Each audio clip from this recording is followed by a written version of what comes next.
Dear friends, welcome to AS American English. Take your corporate English book, page number 200 and 200 to 201. The spoken English words and phrases of what Britishers and Americans they speak or the native English speakers speak. Under the letter M, the word is mill and the phrase is mill around. What do you mean by mill around? You're just waiting for something and you can see the time keeps going on. So you're waiting for something and the time goes on. Then you're using the phrase mill around. So waiting for something, the time keeps going.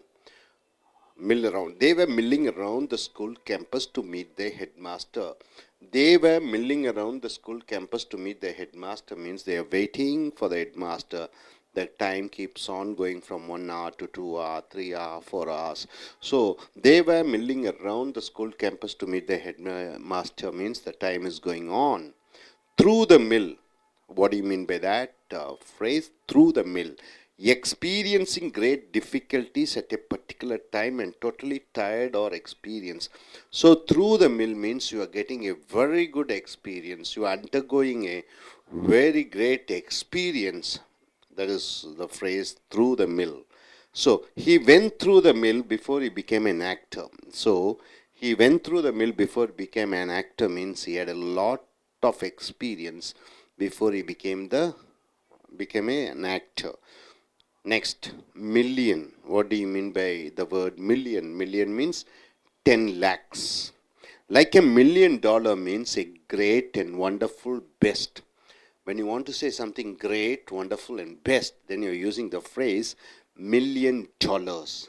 And million means, it is 10 lakhs and dollars the currency of US. So when I first bought an house, I felt like $1,000,000. So when I first bought an house, I felt like $1,000,000 means when I purchased an house first time in my life, I felt great. I felt really great. 1 in a million. What do you mean by that? Phrase 1 in a million. So a rare thing which happens or a person with extraordinary quality. 1 in a million means something very rarely happens. It's not happening very often. Very occasionally it happens, and something a great and wonderful thing which you have not seen or which you have not heard or which you have not experienced. So then you're using the phrase 1 in a million. She is a very soft, kind and very much loving type. She is 1 in a million. See all these qualities in a girl. So she is soft, she is kind and very much loving type. So very loving type. So all these phrases comes under all these qualities in a same girl. Then you are using the phrase 1 in a million. So once again, my dear friend, mill around means waiting, waiting, waiting, and the time goes on. So milling around or mill around through the mill means you are experiencing a lot of difficulties and you become a master in particular field because of the experiences which you have undergone. Million, 10 lakhs. Like $1,000,000 means something great and wonderful and fine and the best. 1 in a million mean a rare thing which happens in a person or a person with extraordinary quality. Hope you are able to understand all these phrases. And coming here, mince. What do you mean by mince? Mince almost you can go in for saying that the meaning is mixing. Mince words means selecting words carefully. You are selecting the words carefully while speaking to show their politeness or for cheating. For mince words, you are selecting words. Either you want to show that you are a polite, humble and decent guy, or for cheating somebody. So two ways you can mince the words. Children don't mince words. So children are very, very honest. They don't try to cheat others through the words. They are frank and open. So mince words means you are mixing words or speaking words so that you want to show others that you are a polite, humble, a decent guy, or you want to cheat others. So mince words. Make mincemeat out of someone. Make mincement out of someone means punishing somebody or destroying somebody. Then you're using the phrase make mincement of someone. So here grows the sentence. The ruling party made mincement out of the opposition party means they try to punish, they try to use all type of ugly and indecent words, so against the opposition party. So they want to destroy the opposition parties, so they are using these words. The ruling party made mincement out of the opposition party means they want to punish, they want to destroy, they want to eliminate. Next word, mind. You know, what do you mean by mind? And the phrase goes like this. Bring to mind means try to recollect something. Bring to mind means try to recollect something. My school bus brings to mind of my school days. So when I see my school bus, I remember my school days. So bring to mind means you are able to recollect something, what happened in the past. So bring to mind, bringing all the memories. And coming here, bear in mind means bring the matter to your memory. You are bringing the matter to your memory. Then you use the phrase bear in the mind, bear in mind. Bear in mind that you should pay your income tax. So bring in your memory, just to think about it, and you should pay your income tax. So bear in mind means bring the matter to your memory, bear in mind. So once again, my dear friends, mince means say, mince words means you are selecting words to show that you are so innocent, or you are selecting words to cheat others. Make mincement out of someone means you are punishing or trying to destroy somebody using words. And mind, bring to mind means try to recollect something. Bear in mind means bring the matter to your memory and try to take an action out of that. So my dear friends, once again, mill around means waiting for somebody or something, and you see that time is going on. So milling around means time is going on, the wasting the time or waiting for something to happen. Time goes on. Through the mill means experiencing great difficulties to get an expertise in one field or getting experience through something. Next, million, 10 lakhs, like $1 million means something great and wonderful and best. One in a million mean a rare thing which happens, or a person with an extraordinary quality. Then you are using the phrase one in a million. And coming here, once again, mince words means selecting words carefully to show that you are so innocent, so humble, so polite, and make mincement out of someone. Or you are using the mince words also used for cheat others. Mincement, make mincement out of someone means you're trying to punish somebody, hurt somebody, destroy somebody using your words.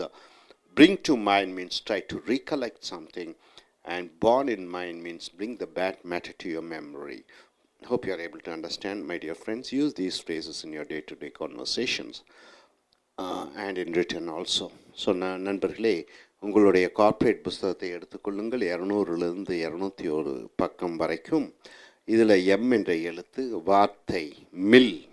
Mill என்றால் அறுவை mill தெரியும். அது அந்த சொற்றொடர் பார்த்திங்கன்னா mill around. Around என்றால் சுற்றிலும். Mill around என்ற சொற்றொடருடைய அர்த்தம் என்னவென்று பார்த்தீர்கள் என்றால், waiting as the time goes on. நீங்கள் ஒன்றுக்காக காத்திருக்கிறீர்கள், நேரம் போய்கொண்டே இருக்கிறது, அதுதான் mill around. They were milling around the school campus to meet their headmaster. அவர்கள் தங்களுடைய தலைமை ஆசிரியர் பார்ப்பதற்காக காத்து கொண்டே இருந்தார்கள், நேரம் போய்கொண்டே இருக்கிறது. ஸோ மில்லிங் அரவுண்ட் என்றால், மில் அரவுண்ட் என்றால் நேரம் போய்கொண்டே இருக்கிறது, காலம் போய்கொண்டே இருக்கிறது. அடுத்தது த்ரூ த மில். த்ரூனா மூலமாக, த்ரூ த மில் என்றால் experiencing great difficulties at a particular time and totally tired or experienced. அப்போ இது பார்த்திங்கன்னா த்ரூ த மில்னா ஒன்றில் அனுபவப்படுதல், ஒன்றிலே பக்குவப்படுதல். உதாரணத்துக்கு நடிக்க வேண்டும் என்றால் அதில் நிறைய கஷ்டங்கள் பட வேண்டும், அதே மாதிரி ஒரு சாஃப்ட்வேர் இன்ஜினியராக என்றால் நிறைய அனுபவங்களை பெற்றாக வேண்டும். ஸோ அனுபவங்களை பெற்று கஷ்டப்பட்டு அனுபவங்களை பெறுவதை த்ரூ த மில் என்ற சொற்றொடர் மூலமாக பயன்படுத்துகிறோம். He vent through the mill before he became an actor. அவன் ஒரு நடிகன் ஆவதற்கு முன்னால் பல கஷ்டங்களையும் வேதனைகளையும் பல அனுபவங்களையும் பெற்றிருக்கிறான். அடுத்தது மில்லியன் என்றால் 10 லட்சம் என்று சொல்வோம். மில்லியன் என்றால் 10 லட்சம். Like a million dollar. Dollar என்றால் அமெரிக்காவினுடைய நாணயத்தினுடைய பெயர் dollar. Like a million dollar என்றால் 10 லட்சம் இருப்பது போல கோடீஸ்வரனை போன்று உணர்ந்தேன் என்று சொல்லும் பொழுது லைக் எ மில்லியன் டாலர் என்று சொல்கிறோம். அதனுடைய அர்த்தம் பார்த்திங்கன்னா கிரேட், பிரமாதம், வண்டர்ஃபுல், அருமையான, பெஸ்ட், சிறந்த. When I first bought an house, நான் முதலாக ஒரு வீடு வாங்கிய பொழுது I felt like a million dollar என்றால் நான் ஒரு பெரும் கோடீஸ்வரனை பெற்றிருந்தது, பெரும் கோடீஸ்வரன் ஆனதை போன்று உணர்ந்தேன். So like a million dollar என்றால் பிரமாதமான, சிறந்த, சிறப்பான. அடுத்ததாக 1 in million, கோடியிலே ஒருத்தர் என்று சொல்வோம் அல்லவா, கோடியிலே ஒன்று என்று சொல்வோம் அல்லவா, அதுதான் 1 in a million. அல்லது லட்சத்தில் ஒருவர் என்று சொல்லலாம், 1000-ல் ஒருவர், எப்படி வேண்டுமானாலும் சொல்லலாம். a rare thing which happens, ஒரு அரிதான விஷயம் நடைபெறுகிறது, அன்றாடும் நடைபெறாத ஒரு அதிசயிக்கத்தகுந்த ஒரு நிகழ்வு ஏற்படுகிறது. Or a person with extraordinary quality, ஒரு மனிதன் பிரமாதமான திறன்களை பெற்றிருக்கிறான் மற்றவர்களைப் போல் அல்லாமல். அப்பொழுது நாம் 1 in a million, அதாவது லட்சத்தில் ஒருவர், கோடியிலே ஒருவர், 1000-ல் ஒருவர் என்று சொல்கிறோம். அதுதான் 1 in a million. உதாரணத்துக்கு ஷீ இஸ் வெரி சாஃப்ட், அவள் ரொம்ப மென்மையானவள்.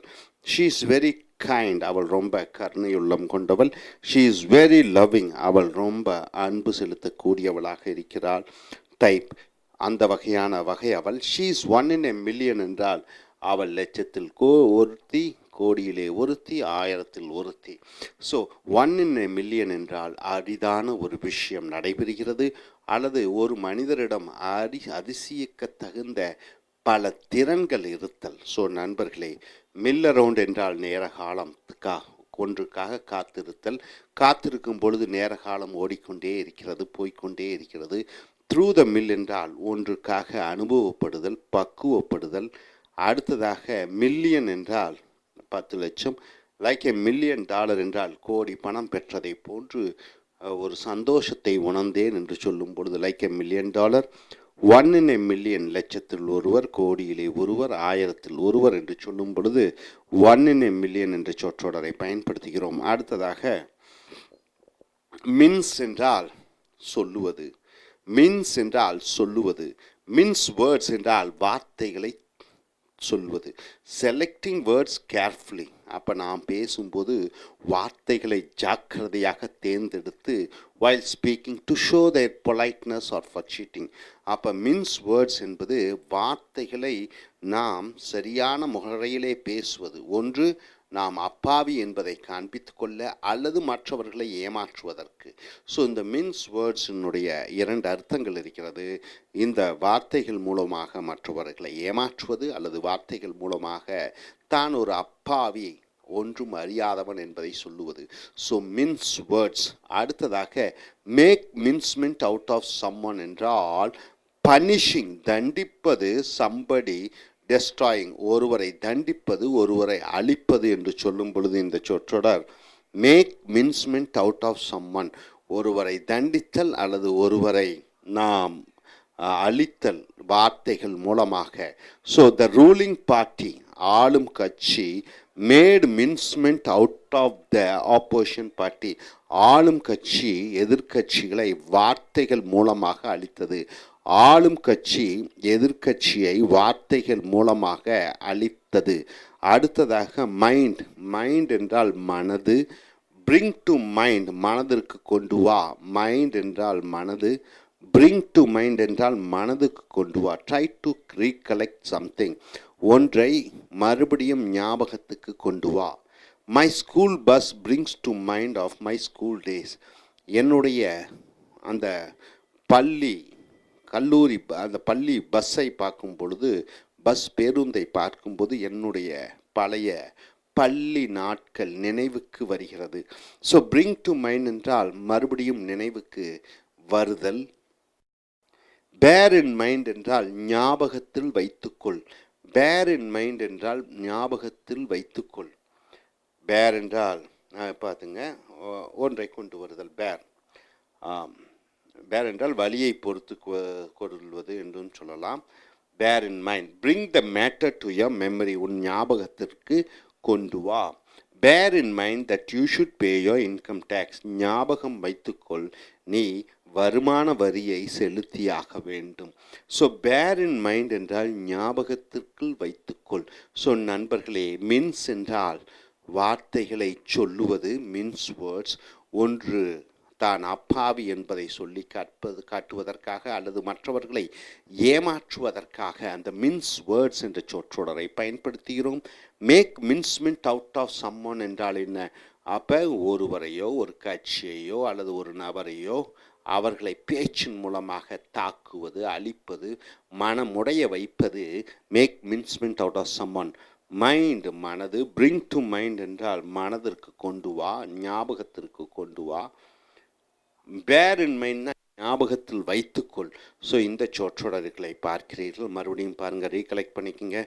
மில் அரவுண்ட் என்றால் ஒன்றுக்காக காத்திருத்தல், நேரம் காலம் போவதே தெரியாமல் காத்திருத்தல். த்ரூ த மில் என்றால் ஒன்றை பெறுவதற்காக அதிக அனுபவத்தை பெறுதல், ஒன்றின் மூலமாக நேர காலத்தை செலவழித்தல், அனுபவம் பெறுதல். மில்லியன் என்றால் 10 லட்சம். லைக் $1 மில்லியன் என்றால் என்ன? கோடி பணம் கையில் இருப்பது போல என்ற சொற்றொடர். 1 in a million என்றால் கோடியிலே ஒருவர், லட்சத்திலே ஒருவர், ஆயிரத்தில் ஒருவர். அடுத்ததாக மின்ஸ் என்றால் சொல்லுவது, மின்ஸ் வேர்ட்ஸ் வார்த்தைகளை சொல்லுவது, அமைதியாக தான் ஒரு அமைதியானவன், நல்லவன் என்று சொல்வதற்காகவும், அதாவது இன்னொன்று மற்றவர்களை ஏமாற்றுவதற்காகவும் சொல்லக்கூடிய அந்த சொற்றொடர் mince words. Make mincemeat out of someone, ஒருவரை பேச்சின் மூலமாக அழித்தல், மனமுடைய வைத்தல். மைண்ட், மைண்டு நம் மனது. பிரிங் டு மைண்ட் என்றால் மனதிற்கு கொண்டு வா, நினைவிற்கு கொண்டு வா. பேர் இன் மைண்ட் என்றால் ஞாபகத்தில் வைத்துக்கொள். பேர் இன் மைண்ட் என்றால் ஞாபகத்தில் வைத்துக்கொள். ஸோ நண்பர்களே, இந்த சொற்றொடர்களை நீங்கள் அன்றாடம் பயன்படுத்தி உங்களுடைய பேச்சாங்கிலத்திலும் எழுத்தாங்கிலத்தையும் வளப்படுத்திக் கொள்ளுங்கள். Thank you. Dear friends, welcome to American English. Take your corporate English book, page number 201 to 202. The letter is M, and what's the topic is, the spoken English words of Americans and Britishers or the native English speakers speak. What type of phrases they speak, what type of English words they speak. Those are the words which we are going to see. And take the letter L, M, and the word is mind. The phrase is half a mind. What do you mean by half a mind? Is there something like quarter a mind, 3/4 of mind? Is there something like that? So half a mind means what? It simply means a wish not acted upon. You had a wish to go abroad, but you have not implemented it. You had a wish to buy a car, but you have not purchased a car. So have a mind means a wish which is not acted upon. You have not implemented your wish. Then you are using the phrase half a mind. I have half a mind to go abroad, because you wish but you have not gone. So you have not executed your wish. Then you are using the phrase half a mind. Then coming here, never mind. What do you mean by the phrase never mind? Not to be bothered. I'm not at all bothered. Being indifferent. So I never mind joining you for the party. So I don't mind means I'm not be bothered. I'm just willing to, okay, I'm willing to join. I never mind means I'm not bothered, not to be bothered. Next word, right-minded. What do you mean by the phrase right-minded? It simply means a person who thinks very reasonably. Then you use the phrase right-minded. Anybody who thinks very reasonably. Not unreasonable things, reasonable things. Whichever a person thinks, then you are using the phrase right-minded. The right-minded majority of people, the right-minded majority people elected her as the chief minister. The people who think reasonably, then you use the phrase right-minded. So the right-minded majority elected her as the chief minister. The people who think reasonably. Enter one's mind. What do you mean by the phrase enter one's mind? It simply means to realize, to find, to discover. So enter one's mind means to find, to realize, to discover. Enter one's mind. You're discovering, you're finding out. It entered my mind, so I realized, I found out, I just discovered. So it entered my mind that I should develop my communication skills to succeed in the interview, or to be successful in the interview, to be successful in the interview. Successful in the interview. So it entered my mind, so it came to my mind, or I discovered through my experience, or I found out through my experience that I should develop my communication skills to succeed or to be successful in the interview. So enter one's mind means you have discovered, you have found out, you have found out. Mind reader, what do you mean by the phrase mind reader? It simply means to understand or know what the other person is thinking. You're just sitting here, you're just speaking to another person, and you are able to understand what the other person is thinking in his mind. A person who is capable of understanding what the other person is thinking, then you call him as mind reader. I am a mind reader. I can understand what you think. I am a mind reader. I can understand what you think means whatever the thought goes in your mind, I am able to understand or read or find out. So once again, my dear friends, have a mind. What do you mean by have a mind? A wish you have but which is not acted upon, a wish you have which is not implemented, a wish you have which you have not done it. Never mind, you are not at all bothered. And right-minded person who thinks very reasonably, and they enter one's mind, you are able to realize, you are able to understand, you are able to find out, you are able to discover something. And mind reader, person who's capable enough to understand what other man thinks, what other women thinks, or what the person whoever communicating with them thinks, or anything. So mind reader. Coming here, read one's mind. Once again, it's the same thing like mind reader. Read one's mind means understand what others think. You are understanding, you are finding out what others are thinking. Then you use the phrase read one's mind. I can read his mind means I can understand what he thinks. I can understand what he thinks. And coming here, slip one's mind. What do you mean by the phrase slip one's mind? It simply means forgetting to do something temporarily. So you're forgetting to do something temporarily. So here you forget. I'm so busy today. I'm very, very busy today that it slipped my mind means I forgot just at the time.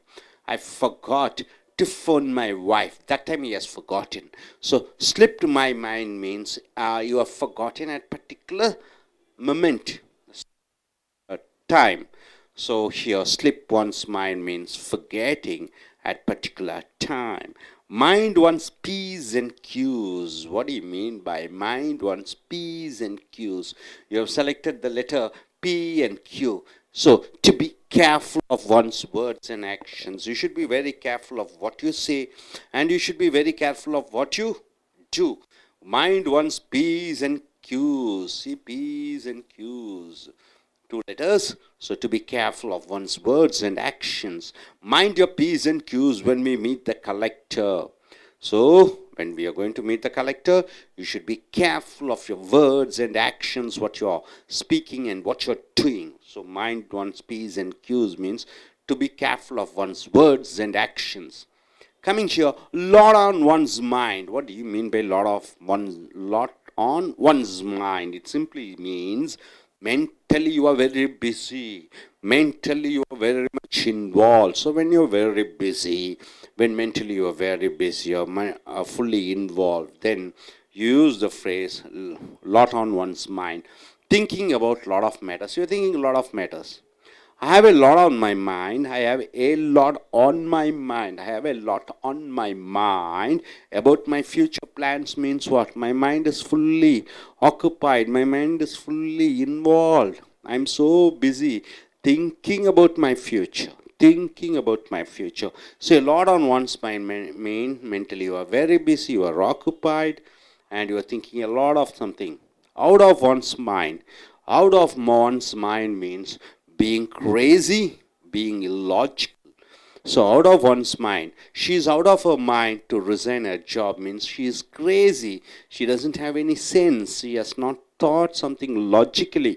So when somebody is doing wrong, then you are using the phrase out of one's mind. She's out of her mind to resign her job.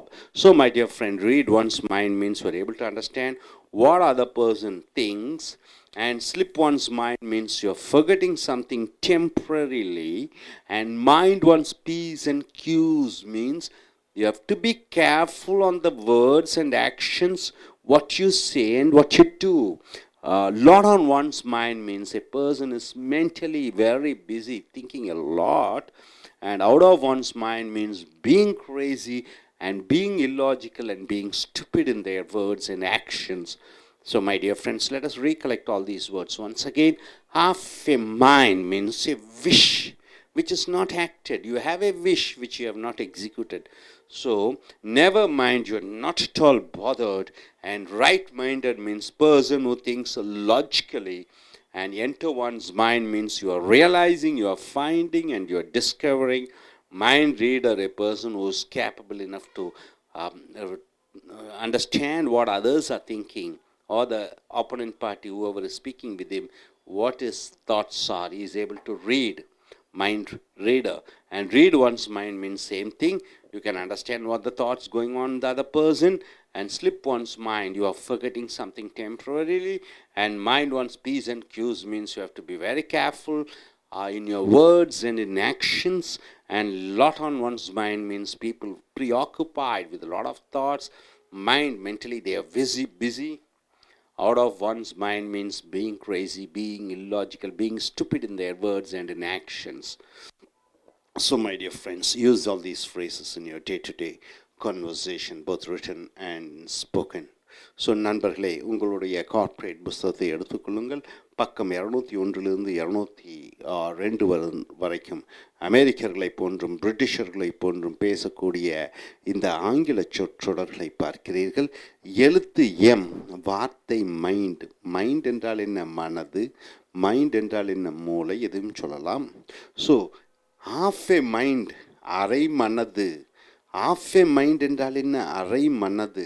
So a wish not acted upon. அரை மனது என்றால் என்ன? ஒரு விருப்பம் இருக்கிறது, அந்த விருப்பத்தை செயல்படுத்தவில்லை. கார் வாங்க வேண்டும் என்ற விருப்பம் இருக்கிறது, ஆனால் கார் வாங்கவில்லை. வீடு வாங்க வேண்டும் என்ற ஆசை இருக்கிறது, ஆனால் அதற்கான செயல்பாடுகளை நீங்கள் செய்யவில்லை. ஸோ அரை மனது என்று சொல்லும் பொழுது விருப்பம் இருக்கிறது, செயல்படுத்த முடியவில்லை, அது செயல்படுத்தவில்லை, செயல்படுத்த எண்ணம் இல்லை. So I have half a mind to go abroad. வெளிநாடு போக வேண்டும் என்ற ஆசை இருக்கிறது, ஆனால் அதை நான் செயல்படுத்தவில்லை. half a mind. அடுத்தது நெவர் மைண்ட். எப்பொழுதும் அதை பற்றி நினைப்பதே இல்லை, அதை பற்றி கவலையே இல்லை, அதை பற்றி நினைத்து கூட பார்ப்பதில்லை, கவலையே இல்லை என்று சொல்லும் பொழுது not to be bothered. I never mind joining you for the party. அந்த விழாவில் கலந்து கொள்வது உன்னுடன் எனக்கு எந்த விதமான ஆட்சேபனையும் கிடையாது. ஸோ நெவர் மைண்ட் என்றால் ஆட்சேபனையே கிடையாது. அடுத்தது ரைட் மைண்டட் என்றால் என்ன? வலது ஓரம் நினைக்கக்கூடியவர்கள். அப்போ a person who thinks very reasonably, நியாயமாக நினைக்கக்கூடியவர்களை இந்த சொற்றொடர் ரைட் மைண்டட் என்ற சொற்றொடரை யூஸ் பண்ணிக்கிறோம். நியாயமாக நினைக்கக்கூடியவர்கள். The right minded majority people elected her as the chief minister. அந்த நியாயமாக நினைக்கக்கூடியவர்கள் அனைவரும் அவளை முதலமைச்சராக தேர்ந்தெடுத்தார்கள். அடுத்தது enter one mind. enter one's mind அப்படி என்றால் ரியலைஸ், உணர்ந்து கொள்ளுதல். டு ஃபைண்ட் கண்டுபிடித்தல், டு டிஸ்கவர் ஒன்றை புதிதாக கண்டுபிடித்தல். என்டர் ஒன்ஸ் மைண்ட் என்றால் எனக்கு ஞாபகத்துக்கு வந்தது, எனக்கு நினைவிற்கு வந்தது. அப்போ நினைவிற்கு ஒன்று வருதலை என்டர் ஒன்ஸ் மைண்ட் என்று சொல்கிறோம். It enter my mind that I should develop my communication skills to be successful இந்த இன்டர்வியூ. நேர்முக தேர்விலே நான் வெற்றி அடைய வேண்டுமென்றால் என்னுடைய பேச்சின் புலமையை நான் அதிகப்படுத்த வேண்டும் என்ற எனக்கு ஒரு ஞாபகம் வந்தது, புத்தி வந்தது, தோன்றியது.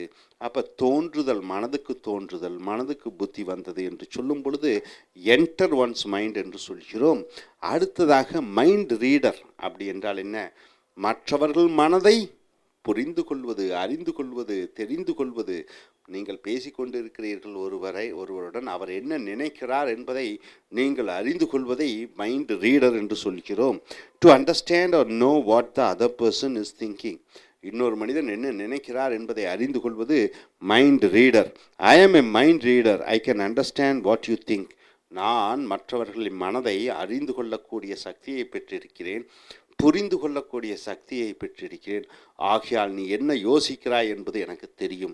ஸோ நண்பர்களே, ஆஃப் ஏ மைண்ட் என்றால் அரை மனது, நெவர் மைண்ட் என்றால் என்ன? கவலையே படாதே, அக்கறைப்படாதே, அதை பற்றி எந்த விதமான ஒரு ஆட்சேபனையும் இல்லை என்று சொல்லும் பொழுது ரைட் மைண்டட் என்றால் என்ன? நியாயமாக நினைக்கக்கூடியவர்கள். என்டர் ஒன்ஸ் மைண்ட் என்றால் என்ன? ஞாபகத்திற்கு வந்தது, ஞாபகம் வந்தது, எனக்கு தோன்றியது.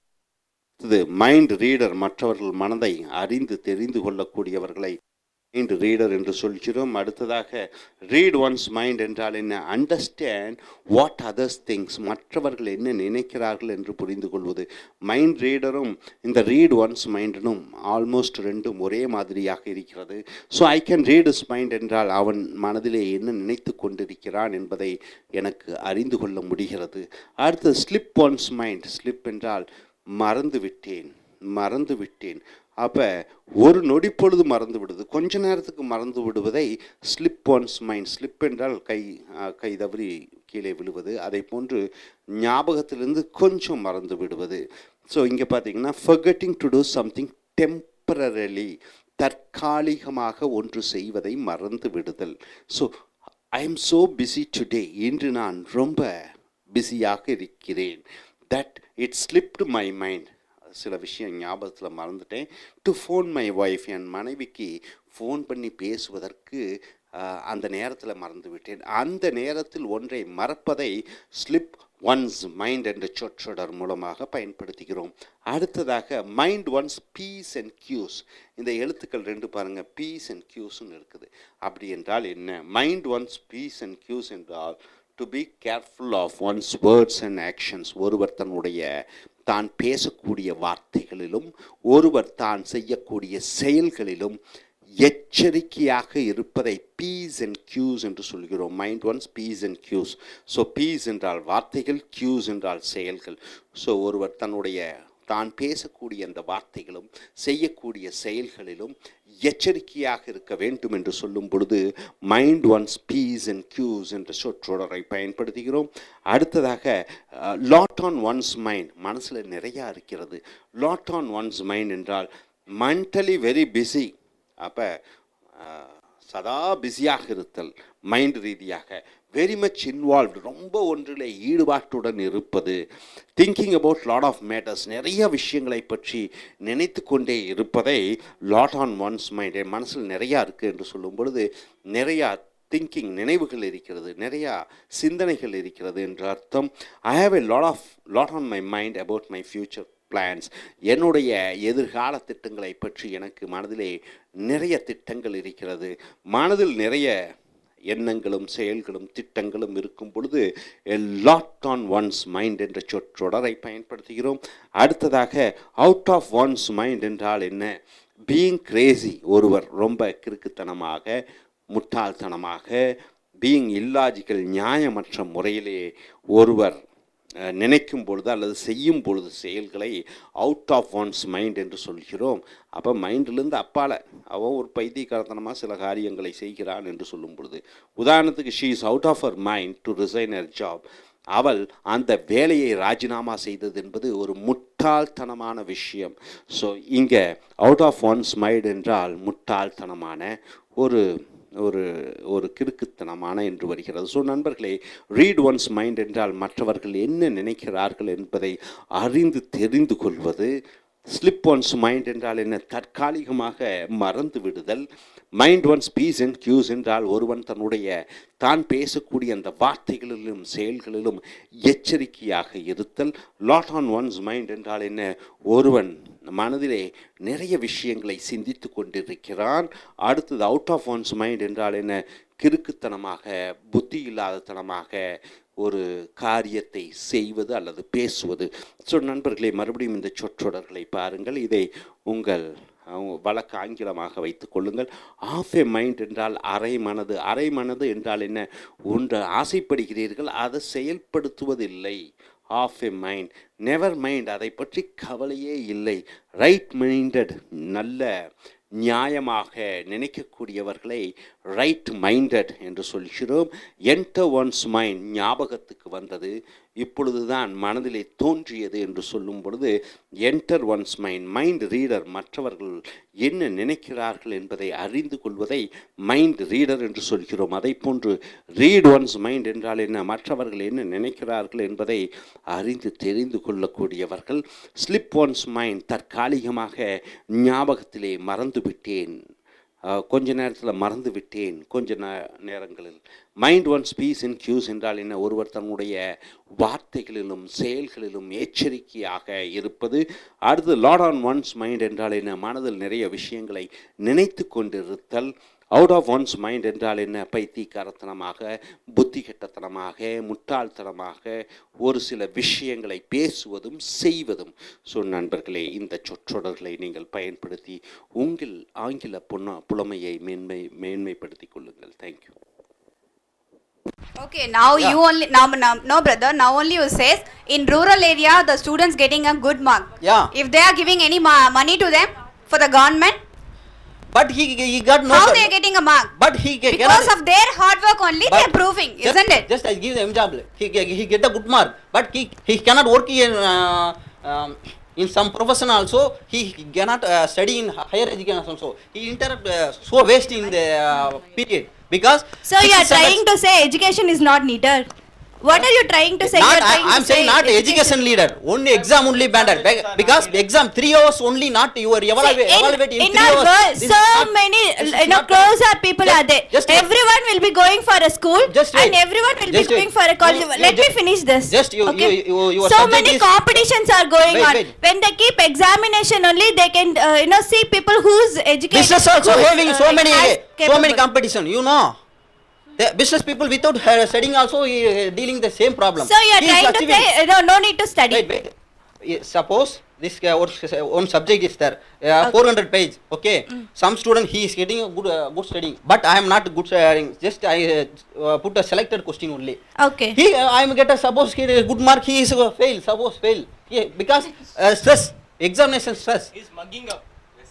See, examination they keep. Okay, just I am enjoying anyway. Okay, the teacher told the you people to read that book, and she's keeping some examination. Okay, you say so that she'll know what is your potential, and she'll know how to teach you more. Just you. For that only they're keeping examination. Wait. You just read a selected question. You know all the things. In book 500 pages. In suppose in mathematics books. In 120 formats are there. Just you read and 12 methods. You just go in the exam. You pass. You get every knowledge.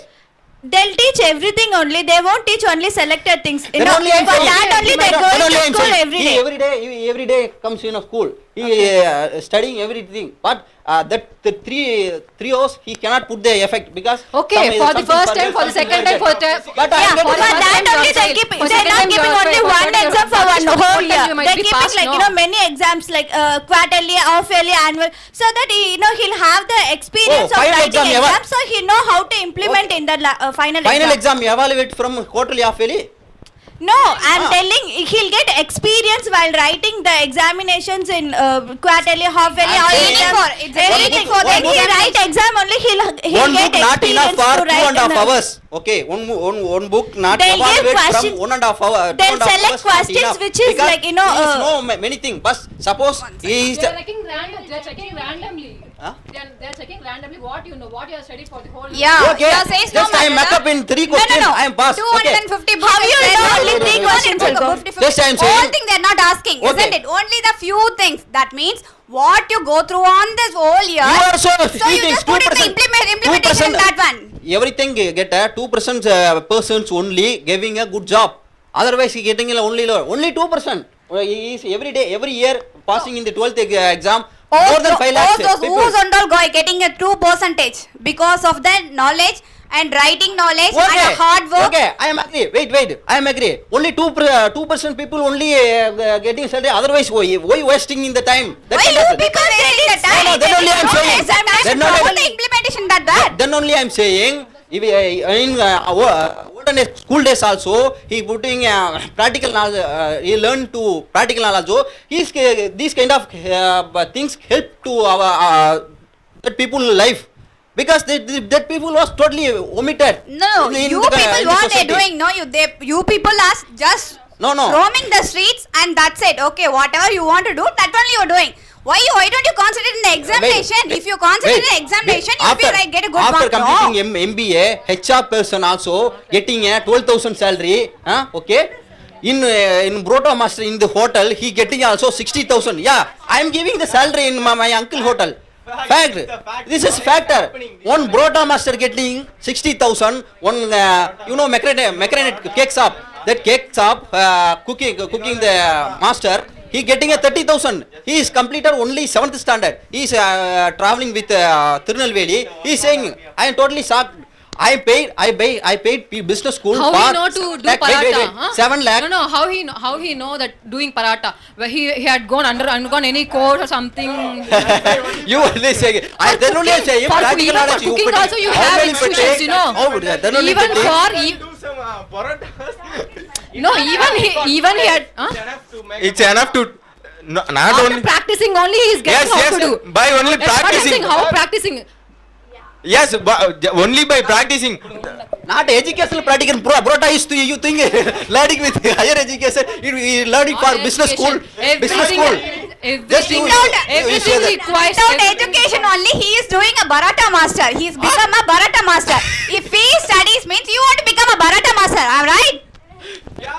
I am saying Because how help to practical knowledge is help to our life. Not a Examination is nothing not but examination also help theoretical our knowledge. Theoretical knowledge with without practical knowledge he getting nothing. Then only I am saying Listen. practical knowledge is must. Suppose government doing 80% business practical knowledge, 20% written language. This is so good.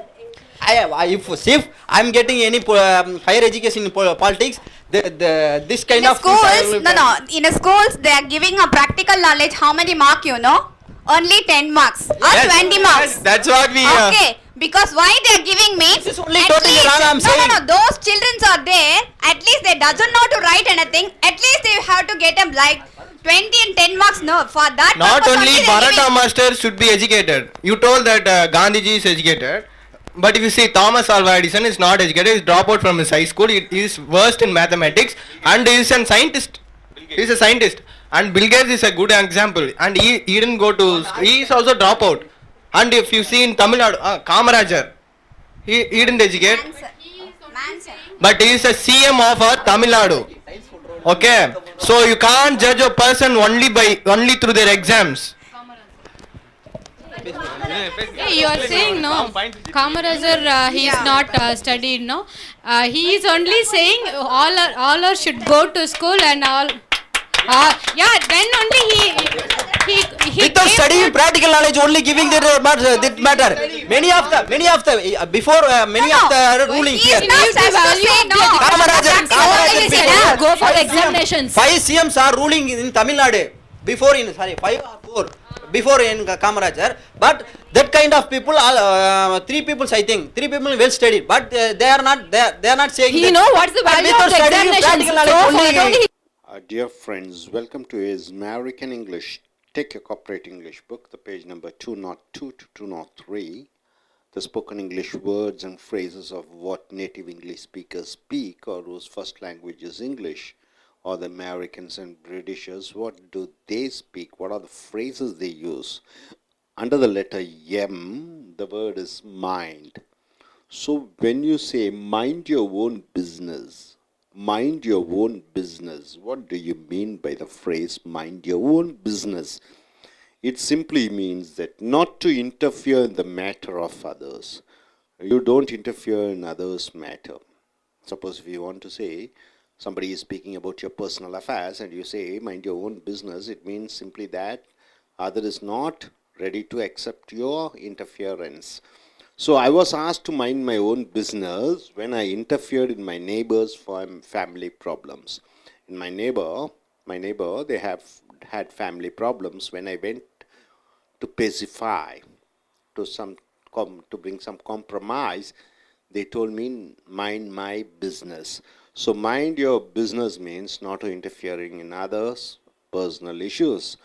Mind like a steel trap. What do you mean by that? Mind like a steel trap. It means being very smart, being very intelligent, and being very quick. Mind like a steel trap. He has a mind like a steel trap. He can succeed in anything.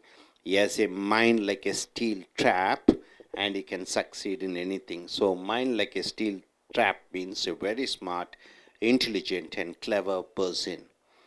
Give a piece of one's mind. Give a piece of one's mind means to scold others. Give a piece of one's mind. She gave a piece of her mind. She gave a piece of her mind to him for not taking her to a movie. So she scolded him for not taking her to a movie.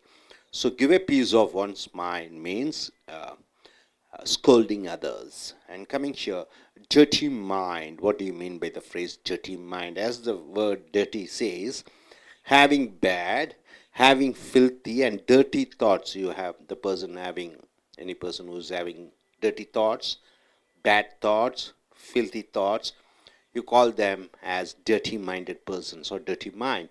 He is in prison because of his dirty mind. He is in prison because of his dirty thoughts or ugly thoughts, under the worst thoughts or filthy thoughts. Change one's mind. What do you mean by this phrase, change one mind? Having a different thought or an idea about something. Everybody having a thought on one thing, but here's a man or a woman who's having a different thought on something. So change one's mind. He changed his mind to go abroad and now he does his business in his country. So he changed his mind means he was having a thought to go abroad and do his business or work somewhere in abroad, but he changed his mind. It means in due course he has changed his thoughts and he has decided to stay in the country and do his business. Change one's mind means you are changing the thought. Earlier you had some other plan and now you have some other plan. So mind your own business, not interfering in others' personal matters. Mind like a steel trap, very intelligent, very clever mind or person. Give a piece of one's mind means you are scolding somebody. Dirty mind, all evil thoughts and filthy thoughts in a person. Change one's mind means you are changing the thought. Earlier you had a different thought, now you have changed to a different thought. Okay, coming here, blow one's mind. What do you mean by blow one's mind? A person is come 100% surprised or is fully shocked of an incident or a matter.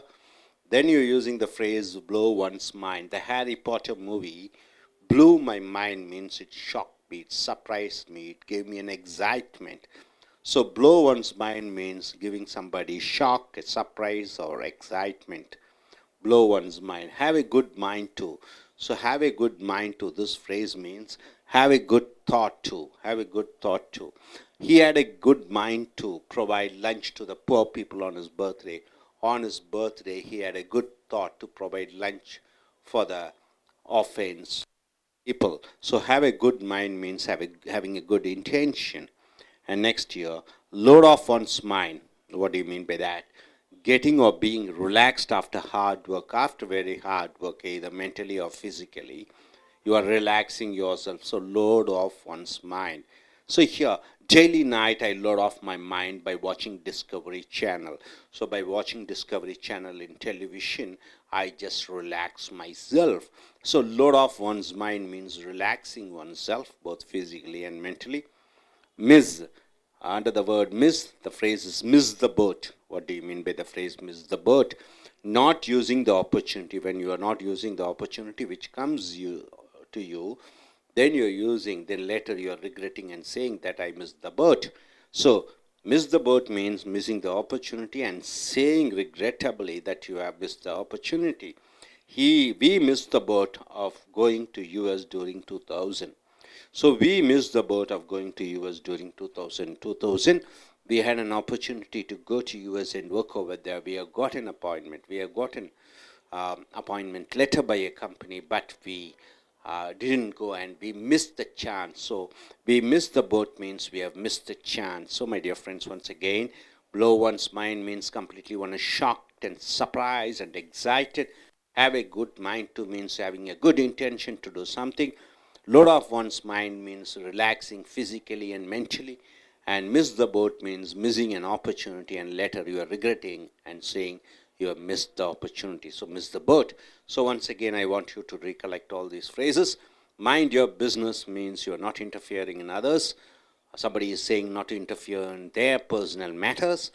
Mind like a steel trap means the mind is intelligent, mind is clever, mind is something, is very quick to learn something. Give a piece of one's mind means you are scolding others, and dirty mind means having evil thoughts or bad intentions.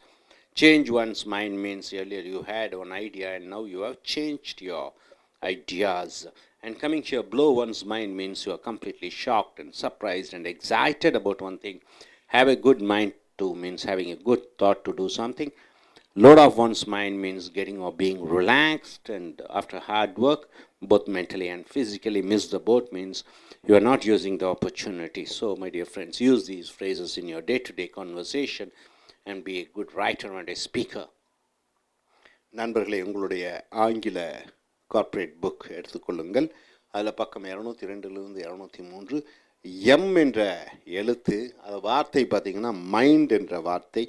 அதனுடைய சொற்றொடர் mind your business, mind your own பிஸ்னஸ்னால் நீ உன்னுடைய வேலையை பார், என் விஷயத்தில் தலையிடாதே, என் விஷயத்தில் தலையிடாதே, நீ உன் விஷயத்தை பார் என்று சொல்லும் பொழுது மைண்ட் யுவர் ஓன் பிஸ்னஸ் என்ற சொற்றொடரை பயன்படுத்துகிறோம். Not to interfere in the matter of others, மற்றவர்கள் விஷயங்களிலே தலையிடாமல் இருத்தல். I was asked to mind my own business when I interfered in my neighbor's family problems. இன்டர்ஃபியர்னால் தலையிட்டேன். அப்போ என் பக்கத்து வீட்டுக்காரர்கள் குடும்ப விஷயத்தில் நான் தலையிட்டு அங்கே சண்டை நடைபெற்று கொண்டிருக்கிறது. சமாதானப்படுத்த முயற்சி செய்த பொழுது அவர்கள் சொன்னார்கள், மைண்ட் மை ஓன் பிஸ்னஸ் என்றால் நீ உன் வேலையை பார், எங்கள் தனிப்பட்ட விஷயத்திலே தலையிடாதே என்று சொன்னார்கள். So mind your own business என்றால் மற்றவர்கள் விஷயத்தில் தலையிடாமல் இருப்பதற்காக சொல்லக்கூடிய அந்த வாசகம். Mind like a steel drop அப்படி என்றால் என்ன? மைண்ட் எப்படி இருக்கிறது என்றால், மூளை மனது எப்படி இருக்கிறது என்றால் இரும்பை போன்று நன்றாக இருக்கிறது என்று சொல்லும் பொழுது வெரி ஸ்மார்ட், நல்ல புத்திசாலியான மனிதர், வெரி இன்டெலிஜென்ட், நல்ல அதிபுத்திசாலி, வெரி குவிக், நல்ல வேகமாக கற்றுக்கொள்ளக்கூடிய இயல்புடையவர், மனதுடையவர். He has a mind like a steel trap. அவருக்கு நல்ல புத்திசாலியான ஒரு மனது இருக்கிறது, புத்திசாலியான மனிதன். He can succeed in anything, எந்த துறையில் போனாலும் அவர் வெற்றி அடைந்து விடலாம். ஸோ நண்பர்களே, mind like a steel trap என்றால் அதி புத்திசாலித்தனமான. அடுத்ததாக give a piece of one's mind என்று சொல்லும் பொழுது, பீஸ்னா துண்டு, give a piece of one's mind, ஒரு துண்டு, மைண்டில் இருக்கிற ஒரு துண்டை மற்றவர்களுக்கு கொடு என்று சொல்லும் பொழுது இதனுடைய சொற்றொடர் மற்றவர்களை திட்டுவது, to scold others. She gave a piece of a mind, அவள் திட்டினாள், to him for not taking her to movie, அவளை சினிமாவிற்கு அவன் அழைத்து செல்லவில்லை கணவன், ஆகியால் அவள் அவனை திட்டினாள். திட்டுவதை give a piece of one's mind என்ற சொற்றொடர் மூலமாக பயன்படுத்துகிறோம். அடுத்ததாக டர்ட்டி மைண்ட், அசிங்கமான மனிதன், அசிங்கமான மனது என்று சொல்லும் பொழுது having bad filthy and dirty thoughts, எந்த ஒரு மனிதனுக்கு அசிங்கமான கெட்ட filthy என்றால் கேவலமான சிந்தனைகள் இருக்கிறதோ அவரை நாம் dirty mind என்று சொல்கிறோம். He is in prison, அவன் ஜெயிலில் இருக்கிறான் because of his dirty mind. அவனுடைய கெட்ட சிந்தனைகளின் காரணத்தினாலே அவன் ஜெயிலிலே இருக்கிறான். dirty mind என்றால் அசிங்கமான சிந்தனையுடைய ஒரு மனிதர். Change one's mind என்றால் having a different thought or an idea about something. அப்போ சேஞ்ச் ஒன்ஸ் மைண்ட் என்றால் மனது மாறிவிட்டது. முதலாவதாக ஏதோ ஒன்று செய்யலாம் என்று இருக்கிறார், திடீரென்று மனது மாறிவிட்டது. அதை சேஞ்ச் ஒன்ஸ் மைண்ட் என்ற சொற்றொடர் மூலமாக பயன்படுத்துகிறோம். He changed his mind to go abroad. அப்போ வெளிநாடு போக வேண்டும் என்று அவன் ஆசைப்பட்டான். He changed his mind to go abroad. அப்போ வெளிநாடு போக வேண்டும் என்ற மனதை மாற்றிக்கொண்டான். And now he does his business in his country. அவன் இப்பொழுது அவனுடைய வியாபாரத்தை அவன் நாட்டிலேயே செய்து கொண்டிருக்கிறான். ஸோ சேஞ்ச் ஒன்ஸ் மைண்ட் என்றால் திடீரென்று ஒருவர் தன்னுடைய மனதை மாற்றி செயலை மாற்றுவது. ஸோ நண்பர்களே, மைண்ட் யோர் ஓன் பிஸ்னஸ் என்றால் மற்றவர் விஷயத்திலே தலையிடாமல் இருக்க வேண்டும் என்று மற்றவர்கள் சொல்லும் பொழுது உபயோகப்படுத்தக்கூடிய வார்த்தை வாசகம். Mind like a steel trap என்றால் அதிபுத்திசாலி, நல்ல வேகமாக கற்றுக்கொள்ளக்கூடிய ஒரு விவேகமான மனிதரை mind like a steel trap என்ற சொற்றொடர் மூலமாக பார்க்கிறோம்.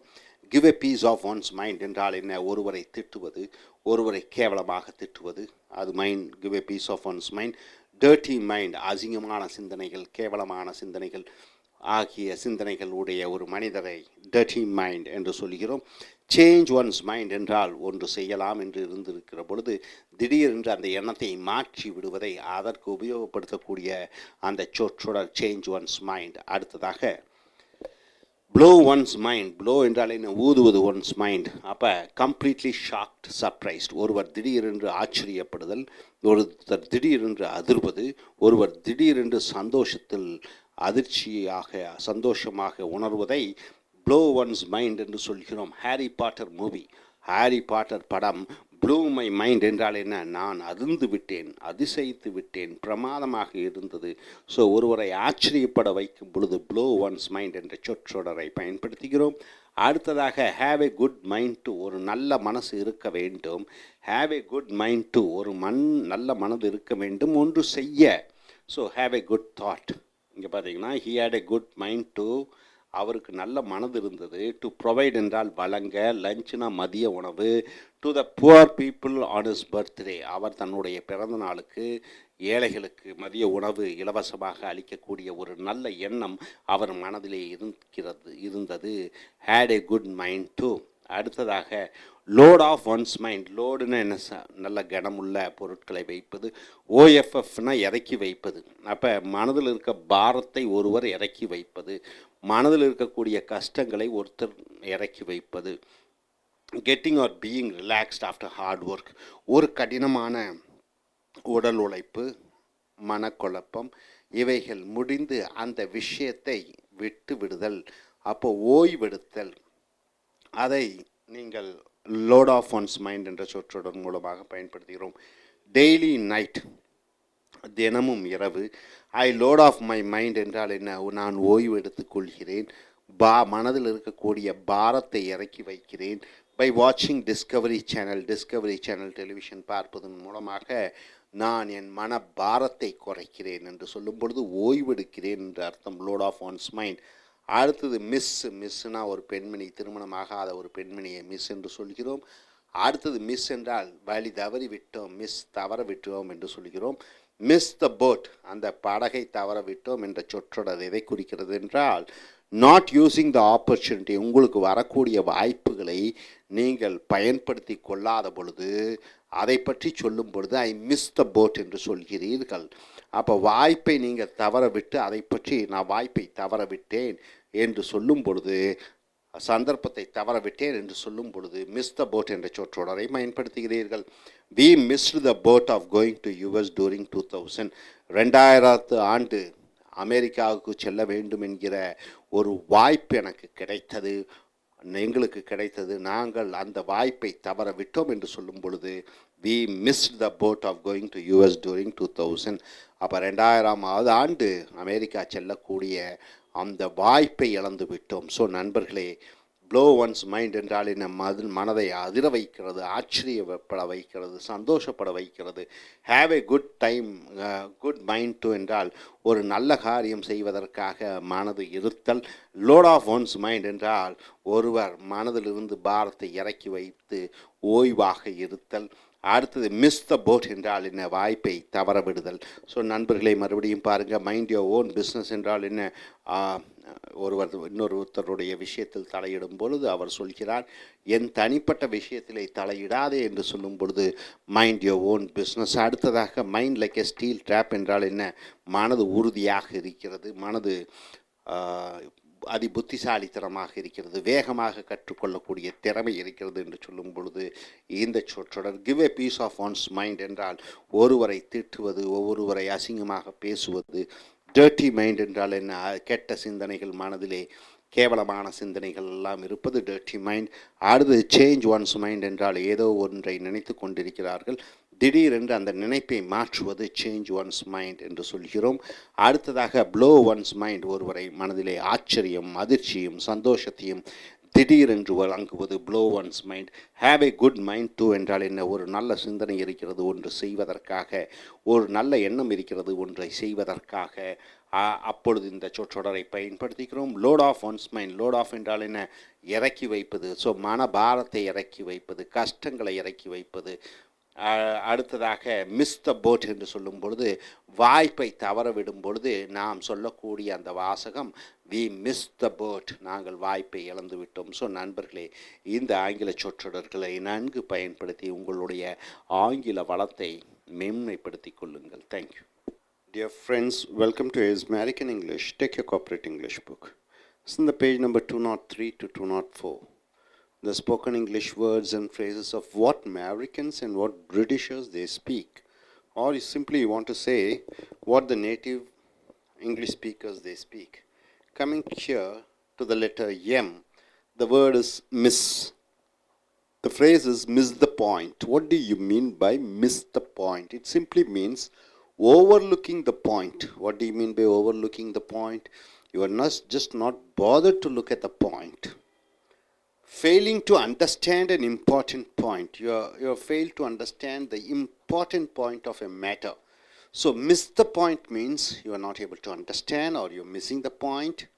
You're just overlooking the point. You're not showing importance to the point. He missed the point of what I was saying, in the sense he was not able to understand what I am saying. So miss the point means somebody is unable to understand what one another is saying. Miss the point. Miss by a mile. The second phrase is miss by a mile. What do you mean by that phrase? Failing to achieve something significantly.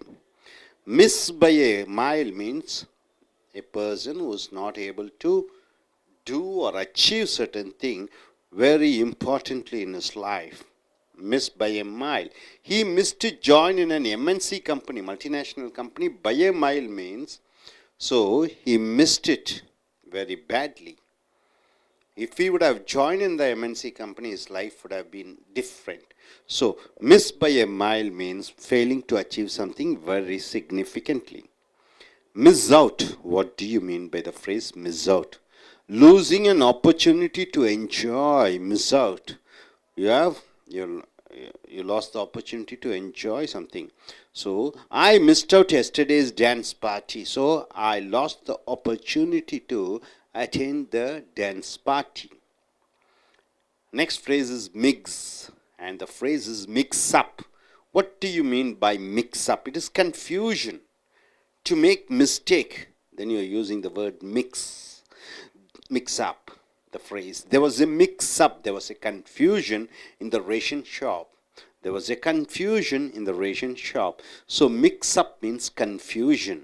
And coming here, mixed blessing. What do you mean by the phrase mixed blessing? It simply means good and bad qualities. Mixed blessings means you get some good and bad experiences or blessings. See here, he becoming the captain of our cricket team. He becoming the captain of our cricket team can prove to be a mixed blessings means he has become the captain of a cricket team. It may be good or bad. It may be good or bad. So mixed blessing means either it may be good or bad. Results may be good or bad quality. So my dear friends, miss the point means you are overlooking the point, you are failing to understand an important point. Miss by a mile means failing to achieve something very significantly. Miss out, you're losing an opportunity to enjoy a program or an event. Mix up means it's a confusion, to make mistake. Mixed blessing, either it may be good or bad. Hope you are able to understand this side of the phrases. And coming here, mixed bag. What do you mean by the phrase mixed bag? A collection of different ideas, lot of ideas, mixed ideas, lot of ideas you are gathering. People, collection of different people, collection of different situations.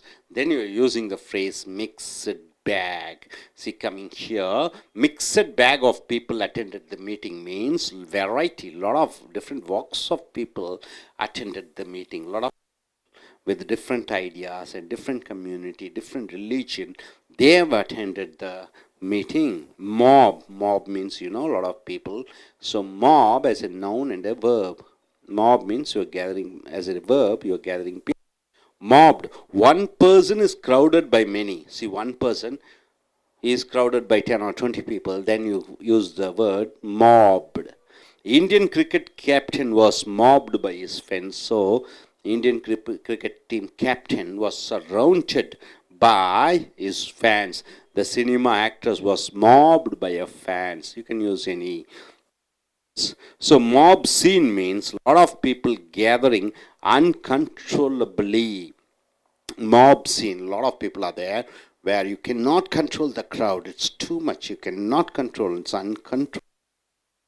During Diwali days, we find mob scene in our T Nagar textile shops. T Nagar textile shops in Chennai. It's a very famous center where people buy goods.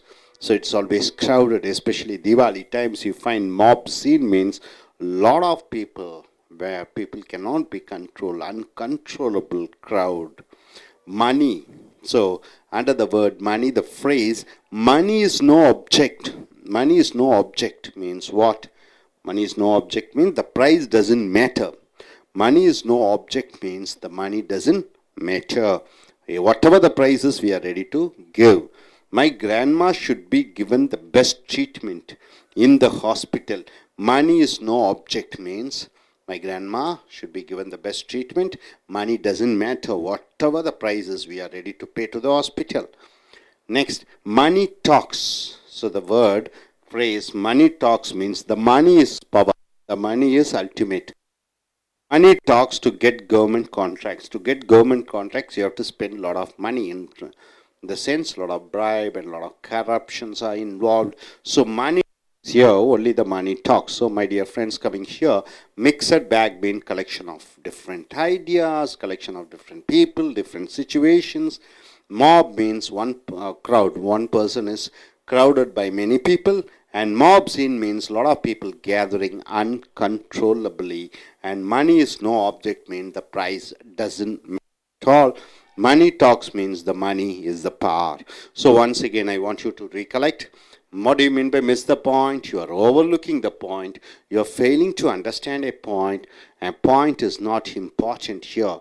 So miss the point means you are missing something very important matter. Miss by a mile means failing to achieve something very significantly. He missed, so miss by a mile means very significant thing you are missing. Miss out means you are losing an opportunity to enjoy or participate in a program. Mix up means what? It's a confusion. You tend to make mistakes, mix up, mixed blessing. Something will come to us. It may be good or bad. And coming here once again, mixed bag, collection of different ideas, people, and mob. One person is crowded by many. Mob scene, a lot of people gathering uncontrollably. And money is no object means money doesn't matter. Money is not at all important. And money talks means the money is the power. With money you can do anything and everything. So use all these phrases in your day-to-day conversation. Right நண்பர்களே, உங்களுடைய corporate ஆங்கில புஸ்தகத்தை எடுத்துக்கொள்ளுங்கள். பக்கம் 203 204 வரைக்கும் அமெரிக்கர்களை போன்றும் பிரிட்டிஷர்களை போன்றும் நீங்கள் பேசக்கூடிய இந்த ஆங்கில சொற்றொடர்களை பார்க்கிறீர்கள். மிஸ் த பாயிண்ட், முதலாவதாக எம் என்ற எழுத்து, வார்த்தை மிஸ், சொற்றொடர் மிஸ் த பாயிண்ட். அப்படி என்றால் ஓவர்லுக்கிங் த பாயிண்ட், ஒரு முக்கியமான கருவை, முக்கியமான விஷயத்தை நீ தவற விட்டு விட்டாய். அப்போ failing to understand an important point, ஒரு முக்கியமான விஷயத்தை நீ புரிந்து கொள்ள தவறிவிட்டாய். ஸோ மிஸ் த பாயிண்ட் என்றால் முக்கியமான விஷயத்தை உன்னால் புரிந்து கொள்ள முடியாத நிலை, வேண்டுமென்றே விட்டுவிட்டாய் அல்லது புரிந்து கொள்ள முடியவில்லை உன்னால். So he miss the point of what I was saying, நான் சொல்ல வரக்கூடிய விஷயத்தை அவன் மனதில் புரிந்து கொள்ள முடியாமல் போய்விட்டான். சொல்லக்கூடிய விஷயத்தை அவன் தவற விட்டு விட்டான், அவன் அறிந்து கொள்ளாமல் போய்விட்டது. So miss by a mile என்றால் மைல் அளவுக்கு அவன் தவற விட்டு விட்டான் என்றால் failing to achieve something significantly, ஏதோ ஒன்றை குறிப்பிட்டு சொல்லும்படியான ஒரு சாதனையை அவன் சாதிக்க முடியாமல் போய்விட்டது என்று சொல்லும் பொழுது மிஸ் பை எ மைல் என்ற சொற்றொடரை பயன்படுத்துகிறோம். He miss to join in an MNC company by a mile என்று சொல்லும் பொழுது அவன் ஒரு சர்வதேச நிறுவனத்திலே வேலையிலே சேர்ந்து முக்கியமான சாதனை அடைந்திருக்க வேண்டியவன் அதை தவற விட்டு விட்டான். சாதனைகள் செய்து முடித்திருக்க வேண்டும், ஆனால் தவற விட்டு விடுவதை மிஸ் பை ஏ மைல் என்ற சொற்றொடர் மூலமாக நாம் பார்க்கிறோம். அடுத்ததாக மிஸ் அவுட் என்ற சொற்றொடர், இதன் losing an opportunity to enjoy. அப்போ ஒரு வாய்ப்பு, ஒரு சந்தர்ப்பம் அனுபவிக்க அதை தவற விடுவது, அனுபவிக்க ஒரு முக்கியமான ஒரு சந்தர்ப்பத்தை தவற விடுவது மிஸ் அவுட் என்ற சொற்றொடர் மூலமாக பயன்படுத்துகிறோம். I missed out yesterday's dance party, நேற்றைய ஆட்ட விழாவிலே பாட்டியிலே ஆட்டம் பாட்டம் நடந்தது, அதை நான் வாய்ப்பை தவற விட்டு விட்டேன். வாய்ப்பை தவற விடுவது ஒன்றை அனுபவிக்க அதை மிஸ் அவுட் என்ற சொற்றொடர் மூலமாக பார்க்கிறோம்.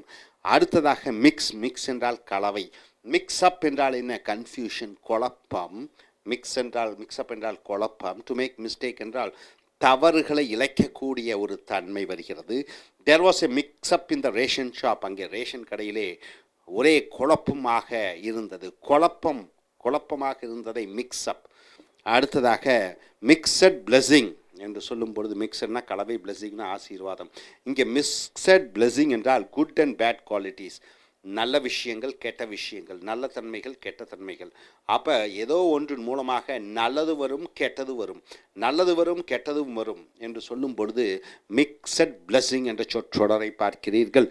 He becoming the captain of our cricket team, அவன் நம்முடைய இந்திய அணியினுடைய கிரிக்கெட் அணியின் தலைவனாக வருவது என்பது can prove to be a mixed blessing. அது நல்லதாகவும் இருக்கும், நன்மையும் கொடுக்கும், அல்லது தீமையையும் கொடுக்கும். ஸோ நண்பர்களே, மிஸ் த பாயிண்ட் என்றால் ஒரு முக்கியமான விஷயத்தை புரிந்து கொள்ள முடியாமல் போய்விடுவது. மிஸ் பை எ மைல் என்றால் என்ன, மிகப்பெரிய அளவிலே ஒரு சாதனையை சாதிக்க முடியாமல் போய்விட்டது. அடுத்தது மிஸ் அவுட் என்றால் என்ன, ஒன்றை அனுபவிக்க அதிர்ஷ்டம் இல்லாமல், அதாவது தவற விடுவது வாய்ப்பை. மிக்ஸ்அப் என்றால் குழப்பம், அது குழப்பத்தை ஏற்படுத்துகிறது. மிக்சட் பிளெஸிங், ஒரு விஷயத்தின் மூலமாக நல்லதும் கிடைக்கும் கெட்டதும் வரும். அடுத்ததாக மிக்சட் பேக், இப்போ கலவை பை என்று சொல்லும் பொழுது கலெக்ஷன் ஆஃப் டிஃப்ரெண்ட் ஐடியாஸ், பல கருத்துக்களை நாம் பெறுவது, பல மக்களை நாம் பார்ப்பது, பல சூழ்நிலைகளை நாம் பார்ப்பது. So mixed bag of people attended the meeting, அந்த விழாவிலே பலதரப்பட்ட மக்கள் வந்தார்கள். ஸோ மிக்சட் பேக் என்றால் பலதரப்பட்ட மக்கள் வந்தார்கள் என்று சொல்லும் பொழுது இந்த சொற்றொடர் மிக்சட் பேக் என்ற சொற்றொடரை பயன்படுத்துகிறோம். அடுத்ததாக மாப் என்றால் கூட்டம். மாப் என்றால் என்ன, கூட்ட நெரிசல் ஏற்படுத்துதல். One person is crowded by many, ஒரு மனிதர் பல மனிதர்களால் சூழப்படுவது மாப்ட் என்ற சொற்றொடர் மூலமாக பார்க்கிறோம். Indian cricket captain was mobbed by his fans, இந்திய கிரிக்கெட் அணியினுடைய தலைவர் அவனுடைய விசிறிகள் மூலமாக சூழப்பட்டார். ஸோ நிறைய பேர் சூழ்ந்து விட்டார்கள். அடுத்ததாக mob scene, lot of people gathering uncontrollably. mob scene என்றால் mobனா கூட்டம், சீன்னா அது ஒரு பார்ப்பது. mob scene என்றால் ஏகப்பட்ட மக்கள் ஒரே அடியாக கூட்டமாக கூடுவது. இங்கே டூரிங் திவாலி டேஸ், தீபாவளி நாட்களிலே we find mob scene our T Nagar textile shop. T நகரில் ரொம்ப ஃபேமஸ் ஆனது துணிக்கடைகள், பல நகை கடைகள் இருக்கிறது. எப்பொழுதும் மக்கள் கூட்டம் வெள்ளமாக இருக்கும். அந்த நேரத்திலே பார்க்கும் பொழுது, தீபாவளி நேரத்திலே கட்டுப்படுத்த முடியாத கூட்டங்கள் பார்க்கலாம், கட்டுப்படுத்த முடியாத அளவிலே மக்கள் கூட்டத்தை பார்க்கலாம். ஸோ மாப் சீன் என்றால் கட்டுப்படுத்த முடியாத மக்கள் கூட்டம். அடுத்ததாக மணி என்றால் பணம். மணி இஸ் நோ ஆப்ஜெக்ட் என்றால் மணி ஒரு பிரச்சனையே இல்லை, பணம் ஒரு விஷயமே அல்ல. த ப்ரைஸ் டசன்ட் மேட்டர், விலை ஒரு முக்கியம் அல்ல, பணம் ஒரு விஷயமே அல்ல. My grandma should be given the best treatment in the hospital. எங்கள் பாட்டிக்கு மிக பிரமாதமான வைத்தியம் ஆஸ்பத்திரியிலே செய்து கொடுக்கப்பட வேண்டும். Money is no object. Money is no object என்றால் பணத்தை பற்றி பிரச்சனையே இல்லை, எவ்வளவு செலவானாலும் செய்ய தயாராக இருக்கிறோம். So money is no object என்றால் பணம் ஒரு விஷயமே இல்லை, எவ்வளவு பணமானாலும் நாங்கள் செலவு செய்ய தயாராக இருக்கிறோம். மணி டாக்ஸ், பணம் பேசுகிறது. பணம் பேசுமா? த மணி இஸ் பவர். அப்போ இங்கே பணம் பாதாளத்திலும் பாயும் என்று சொல்வார்கள். ஸோ மணி டாக்ஸ் என்றால் பணம் பேசுகிறது, பணத்தை வைத்து எதையும் சாதிக்கலாம். So the money talks to get government contracts. அரசாங்க ஒப்பந்தங்கள் பெறுவதற்கு நாம் பணத்தை நிறைய செலவு செய்ய வேண்டும். பணத்தை செலவு செய்தால் அந்த அரசாங்க கான்ட்ராக்ட்ஸ் கிடைக்கும் என்று சொல்லும் பொழுது அது லஞ்சம் நடைபெறுகிறது என்ற அர்த்தம். ஏகப்பட்ட பணம் யார் செலவழிக்கிறார்களோ அவர்களுக்கு அரசாங்க ஒப்பந்தம் கிடைக்கும். ஸோ நண்பர்களே, மிக்ஸ் என்றால் பலதரப்பட்ட கருத்துக்கள், பலதரப்பட்ட மக்கள், பலதரப்பட்ட சூழ்நிலைகள். ஸோ மாப் என்றால் கூட்டம், மக்கள் கூட்டம். One person is crowded by many. இப்போ மாப் என்றால் ஒரு மனிதர் பல மனிதரால் சூழப்படுவது. மாப் சீன் என்றால் என்ன? கடல் போன்ற மக்கள் கூட்டம், கட்டுப்படுத்த முடியாத மக்கள் கூட்டம். மணி இஸ் நோ ஆப்ஜெக்ட் என்றால் பணம் ஒரு பிரச்சனையே இல்லை, எவ்வளவு பணம் வேண்டுமானாலும் செலவு செய்ய தயாராக இருக்கிறோம். மணி டாக்ஸ் என்று சொல்லும் பொழுது பணம் பேசுகிறது, பணம் அதில் பாதாளத்திலும் சென்று என்ன வேண்டுமானாலும் சாதிக்கலாம்.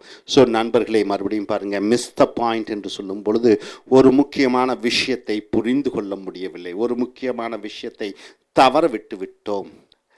மிஸ் பை எ மைல் என்றால் மிகப்பெரிய ஒரு வாய்ப்பை நாம் இழந்து விட்டோம் என்று சொல்லும் பொழுது மிஸ் பை எ மைல் என்ற சொற்றொடரை பயன்படுத்துகிறோம். மிஸ் அவுட் என்றால் என்ன? ஒரு விழா, ஒரு விசேஷத்திலே கலந்து கொண்டு அனுபவிக்க முடியாத ஒரு சூழ்நிலையின் பொழுது மிஸ் அவுட் என்ற அந்த சொற்றொடரை பயன்படுத்துகிறோம். மிக்ஸ்னா கலவை. மிக்ஸ்அப் என்றால் என்ன? ஒரே குழப்பம், தவறுகள், இலக்கிய தவறுகள் செய்யக்கூடிய சந்தர்ப்பங்கள். மிக்சடு பிளெஸிங் என்றால் ஒரு விஷயத்தின் மூலமாக நன்மையும் கிடைக்கும், தீமையும் வரும். அடுத்ததாக மிக்சட் பேக், பலதரப்பட்ட மக்கள், பலதரப்பட்ட கருத்துக்கள், பலதரப்பட்ட சூழ்நிலைகள். மாப்னா மக்கள் கூட்டம். மாப் என்றால் ஒரு தனிநபர் பல நபர்களால் சூழப்படுதல். மாப் சீன் என்றால் கடல் போன்று மக்கள் கூட்டம். அண்ட் மணி, பணம். மணி இஸ் நோ ஆப்ஜெக்ட் என்றால் பணம் ஒரு விஷயமே இல்லை, பணம் எவ்வளவு வேண்டுமானாலும் செலவு செய்யலாம். மணி டாக்ஸ் என்றால் பணம் பேசுகிறது, பணம் அதில் பாதாளத்திலும் செல்லும், பணத்தின் மூலமாக எதை வேண்டுமானாலும் சாதிக்கலாம். ஸோ நண்பர்களே, இந்த ஆங்கில சொற்றொடர்களை உங்களுடைய அன்றாடும் பேச்சாங்கிலத்திலும் எழுத்தாங்கிலத்திலும் உபயோகப்படுத்தி மிகப்பெரிய பேச்சாளராக, எழுத்தாளராக மாற என்னுடைய வாழ்த்துக்கள். Dear friends, welcome to AS American English. Take your corporate book, page number 204 to 205. The spoken English words and phrases of what Americans and Britishers speak. Under the letter M, the word is money. The phrase is spend money like water. Spend money like water. What do you mean by this phrase? Spending too much money without any control. You are spending too much of amount of money without any control. You are not bothered about the future. You just spend the money lavishly. So spend money like water means without any restriction you are spending a lot of money. So he hasn't purchased any property so far. He has earned a lot of money, but he has not purchased any property because he spends money like water means He doesn't have any control over spending. He spends money like water. So water is something like free. You get water free, like free flow of water, you're spending money. Time is money, the phrase time is money. What do you mean by this phrase? No time to waste. Time is an important tool. Time is precious. When you want to say time is something worthwhile, time is money, then you're using the phrase time is money. We should work for long time here. Time is money. So we should work here for long time here. Money is important. You have to work. For the company, money is important. For us, money is important. So time is money means time is equal to money. Hours equal to money. Minutes equal to money. Money pit, a product that is very costly. A product which is very costly, then you use the phrase money pit. In Chennai, the land prices are money pit, means in Chennai, the value of land is very, very costly. So money pit means it's very costly. Put your money where your mouth is. Put your money where your mouth is means spend money according to what you said. So you are spending money according to what you have said. He thought Reliance shares will go up, so he put his money where his mouth is. He thought Reliance shares price will go up, so he put his money where his mouth is. Means he invested his money according to what he thought and what he said.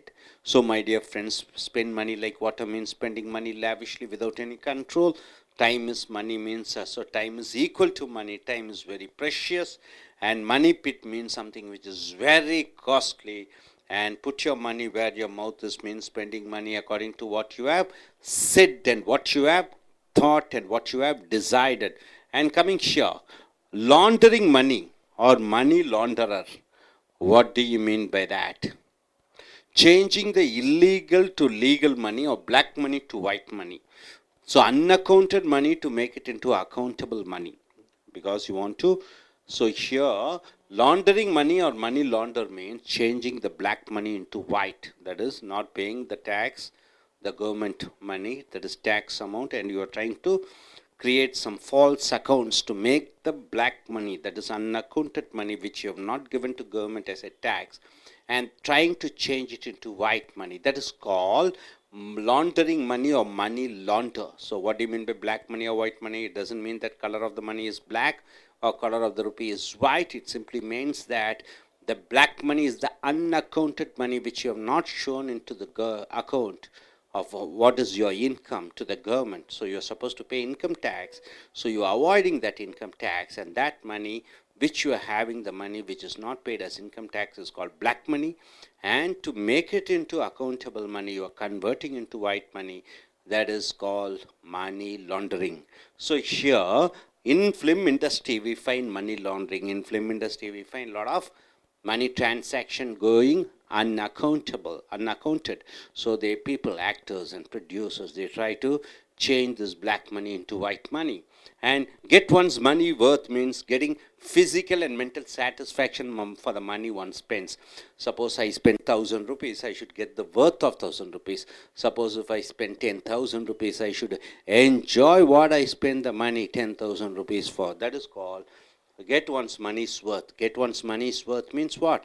The satisfaction, the whatever you're spending the money, that should be equal to according to your expectation and satisfaction. So I got my money's worth from the newly purchased flat. I bought a new flat for 50 lakhs and it is worth. So the money you invested and the mental satisfaction you find by saying it is worth, then you are using the phrase get one's money's worth. In the money, having or earning or making a lot of money. In the money means you are earning a lot of money either in business or in job. In the money.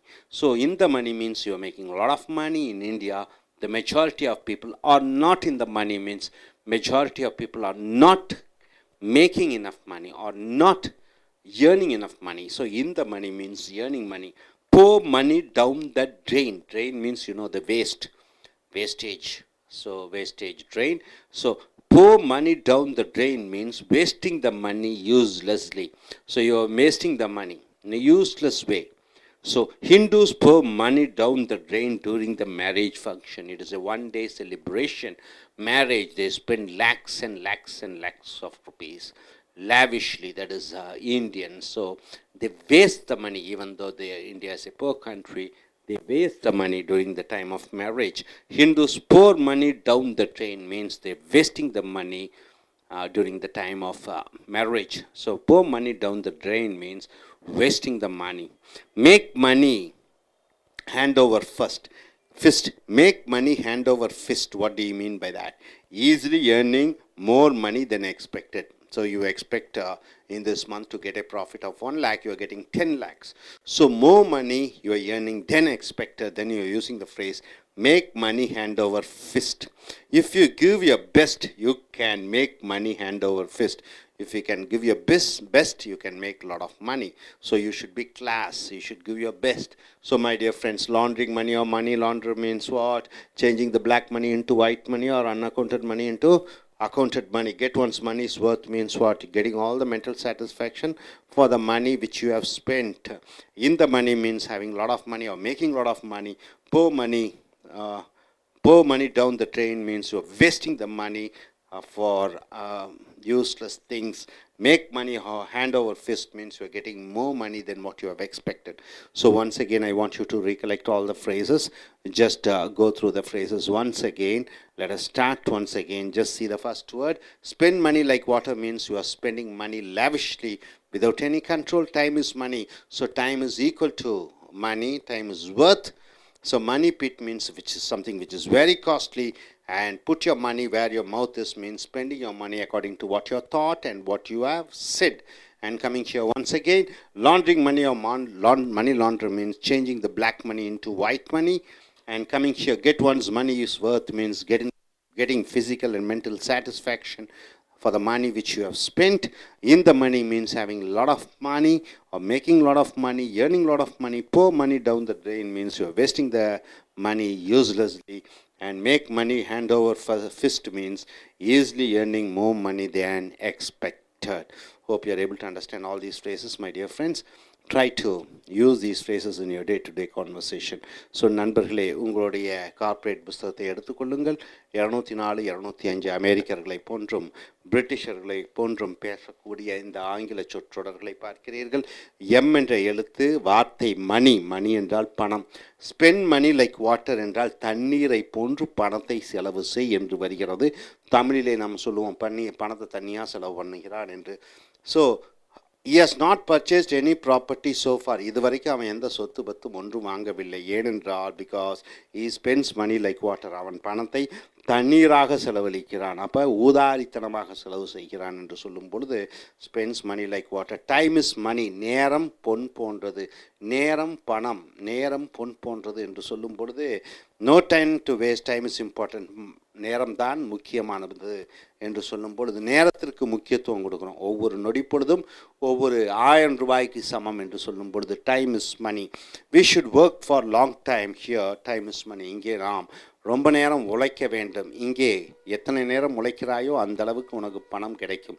So உழைப்பு equal to மணி. அப்போ உழைப்பிற்கு பணத்திற்கும் சரிசமமாக வருகிறது. உழைப்புக்கு தகுந்த ஊதியம் என்று சொல்லும் பொழுது time is money. Money pit என்றால் மணி பிட் என்றால் a product that is very costly. ஒரு விலை உயர்ந்த ஒரு பொருளை மணி பிட் என்று சொல்கிறோம். இன் Chennai the land prices are money pit. சென்னையிலே இடத்தினுடைய மதிப்புகள், இடத்தினுடைய விலை மிக அதிகமாக இருக்கிறது. விலை மிக அதிகமாக இருக்கும் பொழுது மணி பிட் என்ற சொற்றொடரை பயன்படுத்துகிறோம். அடுத்தது put your money where your mouth is. அப்போ வாயில் சொன்னபடி பணத்தை செலவு செய்தல் என்று வருகிறது. இங்கே ஸ்பெண்ட் மணி, ஸ்பெண்ட் பணத்தை செலவு செய்ய வேண்டும். According to what you said. நீ சொன்னபடி பணத்தை செலவு செய்தல். Say to what you have said. Spend money according to what you have said. நீ சொன்னபடி பணத்தை செலவு செய்தல். இப்போ உதாரணத்துக்கு பார்த்தீங்கன்னா he thought Reliance share prices will go up. அவன் ரிலையன்ஸ் கம்பெனியினுடைய பங்குகள் விலை அதிகமாக விற்கும் என்று நினைத்தான். So he's put his money where his mouth is. ஆகையால் அவன் நினைத்தபடி பணத்தை ரிலையன்ஸ் கம்பெனியிலே அந்த பங்குகள் வாங்குவதன் மூலமாக செலவழித்தான். ஸோ நண்பர்களே, ஸ்பெண்ட் மணி லைக் வாட்டர்னா பணத்தை தனியாக செலவிடுதல், டைம் இஸ் மணினா நேரம் பொன் போன்றது, மணி பிட் என்றால் அதிக விலையுள்ளது, put your money where mouth is என்றால் நீ சொன்னபடி நினைத்தபடி பணத்தை செலவு செய்தல். அடுத்தது laundering money or money launderer. Money laundering என்றால் என்ன? அப்போ பணத்தை, கருப்பு பணத்தை வெள்ளை பணமாக மாற்றுவது. கருப்பு பணம்னா என்ன? அரசாங்கத்துக்கு கொடுக்காத அந்த செலுத்தாத வரி பணம், அந்த பணத்தை வெள்ளை பணமாக கணக்கு வைக்கக்கூடிய பணமாக மாற்றுவது. In film industry we find money laundering. Cinema துறையிலே இந்த கருப்பு பணத்தை, அதாவது அரசாங்கத்துக்கு காமிக்காமல் ஏமாற்றி வைத்திருக்கக்கூடிய அந்த பணம், 1 லட்சம் ரூபா தான் வருமானம் வந்துன்னு சொல்லுவாங்க. ஆக்சுவலாக 10 லட்சம் வாங்கியிருப்பாங்க. அந்த 9 லட்சம் ரூபாய்க்கு வரி கட்டி இருக்க மாட்டாங்க. அந்த 9 லட்சம் ரூபாய்க்கு வரி கட்டக்கூடிய அந்த பணம், அதை வெள்ளை பணமாக மாற்றுவார்கள். வேறு ஏதோ ஒன்றிலிருந்து வருமானம் கிடைத்தது போல காண்பிப்பார்கள். அதுதான் மணி லாண்டரிங் என்று சொல்வோம். கெட் ஒன்ஸ் மணிஸ் வர்த் என்றால் என்ன? கொடுத்த பணத்திற்கு தகுந்த மதிப்பு என்ற சொற்றொடர். Getting physical and mental satisfaction, அப்போ உடல் ரீதியாகவும் மன ரீதியாகவும் சந்தோஷம் அடைதல். For the money one spends, ஒருவர் செலவழித்த பணத்திற்கு. I get my money's worth from the newly purchased flat.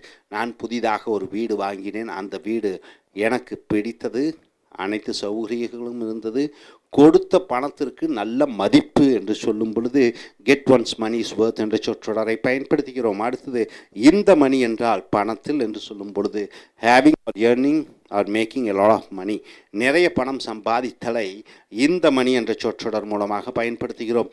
In India the majority of are not in the money. இந்தியாவிலே நிறைய மக்கள் பணத்தை அதிகமாக சம்பாதிப்பது இல்லை. அடுத்ததாக போர் மணி டவுன் த ட்ரெயின். சாக்கடையிலே பணத்தை ஊற்றுவது, சாக்கடையில் பணத்தை அள்ளி வீசுவது என்று சொல்லும் பொழுது வேஸ்டிங் த மணி யூஸ்லெஸ்லி, அனாவசியமாக ஊதாரித்தனமாக எந்த விதமான பிரயோஜனம் இல்லாமல் பணத்தை ஊதாரித்தனமாக செலவு செய்தல். Hindus pour money down the drain during the marriage function. இந்துக்கள் திருமண விழாக்களிலே அந்த திருமணத்திற்காக லட்சம் கோடியும் ஒரே நாளில் செலவழிக்கிறார்கள். அது பணம் வேஸ்டாக ஒரு நாள் கூத்து என்று செலவாகி விடுகிறது. அடுத்ததாக make money hand over fist என்றால் சுலபமாக பணத்தை எதிர்பார்த்ததை விட அதிகமாக சம்பாதிக்கும் பொழுது make money hand over fist. Fist என்றால் கையை புடைத்து கொண்டு வைப்பது. If you give your best, நீ உன்னுடைய சிறந்த கடினமாக முயற்சி செய்து உழைத்தால் you can make money hand over fist என்றால் நீ எதிர்பார்த்ததை விட அதிகமாக பணம் சம்பாதிக்கலாம். ஸோ நண்பர்களே, லாண்டரிங் மணி என்றால் ஆர் மணி லாண்டர் என்றால் கருப்பு பணத்தை வெள்ளை பணமாக மாற்றுதல். கெட் ஒன்ஸ் மணி வாஸ் வர்த் என்றால் என்ன? கொடுத்த பணத்துக்கு தகுந்த ஒரு திருப்தியும் நிம்மதியையும் அதனுடைய தகுதியையும் பெறுதல். இந்த மணி என்றால் அதிக அளவிலே பணம் சம்பாதித்தல். போர் மணி டவுன் த ட்ரெயின் என்றால் பணத்தை அனாவசியமாக செலவிடுதல். Make money hand over fist என்றால் எதிர்பார்த்ததை விட அதிகமாக பணம் சம்பாதித்தல். ஸோ நண்பர்களே, மறுபடியும் இந்த சொற்றொடர்களை ஒரு முறை பார்ப்போம். ஸோ இங்கே பார்த்தீங்கன்னா ஸ்பெண்ட் மணி லைக் வாட்டர்னால் பணத்தை தண்ணியாக செலவழித்தல். டைம் இஸ் மணி என்றால் நேரம் பணத்தை போன்றது, நேரம் பொன் போன்றது. மணி பிட் என்றால் அதிக விலையுடைய. Put your money where your mouth is என்றால் நீ சொன்னபடி அந்த பணத்தை அதிலே செலவிடுதல். லாண்டரிங் மணி என்றால் கருப்பு பணத்தை வெள்ளை பணமாக மாற்றுதல். Get one's money is worth என்றால் ஒரு மன நிம்மதி அடைதல், திருப்தி அடைதல். கொடுத்த பணத்திற்கு செலவு செய்து ஒரு திருப்தியை அடைதலை நீங்கள் get one's money is worth என்று சொல்கிறோம். அடுத்ததாக இந்த மணி என்றால் நிறைய பணம் சம்பாதித்தல். போர் மணி டவுன் த ட்ரெயின் என்றால் ஊதாரித்தனமாக பணத்தை செலவிடுதல். Make money hand over fist என்றால் எதிர்பார்த்ததை விட மிக அதிகமாக பணத்தை சம்பாதித்தல். ஸோ நண்பர்களை, இந்த சொற்றொடர்களை பயன்படுத்தி நல்ல பேச்சாளர்களாகவும் எழுத்தாளர்களாகவும் ஆங்கிலத்தில் மாற வேண்டும் என்று என்னுடைய ஆசீர்வாதங்களை கொடுக்கிறேன். Thank you. Dear friends, welcome to AS American English. Take your corporate English book. It's in the page number 206 to 207. The spoken English words and phrases what Americans and Britishers or the native English speakers they speak, or the first language is English. Those people, what type of phrases they use. Coming here under the letter M, the word is moon, and the phrase is promise the moon. Promise the moon. What do you mean by that phrase? Promise the moon. It means a promise which cannot be followed, a promise which can be followed, kept or maintained. A promise which can be followed, which cannot be maintained, which cannot be kept. A promise which cannot be followed. Right? So simple. There's always a fight between husband and wife. There's always a fight between husband and wife. There is no family without a fight, because he always promises the moon. He always says, I will do this and that. Oh, the husband. And he doesn't keep it. So there's a fight between them. So he promises the moon in the sense that he promises lot many things to do, but he is unable to do. So promise the moon is you are promising somebody that you are going to do this and that which you cannot keep. Ask for the moon. The phrase ask for the moon. So requesting something which is impossible to do. You are asking somebody something which is impossible for the other person or the group of person or the company to do. You are asking for something which the other person cannot do or can't do. She was asking 1 lakh rupees monthly salary. How much she is asking? 1 lakh rupees as a monthly salary. But she is not worth for that. She is worth only for 25,000 rupees. So it is like asking for the moon in the sense she is asking over expectation, which cannot be fulfilled, which can be fulfilled. So ask for the moon means requesting something which is impossible to do. And next, moon, to say one's past life. To say one's past life.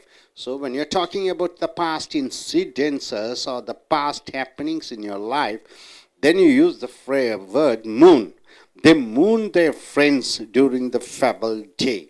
They mooned their friends in the sense they were talking about the old incidences, the past happenings, and they were talking, reminiscences, thinking about the past incidences, and they are speaking. So it comes here as a verb, moon. They mooned means they were speaking about the old happening school days and college days. So my dear friends, promise the moon. What do you mean by that? A promise which cannot be kept, or which is to be, which is not to be, which cannot be, maintained. Ask for the moon. You are asking for something which is impossible for the other person to do. Moon, to say and think and talk about the past incidences. And coming here, more, the phrase, the word more, and the phrase more than one bargain for. More than one bargain for. What do you mean by the phrase more than one bargain for? Getting more than expected. In a negative situation, you are getting more than you expected. You expect a salary of 30,000 or 50,000, you get a salary of 1 lakh. This is more than what you have expected. In a negative situation, in the sense you have never thought like that you will be getting 1 lakh, you thought you will be getting only 50,000, and you are getting a salary of 1 lakh. That is more than one expected. So something happening more than one expected, then you are using the phrase more than one bargain for. The salary increase I got this month is more than I bargained for. So the salary increase which I got is more than I bargained for, means more than I expected. Coming here, more than one can chew. Chewing means, you know that. Chew. You put the food and chew the food through your, in your mouth, through the teeth, grinding the food. More than one can chew means more work given to one than he can do. Somebody can do only 5 hours of work, and you are giving 8 hours of work. More than one can chew. You are giving more work than what a person can chew. Here he is very tired because he works more than he can chew, means because he is overworking himself, using himself, his mind and physically and mentally. So overworking. A person more than one can chew means you are giving a work to somebody which is not possible for him to do. You are giving more work than what he can do. See, what do you mean by mosey? Mosey means just killing the time, wasting the time. Killing the time in the sense just you don't know how to spend the time. You're just wasting the time. Mosey. We mosey around the shopping malls means around the shopping malls we just go there and window shop, in the sense just go around, wandering around without any purpose. So mosey means wasting the time. Mosey. And coming next, mouth, the part of body, mouth, And blabber mouth. Blabbering means what? Always talking. Blabber, continuous and a constant talker. A person who is a continuous talker. A person who is a constant talker. You cannot stop him. So he is called a blabber mouth. My grandmother is such a blabber mouth. My grandmother is such a person who is a blabber mouth, in the sense she keeps talking. So my dear friends, more than one bargain for means what? Getting more than what you have expected. More than what you have expected. Then you use the phrase more than one bargain for. More than one can chew means you are giving somebody more work than what he can chew. Mosey means just idling the time, wasting the time, spending the time without any purpose, just wandering. And mouth, blabber mouth means a constant talker, a person who keeps on talking without any break. Then you use the phrase blabber mouth. So my dear friends, let us come once again to all the phrases and see and recollect and try to speak use these phrases. What do you mean? Promise the moon. Promise the moon. A promise which you cannot maintain or do it. A promise which you have given to somebody which you cannot keep it, or which you cannot maintain it, or which you cannot do it. Then you use the phrase, I promised the moon. He promised the moon to her. Ask for the moon. You are asking something which is possible for the other person to do. You are asking something impossible for the other person to do. So ask the moon for. Then the third goes for moon. Moon means to say and speak about one's past happenings, past life. Next, more than one bargain for, getting more than one expected. More than one can chew means you are giving a person more work than what he can chew. Mosey means wasting your time, idling your time, killing your time. And blabber mouth means a constant talker without any stopping. Constant stopper. He keeps on talking. Okay, by this, use these phrases in your day-to-day conversation and try to be a good orator, good speaker, and good writer. Okay. நண்பர்களே, உங்களுடைய corporate புஸ்தகத்தை எடுத்துக்கொள்ளுங்கள். பக்கம் 206, 207. அமெரிக்கர்களை போன்றும் பிரிட்டிஷர்களை போன்றும் தாய்மொழியை ஆங்கிலமாக கொண்டு இருக்கக்கூடியவர்கள் பேசக்கூடிய அந்த ஒரிஜினல் ஆங்கில சொற்றொடர்களை பார்க்கிறீர்கள். ஸோ இந்த எழுத்து எம், வார்த்தை மூன். மூன் என்றால் நிலவு. ப்ராமிஸ் த மூன் என்றால் என்ன? நிலவை உனக்கு பிடித்து கொடுக்கிறேன் என்று சத்தியம் செய்தல். ப்ராமிஸ் த மூன் என்றால் நிலவை உனக்கு பிடித்து கொடுக்கிறேன், நிலவை உனக்கு கொடுக்கிறேன் என்று சொல்லுதல். இது என்ன என்ற சொற்றொடர் பார்த்தீர்கள் என்றால், a promise which cannot be followed, a promise which cannot be kept, a promise which cannot be maintained. எந்த ஒரு சத்தியம் அதை நாம் பின்பற்ற முடியவில்லையோ, எந்த ஒரு சத்தியத்தை நாம் வைத்திருக்க முடியவில்லையோ, எந்த சத்தியத்தை நாம் கடைபிடிக்க முடியவில்லையோ, அந்த சூழ்நிலைக்கு a promise the moon என்று சொல்கிறோம். There is always a fight between husband and wife.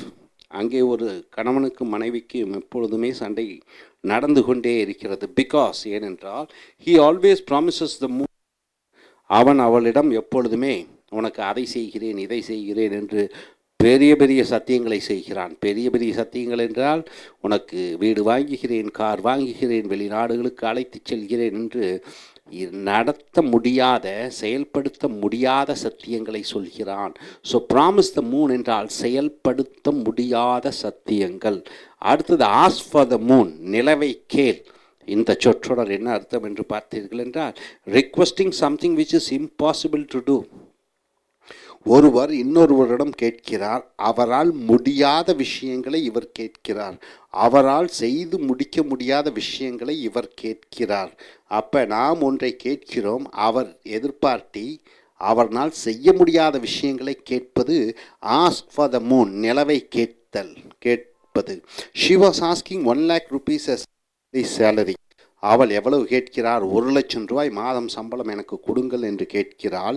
It is like asking for the moon. அது நிலவை கேட்பது போல. ஏனென்றால் அந்த பெண்ணினுடைய படிப்புக்கும் தகுதிக்கும் ஒரு 30,000 ரூபா கொடுக்கலாம் சம்பளம். ஆனால் 1 லட்சம் ரூபாய் அவள் கேட்பது என்பது நிலவை கேட்பது போல என்று சொல்லும் பொழுது, நடக்க முடியாத விஷயத்தை அவர்கள் பேசுகிறார்கள் என்ற அர்த்தம். அடுத்தது மூன், இங்கே நிலவு, இது வினைச்சொல்லாக வருகிறது. இங்கே மூன் என்றால் வினைச்சொல்லாக வரும் பொழுது ஒருவர் தன்னுடைய இறந்த கால வாழ்க்கையை பற்றி சொல்லும் பொழுது மூன் என்ற சொல்லை பயன்படுத்துகிறோம். They moon their friends during the farewell day. அப்போ ஃபேர்வெல் டே என்றால் என்ன? நண்பர்கள் பிரிந்து செல்லக்கூடிய அந்த நாளை ஃபேர்வெல் டே. அந்த மாணவர்கள் தங்கள் மாணவ படிப்பிலிருந்து பிரிந்து செல்லும் பொழுது நடக்கக்கூடிய விழாவிலே அந்த மாணவர்கள் அவர்களுடைய கடந்த இறந்த காலங்களை பற்றி பேசிக்கொண்டிருந்தார்கள். ஸோ இறந்த காலத்தை பற்றி பேசிக்கொண்டிருப்பதை மூன் என்று சொல்வோம். மூன் அது வினைச்சொல்லாக வருகிறது. ஸோ ப்ராமிஸ் த மூன் என்றால் நடக்க முடியாத சத்தியங்களை சொல்வது. ஆஸ்க் ஃபார் த மூன் ஒருவர் செய்ய முடியாத விஷயங்களை கேட்பது. மூன் இறந்த காலங்களை பற்றி பேசுவது. அடுத்ததாக மோர் என்றால் அதிகமாக. மோர் தென் ஒன் பார்கெயின் ஃபார் ஒருவர் கேட்டதை விட அதிகம், ஒருவர் வாதிட்டதை விட அதிகம், ஒருவர் தனக்கு என்ன வேண்டுமோ அதை விட அதிகமாக கொடுப்பது. ஸோ கெட்டிங் மோர் தென் எக்ஸ்பெக்டட் எதிர்பார்த்ததை விட அதிகமாக கிடைப்பது. the salary increase I got this month இந்த மாதம் எனக்கு கிடைத்த அந்த சம்பள உயர்வு என்பது is more than I bargained for என்றால் என்ன? நான் கேட்ட தொகையை விட அதிகமாக இருக்கிறது, நான் எதிர்பார்த்ததை விட அதிகமாக இருக்கிறது என்று சொல்லும் பொழுது more than one bargain for. அப்போ ஒருவர் ஒன்றை எதிர்பார்த்ததை விட அதிகமாக இருக்கும் பொழுது மோர் தென் ஒன் பார்கெயின் ஃபார் என்ற சொற்றொடரை பயன்படுத்துகிறோம். அடுத்ததாக மோர் தென் ஒன் கேன் சூ ஒருவர் தன்னால் மெல்லக்கூடியதை விட அதிகமாக, ஒருவர் தன்னால் சாப்பிட முடியக்கூடிய அளவை விட அதிகமாக. சூ என்றால் மெல்லுவது. அப்போ more work given to one then he can do ஒரு மனிதன் தன்னால் செய்ய முடியக்கூடிய வேலையை விட அதிகமாக அவருக்கு வேலை கொடுத்தல். இப்போ எனக்கு கீழே வேலை செய்கிறாங்க, அவர்கள் செய்யக்கூடிய ஒருவன் வேலை செய்கிறான், அவனால் 5 மணி நேரம் தான் வேலை செய்ய முடியும், அவனுக்கு 7 மணி நேரம் 8 மணி நேரம் வேலை கொடுக்கிறேன். அப்போ ஒருவர் அவருடைய அந்த வேலை திறனை விட, வேலை செய்யக்கூடிய திறனை விட அதிகமாக வேலை கொடுத்தல், அதுதான் more than one can chew. Is very tired அவன் ரொம்ப சோர்ந்திருக்கிறான். Because he works more than he can chew ஏனென்றால் அவன் தன்னால் முடிந்த அளவை விட அதிகமாக வேலை செய்கிறான். ஒருவன் தன்னால் முடிந்த அளவை விட அதிகமாக வேலை செய்வதை மோர் தென் ஒன் கேன் சூ என்ற சொற்றொடர் மூலமாக உபயோகப்படுத்துகிறோம். அடுத்ததாக மோசி. மோசி என்றால் என்ன? Wasting the time, killing the time. நேர காலத்தை, பொன்னான நேரத்தை வீணாக்குவது, நேர காலத்தை வீணாக்குவது, தெண்டமாக உபயோகமற்ற முறையிலே வீணாக்குவது மோசி என்று சொல்கிறோம். ஊர் சுற்றி கொண்டிருக்கிறோம், நேர காலத்தை அங்கே இங்கே விளையாடி கொண்டு டிவி பார்த்து கொண்டு mosey. We mosey around the shopping malls என்றால் என்ன? அங்கே அந்த வணிக வளாகத்திலே, ஷாப்பிங் மால்ஸிலே நாங்கள் சுற்றி கொண்டு நேரத்தை தேண்டமாக செலவழித்து கொண்டிருக்கிறோம். ஸோ தேண்டமாக நேரத்தை செலவழித்து கொண்டிருப்பதை மோசி என்ற வார்த்தை மூலமாக நாம் உபயோகப்படுத்தும். அடுத்தது மவுத் என்றால் வாய். பிளாபர் மவுத் என்றால் என்ன? சதா முணங்கிக் கொண்டே இருக்கக்கூடிய வாய், சதா பேசிக்கொண்டே இருக்கக்கூடிய வாய். ஸோ பிளாபர் என்றால் சதா முணங்கிக் கொண்டே இருப்பது. So a continuous and a constant talker தொடர்ச்சியாக விடாது இடைவிடாது பேசி கொண்டிருக்கக்கூடியவரை நாம் பிளாபர் மவுத் என்ற சொற்றொடர் மூலமாக பயன்படுத்துகிறோம். மை கிராண்ட் மதர் என்னுடைய பாட்டி இஸ் சச் ஏ பிளாபர் மவுத் என்றால் என்னுடைய பாட்டி விடாமல் பேசி கொண்டிருக்கக்கூடியவராக இருக்கிறார். ஸோ நண்பர்களே, மோர் தென் ஒன் பார்கெயின் ஃபார் என்றால் என்ன? ஒருவர் எதிர்பார்த்ததை விட, ஒருவர் கேட்டதை விட அதிகமாக கொடுப்பது மோர் தென் ஒன் பார்கெயின் ஃபார். அடுத்தது மோர் தென் ஒன் கேன் சூ என்றால் என்ன? ஒருவர் தன்னால் செய்ய முடியக்கூடிய வேலையை விட அதிகமாக அவருக்கு வேலை கொடுத்தல். மோசி என்றால் நேர காலத்தை வீணாக்குவது. பிளாபர் மவுத் என்றால் என்ன? சதா வாயடித்து கொண்டே வாயிலை பேசிக்கொண்டே இருப்பது. ஸோ மறுபடியும் பாருங்கள், ப்ராமிஸ் த மூன் என்றால் ஒரு சத்தியம் செய்வது, அந்த சத்தியத்தை நம்மால் கடைபிடிக்க முடியாத சத்தியங்களை செய்வது. அடுத்தது ஆஸ்க் ஃபார் த மூன் என்றால் என்ன? ஒருவரிடம் நாம் கேட்பது, அவரால் கொடுக்க முடியாததை நாம் கேட்கிறோம். மிகப்பெரிய அளவிலே நாம் எதிர்பார்த்து கேட்பது ஆஸ்க் ஃபார் த மூன். அடுத்ததாக மூன் என்றால் தன் இறந்த காலத்தை பற்றி பேசுவது. So more than one bargain for என்றால் என்ன, ஒருவர் எதிர்பார்த்ததை விட அதிகமாக கிடைப்பது. மோர் தென் ஒன் கேன் சூ, ஒருவர் தன்னால் செய்ய முடியக்கூடிய வேலையை விட அதிகமாக வேலை அவர் செய்வது. மோசி என்றால் நேர காலத்தை வீணாக செலவழிப்பது. பிளாபர் மவுத் என்றால் என்ன, சதா பேசிக்கொண்டே, சதா விடாமல் பேசிக்கொண்டே இருக்கக்கூடிய, முணுமுணுத்து கொண்டே இருக்கக்கூடியவர்களை பிளாபர் மவுத் என்று சொல்கிறோம்.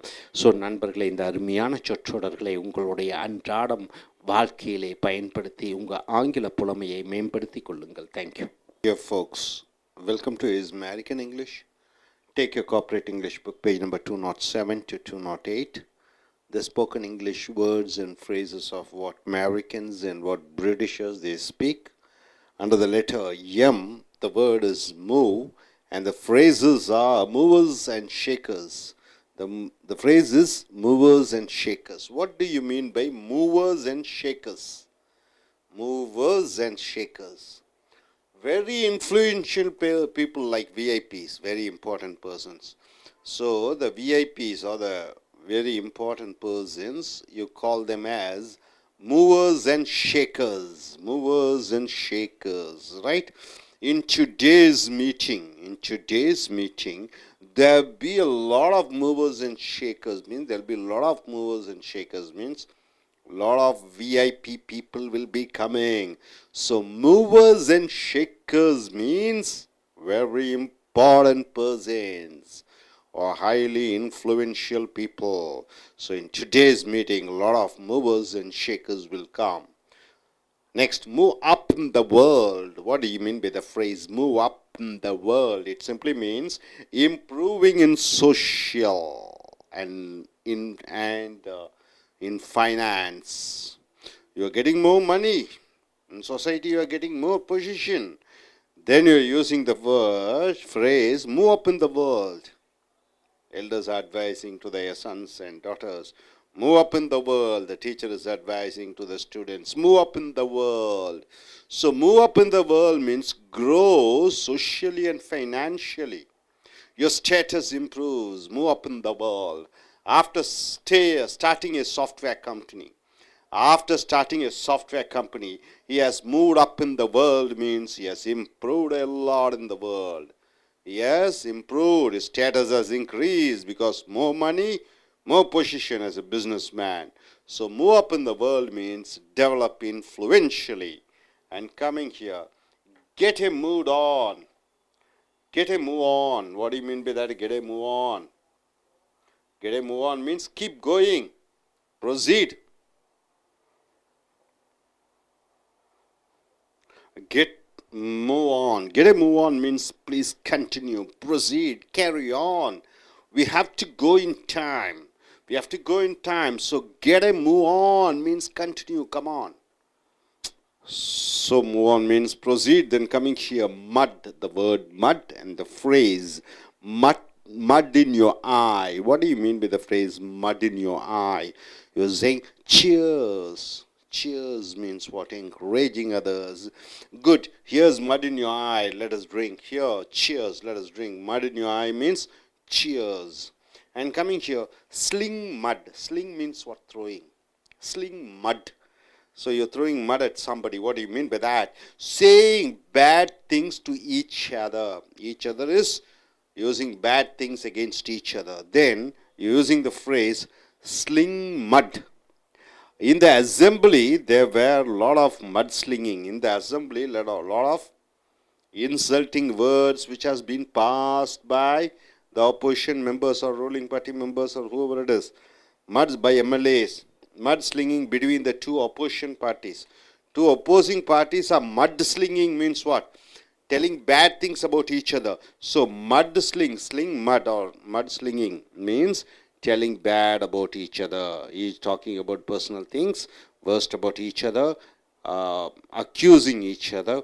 So my dear friend, movers and shakers means what? Very important persons, the VIPs.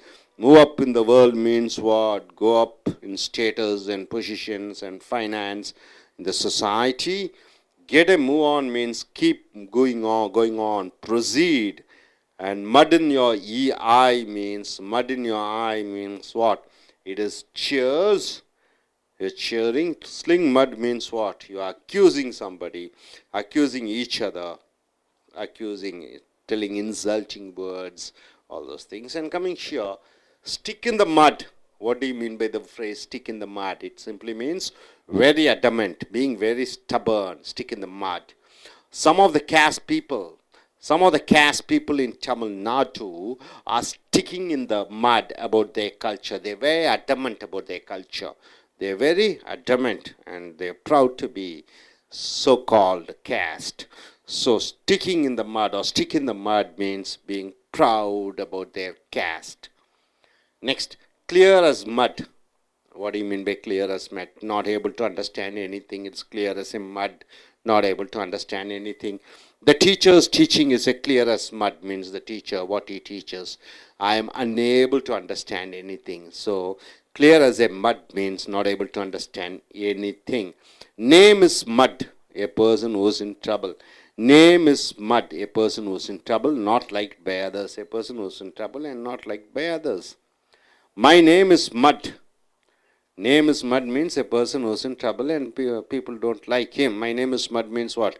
I am in trouble, so people don't like me. So my name is mud. If my father knows that I drink alcohol, if I drink alcohol, if my father knows that I am drinking alcohol, my name is mud means what?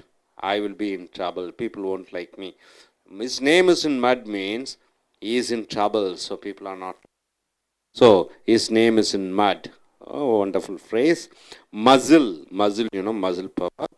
Flex one's muzzle. Flexing means you're tightening and showing. So frightening others by using force. By using force, you're trying to frighten others and showing the strength to other. You're showing your power, physical strength to the other person.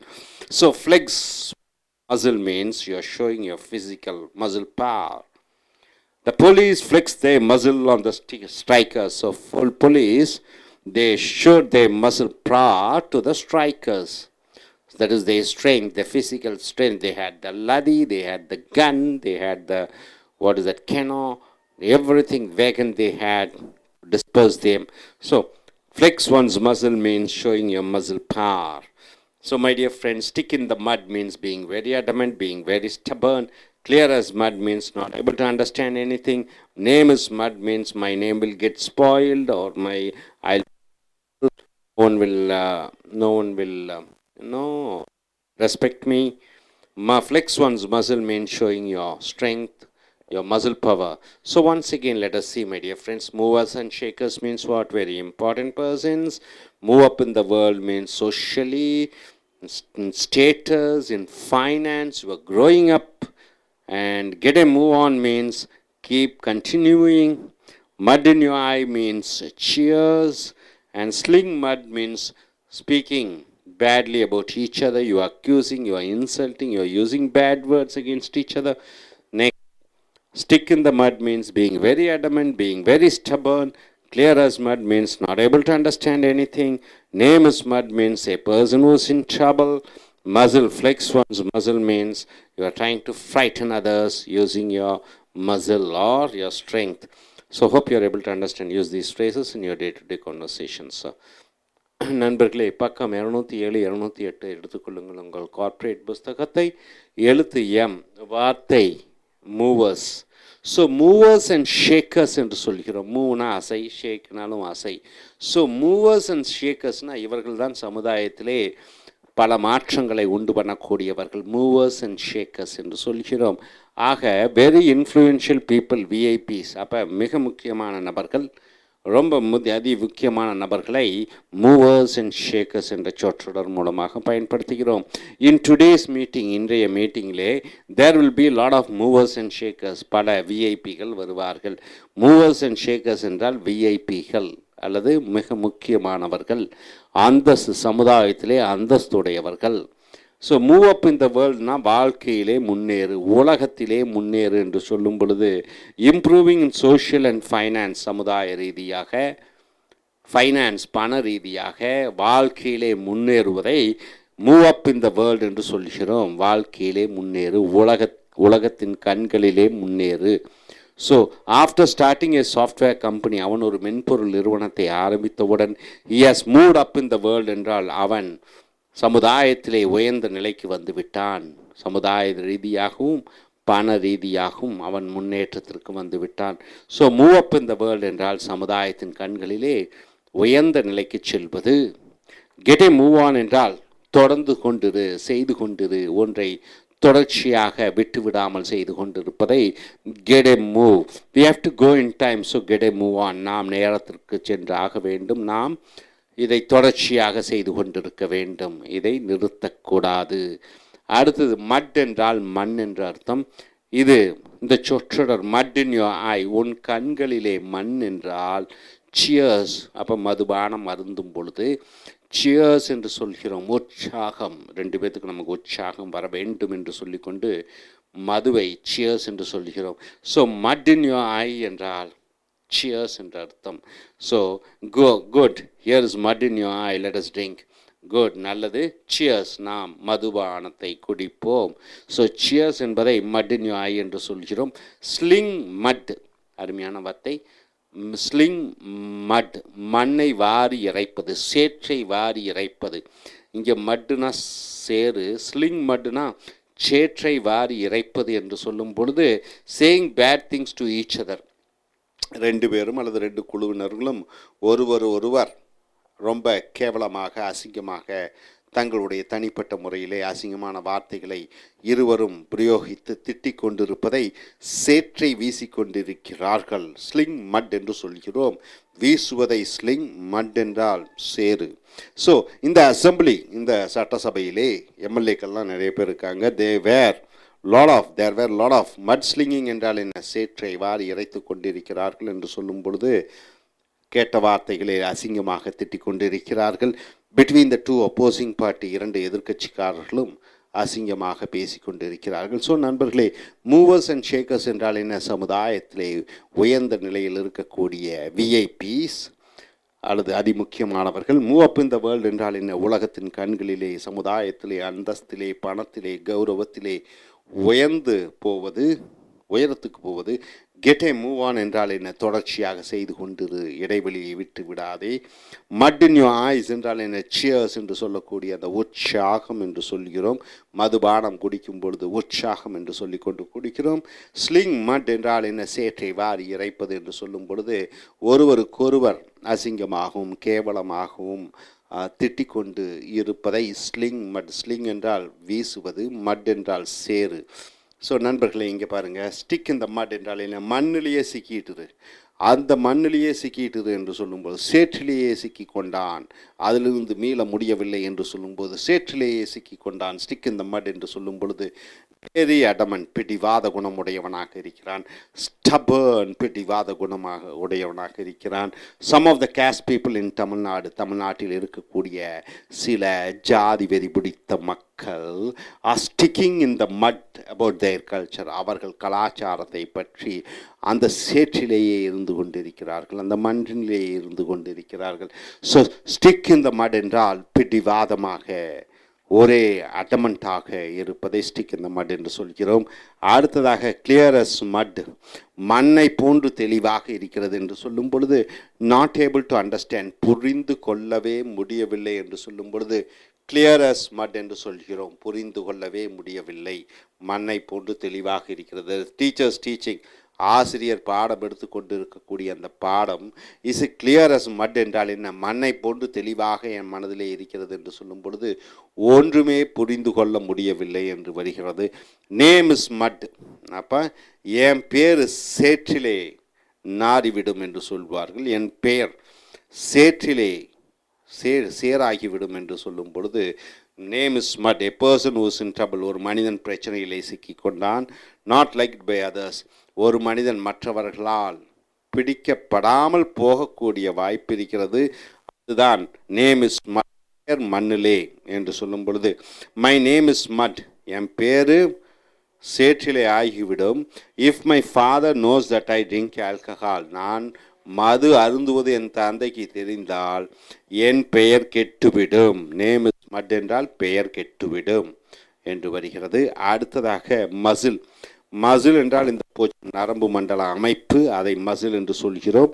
Flex one muscle என்றால் என்ன? ஒருவன் தன்னுடைய புஜத்தை இறுக்குகிறான். புஜம் என்றால் muscle என்று சொல்கிறோம்.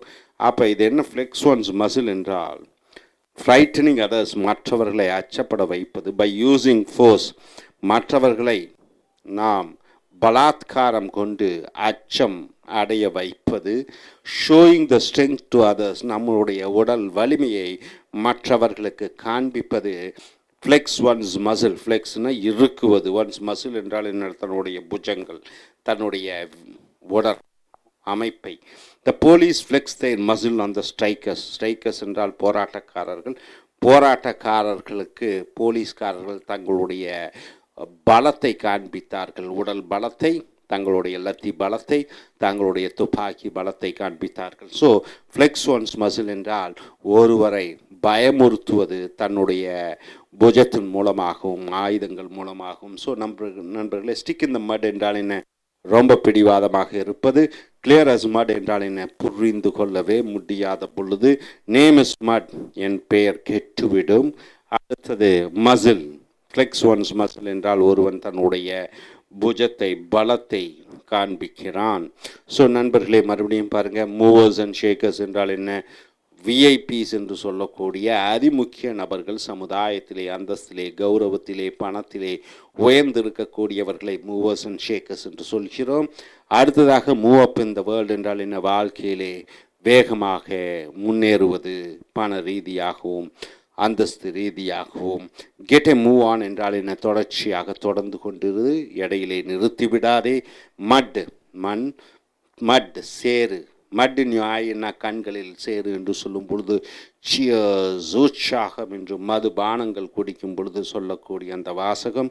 Sling மட் என்றால் என்ன? சேற்றை வாரி வீசுவது என்று சொல்லும் பொழுது அசிங்கமாக ஒருவருக்கொருவர் திட்டிக்கொண்டு பேசிக்கொண்டு இருப்பதை ஸ்லிங் மட் என்று சொல்கிறோம். அடுத்ததாக ஸ்டிக் இன் த மட் என்றால் என்ன? ரொம்ப பிடிவாதமாக இலேயே மாட்டிக்கொண்டான் என்று சொல்லும் பொழுது பிடிவாதமாக இருக்கக்கூடிய குணாதிசயம். கிளியர் ஆஸ் எ மட் என்றால் என்ன? புரிந்து கொள்ளவே முடியவில்லை என்று சொல்லும் பொழுது நேம் இஸ் மட், என் பேரில் சேற்றிலே மாட்டிவிட்டது என்று சொல்லும் பொழுது என் பேர் அசிங்கப்பட்டு விட்டது. மசில். ஃப்ளெக்ஸ் ஒன்ஸ் மசில் என்றால் என்ன? ஒருவன் தன்னுடைய புஜ பலத்தை, தன்னுடைய பலத்தை காண்பித்து மற்றவர்களை அச்சுறுத்துவதை ஃப்ளெக்ஸ் ஒன்ஸ் மசில். ஃப்ளெக்ஸ்னா இருக்கு, காண்பி என்று வருகிறது. ஸோ நண்பர்களே, இந்த சொற்றொடர்களை பயன்படுத்தி உங்களுடைய ஆங்கில பேச்சாற்றலையும் எழுத்தாற்றலையும் வளர்த்திக் கொள்ளுங்கள். Thank you. Dear friends, welcome to AS American English. Take your corporate English book, page number 209 to 210. The spoken English words and phrases of what Americans and Britishers speak, or the native English speakers, what they speak. Coming here under the letter M, the word is muzzle. And what do you mean by muzzle car? The phrase muzzle car means a car with a good horsepower. Horsepower means what? The strength to pull and run fast. So a car with a good horsepower and a powerful engine. A powerful engine with a good horsepower, then you call the car as a muscle car. During 1950s and 1980s, from 1950s to 1980s, Ambassador was a muscle car in India. The brand Ambassador, a four-wheeler car, is a muscle car in India. Means it is the most powerful car in the sense of its power to pull. The engine power. Then coming here, muzzle in. Muzzle in means what? You are using muscle power to get inside, forcing and coming to a meadow. You are using force to get inside. So muzzle power. So muzzle in. Many people muzzled in on our marriage day. On our marriage day, a lot of people came without an invitation to our marriage. So a lot of people came inside the marriage hall without an invitation, just to have the free lunch and free breakfast. So muzzle in. Muzzle in means forcing and coming. Music. Next word is music, and the phrase is music to one's ear. feast for our ears. What do you mean by music in one's ear? A pleasant and a happy thing to hear. You are saying something, a pleasant thing. You are saying something, a happy thing. See, for example, in cricket match, India has won the match. I don't know, you are giving information. It becomes a music to my ear. You say, I've got a promotion, and you say the information, it is just a music to my ear. So music to my ears means something which gives a pleasant feeling inside you when you hear certain matters. So here, it was music to our ears to hear A.R. Rahman's winning Oscar Award for music. When A.R. Rahman won the Oscar Award, when I heard, it was like, music to my ears, in the sense, it gave me so wonderful feeling to hear that one man from Tamil Nadu, A.R. Rahman, has won the Oscar Award, which is claimed to be internationally the best award. Musical chairs. What do you mean by musical chairs? It's a game in which few chairs are there. Only few chairs are there compared to the total person. 10 of them are there, 8 chairs will be there. 7 of them are there, 6 chairs will be there. So, less the number of the chairs, more the number of persons. In business, a person is not sure whether he'll be in the job or removed from the job because of downsizing the employees. You see here, musical chairs in the sense it's a game. Then one other musical chairs in the business term. What do you mean by that? It simply means that a person is scared. Anytime his job may be taken away because the company is downsizing the employees. Means what? They are removing the employees. Because, for example, 10 of them are there. 5 employees will be removed from the job. Downsizing the employees. Then you are using the phrase musical chairs. Musical chairs. So here, muscle car means what? A car which has a high muscle power or high horsepower with a good engine. Muzzle in means forcing and getting inside something. And music to one's ears means what? You are hearing something, a pleasant thing. And musical chairs means it's a game where less number of chairs will be there compared to the people who are to sit in the chair. But in corporate side, what do you mean by musical chairs? Anytime you will be removed from your company because the company wants to downsize the employees. So anytime you may be removed. So the musical chairs. See here, the sentence is, there have been musical chairs in our company means there have been musical chairs in our company because the company is going for downsizing. So here, there have been musical chairs in our company means people don't know when they will get removed. In the musical chair, people don't know when they will be removed out of the game because only less number of chairs. Only less number of vacancies there. More number of people are there. The company wants to downsize or dismiss the employees out of the organization. So, it is a musical chair. There was a musical chair in our company in the sense that there have been musical chairs in our company means they are downsizing and they don't know when which employee will be dismissed. And coming here, face the music. What does this phrase face the music means? It simply means to accept the result of one's wrong action. See, I have done something wrong and I accept the impact of what I have done something wrong and the result, I accept it. I have done a wrong, I accept. I had told a lie, I accept the results. I have done a mischief, I have accept all the whatever the wrong I have done. I did not study well during my college days. I didn't study during my college days. So now I face the music in life means what? Now I am suffering. Face music means suffering. The phrase face music means you are suffering from something which the mistake which you have done. So wonderfully we have finished the M and the letter M and the words of starting with M with the phrases. Now we are coming to Yen. Yen as a and the word is nail. You know what you mean by nail? The part in the finger which always grows and you cut it off. Nail. So, when you say, I am nailed, what do you mean by nailed? Getting caught. I am nailed means you have done something wrong and you are getting caught. Nailed. The police nailed the thief. Nailed the thief means the police caught the thief. Here the phrase or the word nailing means catching. Nailing means catching. So the police nailed the thief. Nail one to cross. Nail one to cross. Nailing means here, what? You're poking something. You take a nail. Here nail is a nailing as a verb and nail as a noun. It is a small piece made of iron or maybe a wood, and you are piercing on something and hitting on the wood. So, or on the wall. Nail one to cross means punish one severely. Severely. You are punishing somebody severely. Then you are using the phrase nail one to cross. Cross, you know the cross.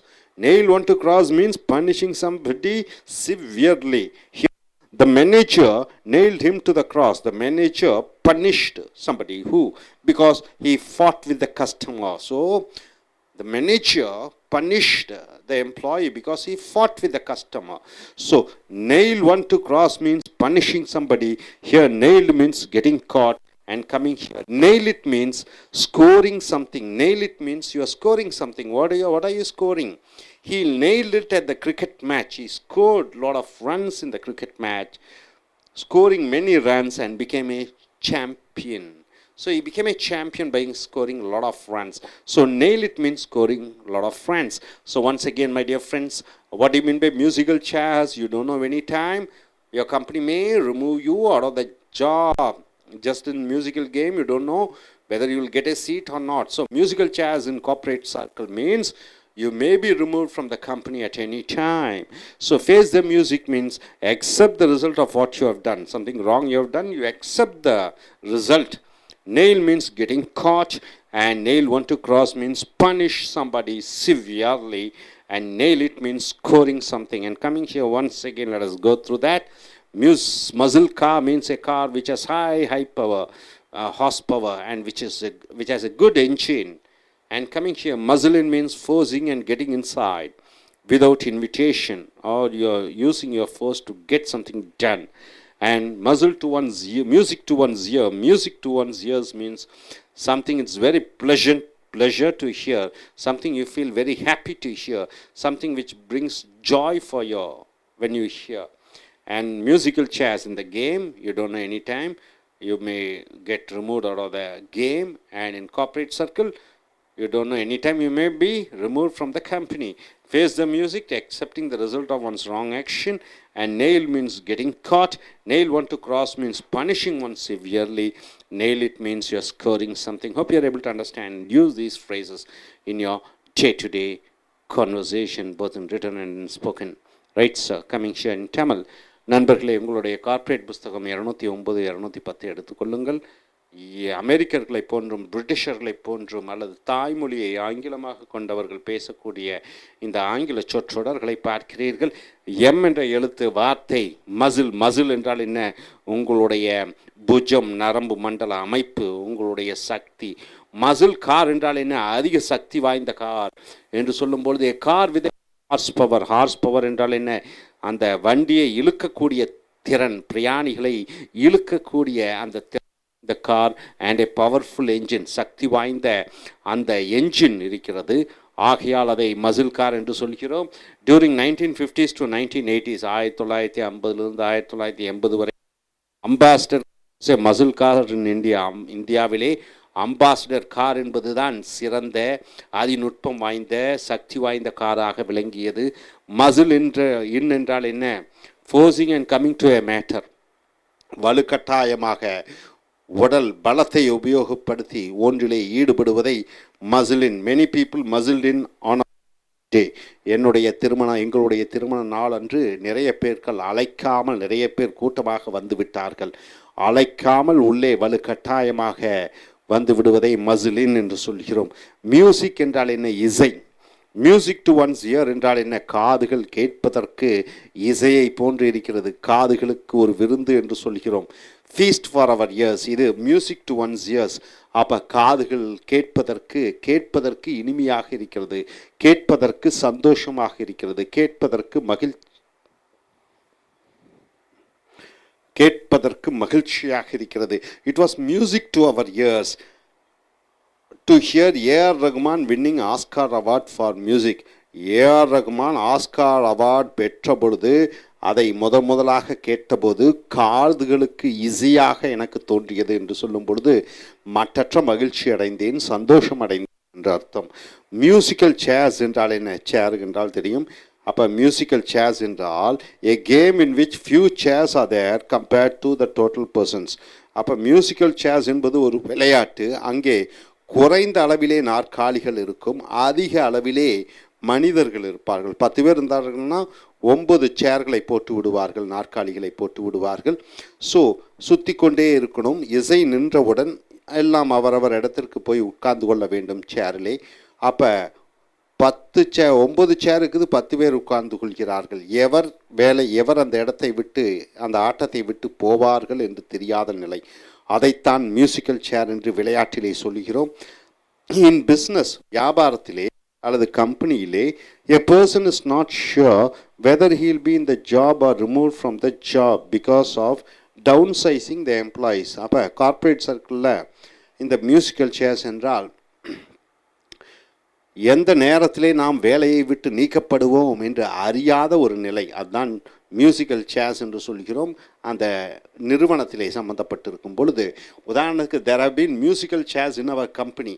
எங்கள் நிறுவனத்திலே யார் எந்த நேரத்தில் வேலையை விட்டு அகற்றுவார்கள், நிர்வாகம் எந்த நேரத்தில் நம்மளை வேலையை விட்டு அகற்றுவார்கள் என்ற தெரியாத நிலை தான் musical chairs. Because the company is going for downsizing. நிறுவனம் ஆட்களை குறைத்து கொண்டிருக்கிறது. ஸோ மியூசிக்கல் சேர்ஸ் என்றால் விளையாட்டிலே அது கேம். இதில் கம்பெனியில் பார்த்திங்கன்னா எந்த நேரத்திலே ஆட்களை வேலையை விட்டு நீக்குவார்கள் என்று அறியாத நிலைமை. ஃபேஸ் த மியூசிக் என்றால் என்ன? அப்போ to accept the result of one's wrong action. ஒருவன் தவறு செய்திருக்கிறான், நான் தவறு செய்திருந்தேன் என்றால் அந்த தவற்றின் பயனை அல்லது பலனை அனுபவித்தே ஆக வேண்டும். உதாரணத்துக்கு, I did not study well during my college days. நான் கல்லூரி நாட்களிலே ஒழுங்காக படிக்கவில்லை. So now I face the music in life. ஸோ அதன் விளைவுகளை, பின் விளைவுகளை, அதனுடைய கஷ்டங்களை நான் இப்பொழுது அனுபவித்து கொண்டிருக்கிறேன். ஸோ ஃபேஸ் த மியூசிக் என்றால் பின் விளைவுகளை, செய்த தவற்றின் பின் விளைவுகளை அனுபவித்தல். அடுத்ததாக நெயில் என்றால் நகம் என்று சொல்வார்கள். வினைச்சொல் என்றால் நெயில்டு என்றால் கெட்டிங் காட், பிடிபடுதல். இப்போ நெயில்டு என்றால் ஆங்கிலத்திலே பிடிபடுதல், மாட்டிக்கிட்டாங்க என்று சொல்வோம். போலீஸ் நெயில் த தீஃப். போலீஸ் திருடனை பிடித்து விட்டார்கள்.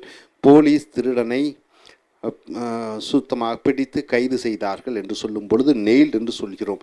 நெயில் ஒன் டு கிராஸ் என்றால் என்ன? ஒருவனை கடுமையாக தண்டித்தலை nail one to cross.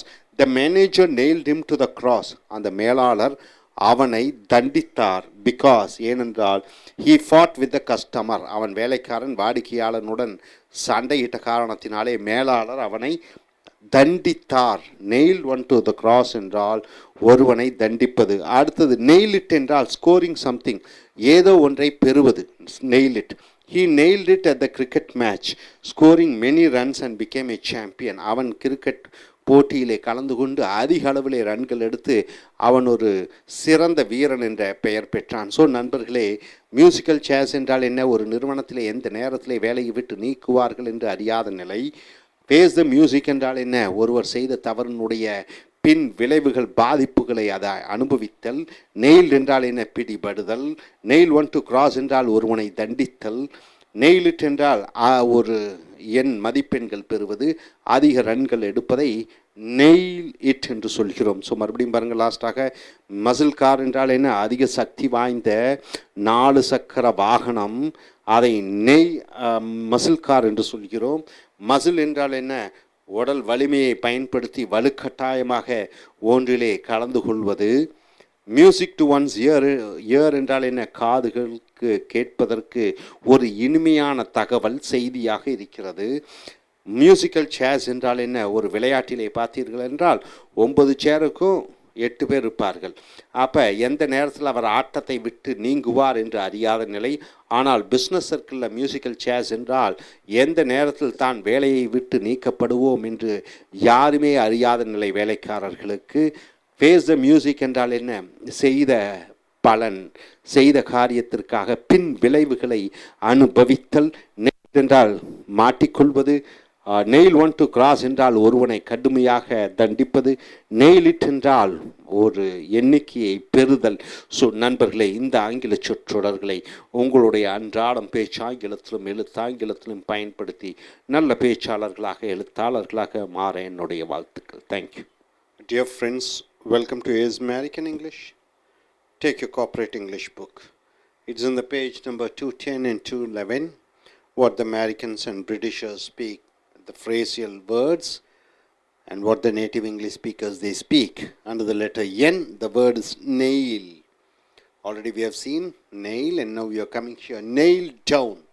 What do you mean by nail down? The phrase nail down means to make sure, 100%, very sure.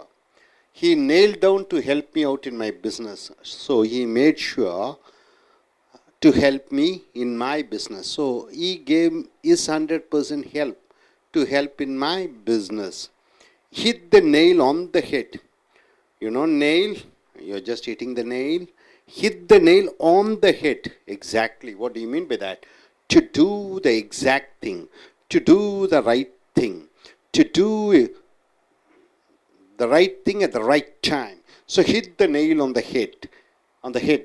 He hit the nail on her head by proposing her in first date. A date means they're taking boy and a girl going outside to share their heart. So in the first day, he proposed her for marriage. So he hit the nail on her head. On her head means he is not speaking, he is not beating around the bush. He has come straight to the point by proposing her straight away in the first date. So he hit her on the head. Next, hit nail on the head, on her head. Name of the game. When you use the phrase name of the game, what do you mean by name of the game? Name of the game means the central point, the central issue, the heart of the matter, and the important point. When you want to say about an important point, then you're using the phrase name of the game. The name of the game in a relationship is love, affection, and caring. So, the name of the game means the central point. The central point in a relationship is love, affection, and caring. So, these are the main things in a relationship. So, the name of the game is, in a name of the game in a relationship is love, caring, and affection. So, name of the game is central point. Call one names. What do you mean by the phrase call one names? It simply means using abusive. You're using bad words on somebody or insulting words on others. Insulting word on others. So you're using insulting word on others, then you're using the phrase call one's names. He called me names. So he called me names means he used abusive words. He insulted me. He hurt me by his words. So he called me names. So I reported him to the headmaster. The matter to the headmaster. Name it. What do you mean by the phrase name it? Tell whatever you want, you will get it. So name it means you are saying to other person, name it means whatever you want, tell me, I will give you. Name it. Whatever you want, tell, I will give you. So, name it, I will purchase it for you. Ask me, I will get it for you. Ask me, you want a necklace, you want a car, you want a bike, you want a mobile, I'll give you. So, name it means tell what you want, I will give you. That's it, name it. So, my dear friends, nail down means what? To make sure. Hit the nail on the head means do the right thing, exact thing. Name of the game means the central point, the heart of the matter, and the important matter is called name of the game. Call one names means you are shouting at somebody, abusive words you are using, bad words you are using on somebody. Next, name it means you ask, I will give you. Whatever you want, you ask me, I will give you. That is called name it. And coming here once again, name is mud.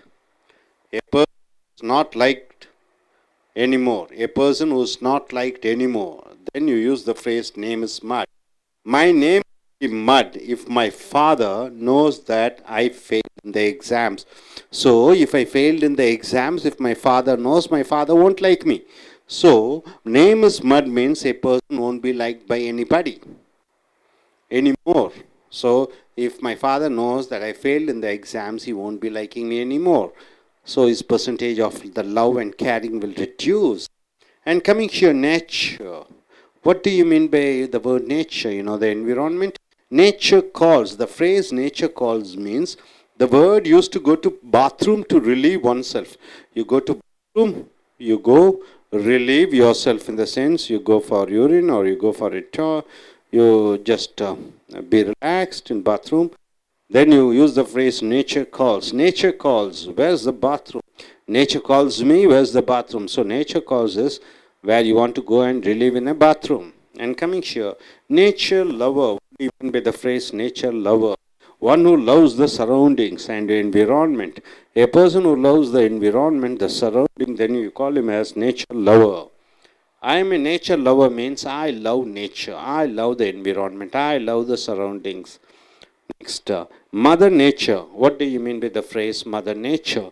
The natural environment. The nature and its environment, you call the phrase Mother Nature. The Mother Nature has given us a lot of wealth.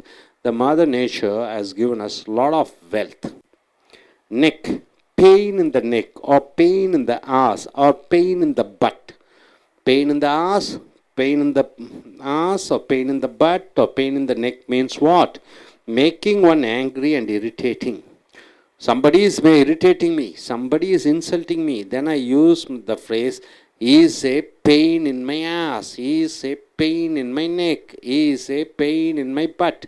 So when you use the phrase pain in the neck means somebody is irritating and insulting you and hurting you, then you use the phrase is a real pain in the neck for me means is a person who insults me, irritates me, annoys me. So my dear friends, name is mud means a person who is anymore by anybody.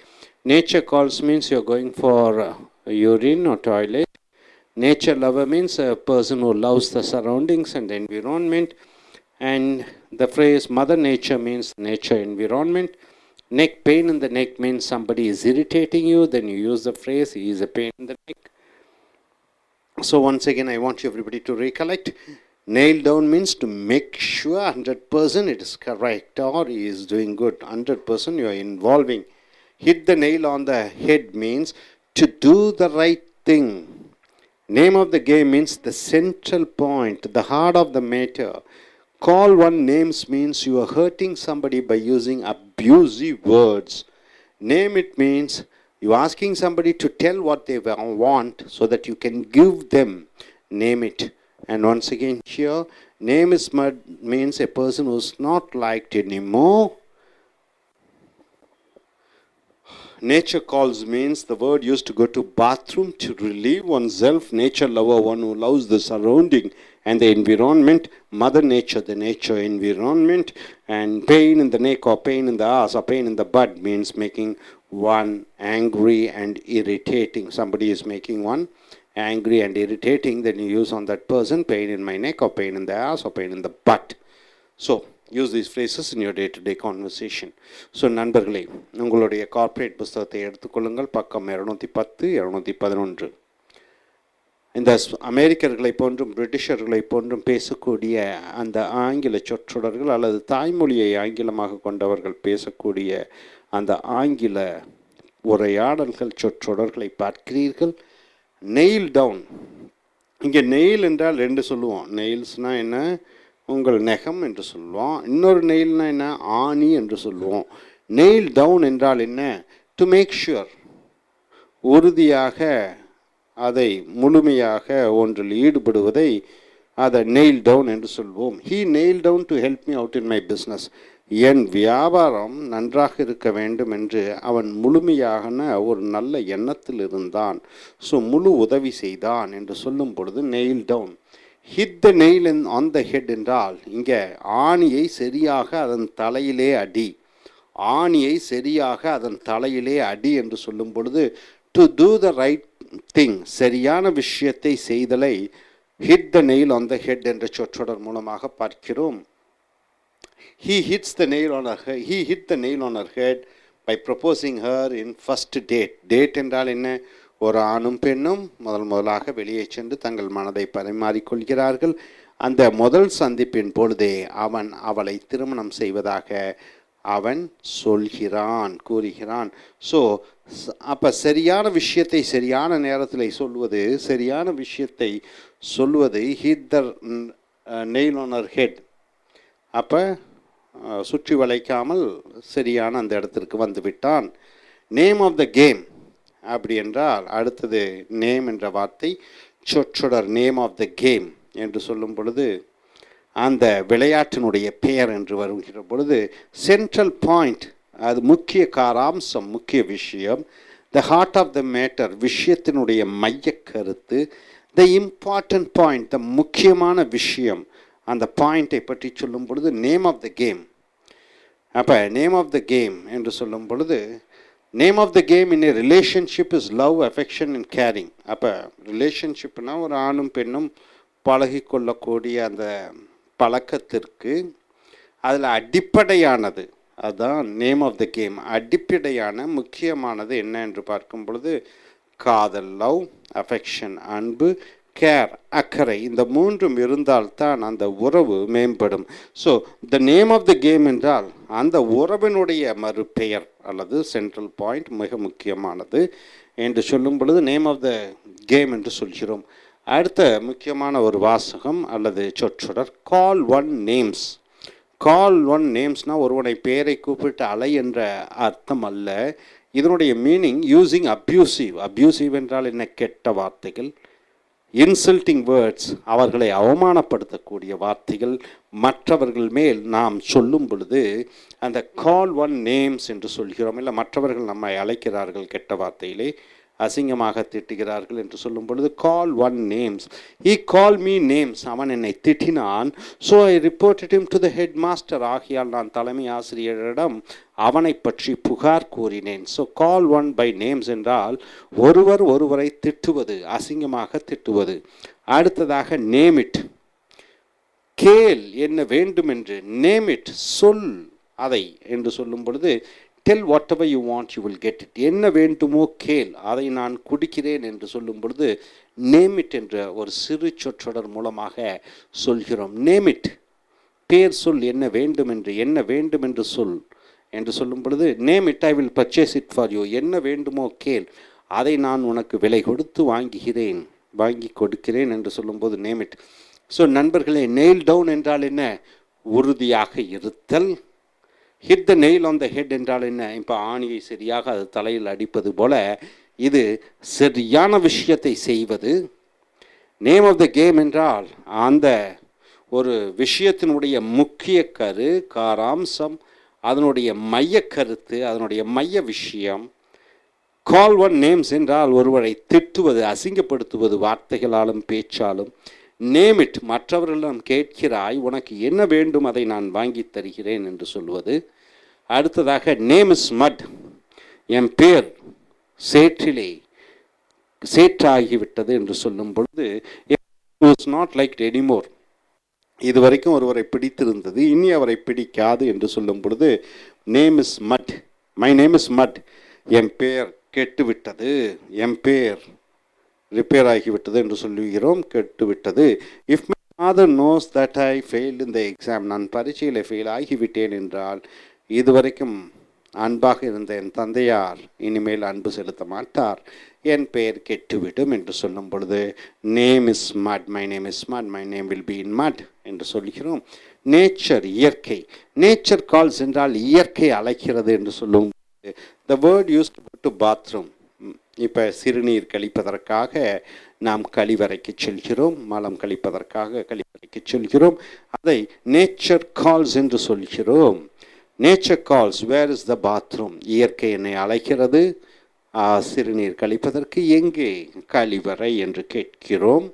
அடுத்தது nature lower, இயற்கையை நேசிப்பவன் என்று சொல்லும் பொழுது loves த surroundings, எந்த ஒரு மனிதர் சுற்றுப்புற சூழ்நிலைகளை நேசிக்கிறார்களோ, சுற்றுப்புற சூழ்நிலை என்று சொல்லும் பொழுது மரம், செடி, கொடி, கடல், ஆறு, குளம் என்று அனைத்தையும் நேசிக்கக்கூடியவரை நேச்சர் லவர், இயற்கையின் காதலன். I M A nature lower, நான் ஒரு இயற்கையை நேசிக்கக்கூடியவனாக இருக்கிறேன். மதர் நேச்சர் என்றால் த நேச்சுரல் என்விரான்மெண்ட், இயற்கையான என்ற சுற்றுப்புற சூழ்நிலையை மதர் நேச்சர் என்று சொல்கிறோம். The mother nature has given us lot of wealth. அப்போ இயற்கை தாய் நமக்கு நிறைய வளங்களை கொடுத்திருக்கிறார். அடுத்ததாக நெக் என்றால் கழுத்து, பெயின் என்றால் கழுத்திலே வலியாக இருக்கிறான், கழுத்திலே ஒரு குடைச்சலாக இருக்கிறான் என்று சொல்லும் பொழுது, அல்லது பெயின் இந்த ஆஸ், அப்போ பின்புறத்தில் வலியாக இருக்கிறான். பெயின் இந்த பட் என்றாலும் பின்புறம். ஸோ angry and irritating, ஒருவரை கோபமடைய வைத்தலும் எரிச்சல் அடைய வைப்பதற்கும் இந்த சொற்றொடர் நெக் இந்த பெயின் இந்த நெக் என்று சொல்கிறோம். இஸ் எ ரியல் பெயின் இந்த நெக் ஃபார் மீ, அவன் எனக்கு உண்மையாகவே ஒரு குடைச்சலாக ஒரு கஷ்டத்தை ஒரு வேதனையை கொடுத்து கொண்டிருக்கக்கூடியவனாக இருக்கிறான். So is a real pain இந்த நெக் ஃபார் மீ. ஸோ நண்பர்களே, நேம் இஸ் மட்னா, என் பெயர் கெட்டுவிட்டது. நேச்சர் கால்ஸ் என்றால் இயற்கை அழைக்கிறது சிறுநீர் கழிப்பதற்கு. நேச்சர் லவ்வர், இயற்கையை நேசிக்கக்கூடியவன். மதர் நேச்சர், இயற்கையின் தாய்.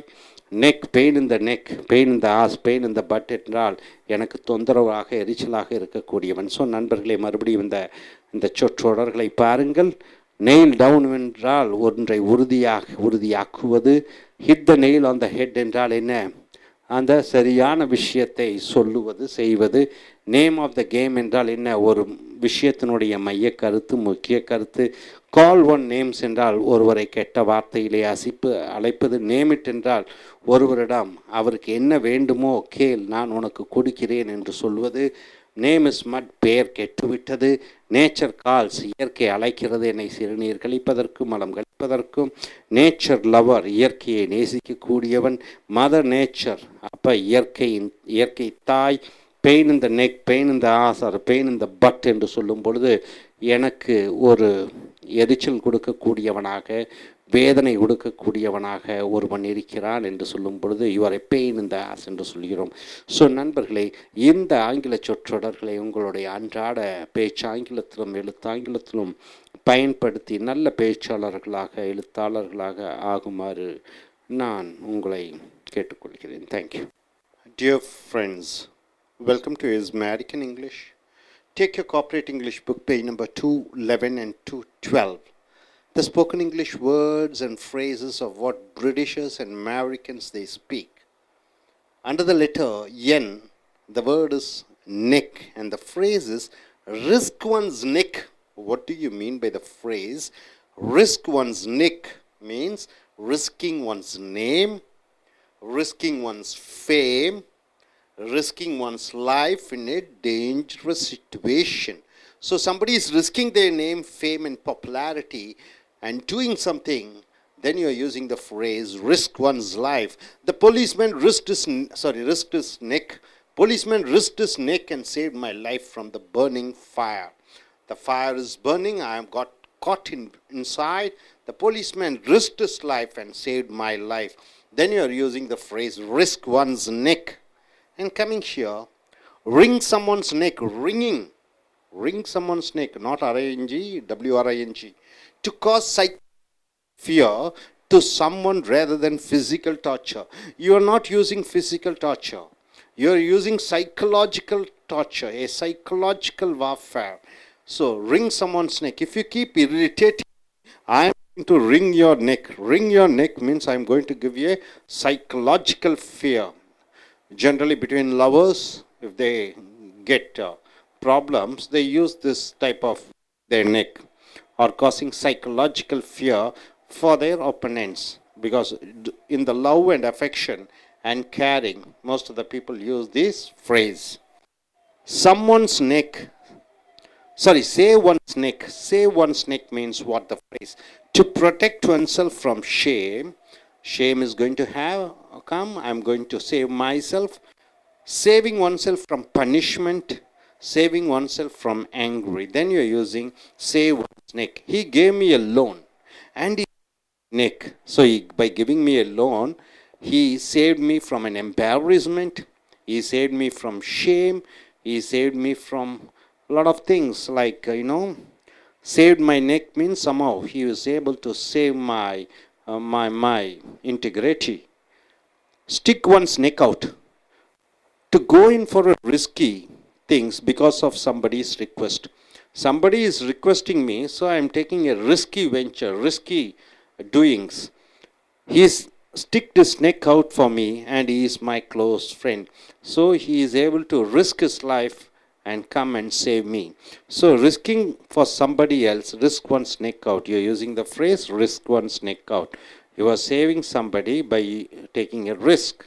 So risk one's neck means risking one's name, fame, life in a dangerous situation.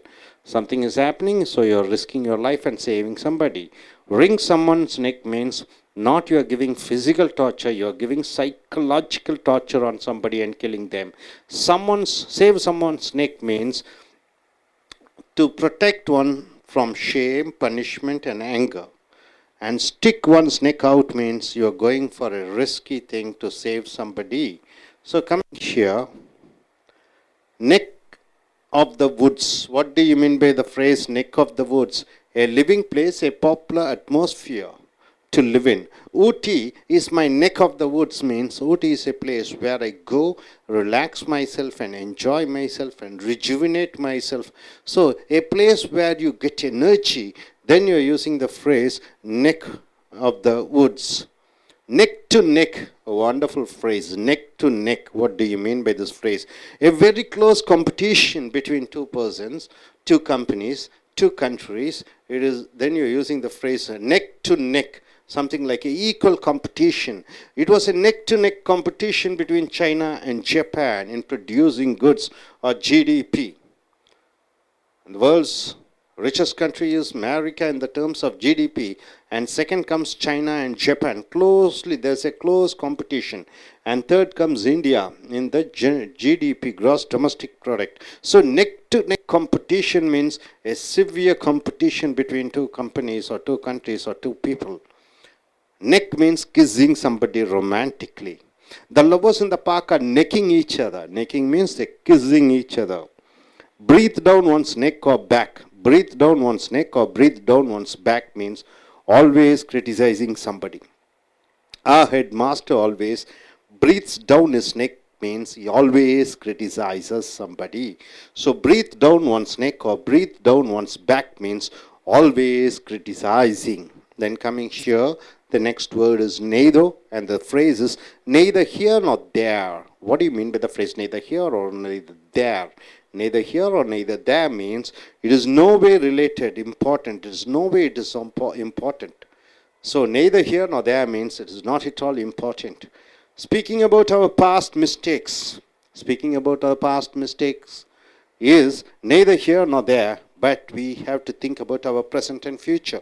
So talking about our past and talking about all the sad things in the past, it is not going to be useful in the present or in the future. So it is not at all important. Neither here nor neither there means it is not at all important. Neither here nor there. So my dear friends, neck of the woods means a wonderful place to live and rejuvenate yourself. Neck to neck means a very close competition. Neck means kissing romantically. Breathe down one's neck or back means always criticizing somebody. And neither here nor neither there means it is not at all important. And coming here once again, risk one's neck means what? Risking one's name, popularity, and you are doing some venture. Wring someone's neck means you are not creating a physical fear, you are creating a psychological fear. Save one's neck means to protect somebody, to protect somebody's shame, to protect somebody from punishment. Usually in what is that, in Mahabharatam, Lord Krishna saved Draupadi's neck, in the sense he gave the sari and saved her shame. Stick one's neck out means to go in for a risky thing for somebody's request. And coming here, neck of the woods means a place, a popular place where you go and rejuvenate yourself. Neck to neck, a very close competition. Neck means kissing somebody romantically, and breathe down one's neck or breathe down one's back means always criticizing somebody. Neither here nor there means it is no way related. It is not at all necessary. So hope, my dear friends, you are able to understand all these phrases. So I request one of our student, Kalki, Dr. Kalki, to come forward, and why don't you explain in Tamil all these things? It will be fine. Please come. Okay, say in English, then I shall go in for Tamil.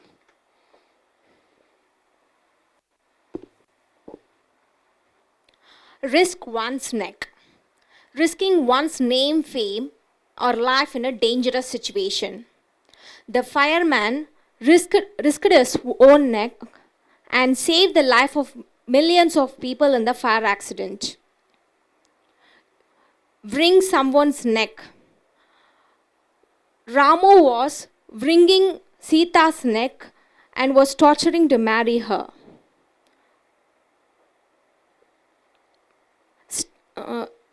Save one's neck. My friend saved my neck by lending me money for my exams. And neck to neck. The match between there was a neck to neck competition between the match conducted between Mumbai Indians and the Rajasthan Royals. Neck of the woods. Switzerland is the neck of the woods for the travelers to rejuvenate. Breathe down one's neck or back. The politicians, the media always breathes down politicians' neck or back. Thank you. Thank you, Ms. Kalki. And now let us go in for a Tamil version. நண்பர்களே, எங்களுடைய corporate புஸ்தகத்தை எடுத்துக்கொள்ளுங்கள். பக்கம் 211 212 வரைக்கும் அமெரிக்கர்களைப் போன்றும் பிரிட்டிஷர்களைப் போன்றும் தாய்மொழியை ஆங்கிலமாக கொண்டிருக்கக்கூடியவர்கள் பேசக்கூடிய அந்த வாசகங்களையும் அந்த சொற்றொடர்களையும் நீங்கள் பார்க்க போகிறீர்கள். இந்த எழுத்து பாருங்க, என் வார்த்தை என்பது நெக், கழுத்து. ரிஸ்க் ஒன்ஸ் நெக் என்றால் ஒருவன் தன்னுடைய ரிஸ்க் என்றால் ஆபத்தான காரியங்களிலே இறங்குவது. ஒருவன் ஆபத்தான காரியங்களில் இறங்குவது ஆபத்தான சூழ்நிலைகளில். ஸோ ரிஸ்கிங் ஒன்ஸ் நேம், ஒருவன் தன்னுடைய பெயர் புகழை அடமானம் வைத்து இறங்குவது. ஒருவன் தன்னுடைய வாழ்வை உயிரை பணயமாக வைத்து காரியத்தில் இறங்குவது. ஒருவன் ஆபத்தான சூழ்நிலைகளிலே உயிரை பணயம் கொடுத்து காரியங்களை செய்வது ரிஸ்க் ஒன்ஸ் நெக் என்று சொல்வார்கள். என் தலையையே நான் அடகு வைத்தேன் என்று சொல்லுவது போல, the policeman risked his neck and saved my life from the burning fire. அந்த போலீஸ்காரர் நெருப்பிலே நான் சிக்கிக்கொண்ட பொழுது தன் உயிரை பணயம் வைத்து என்னை காப்பாற்றினார்.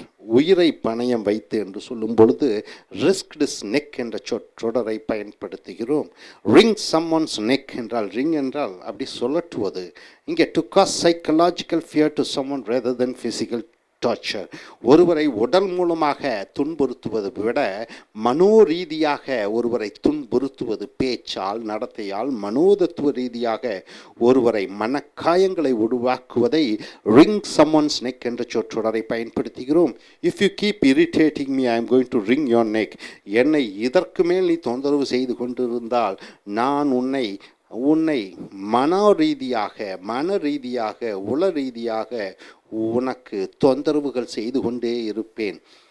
அடுத்தது சேவ் ஒன்ஸ் நெக், ஒருவனுடைய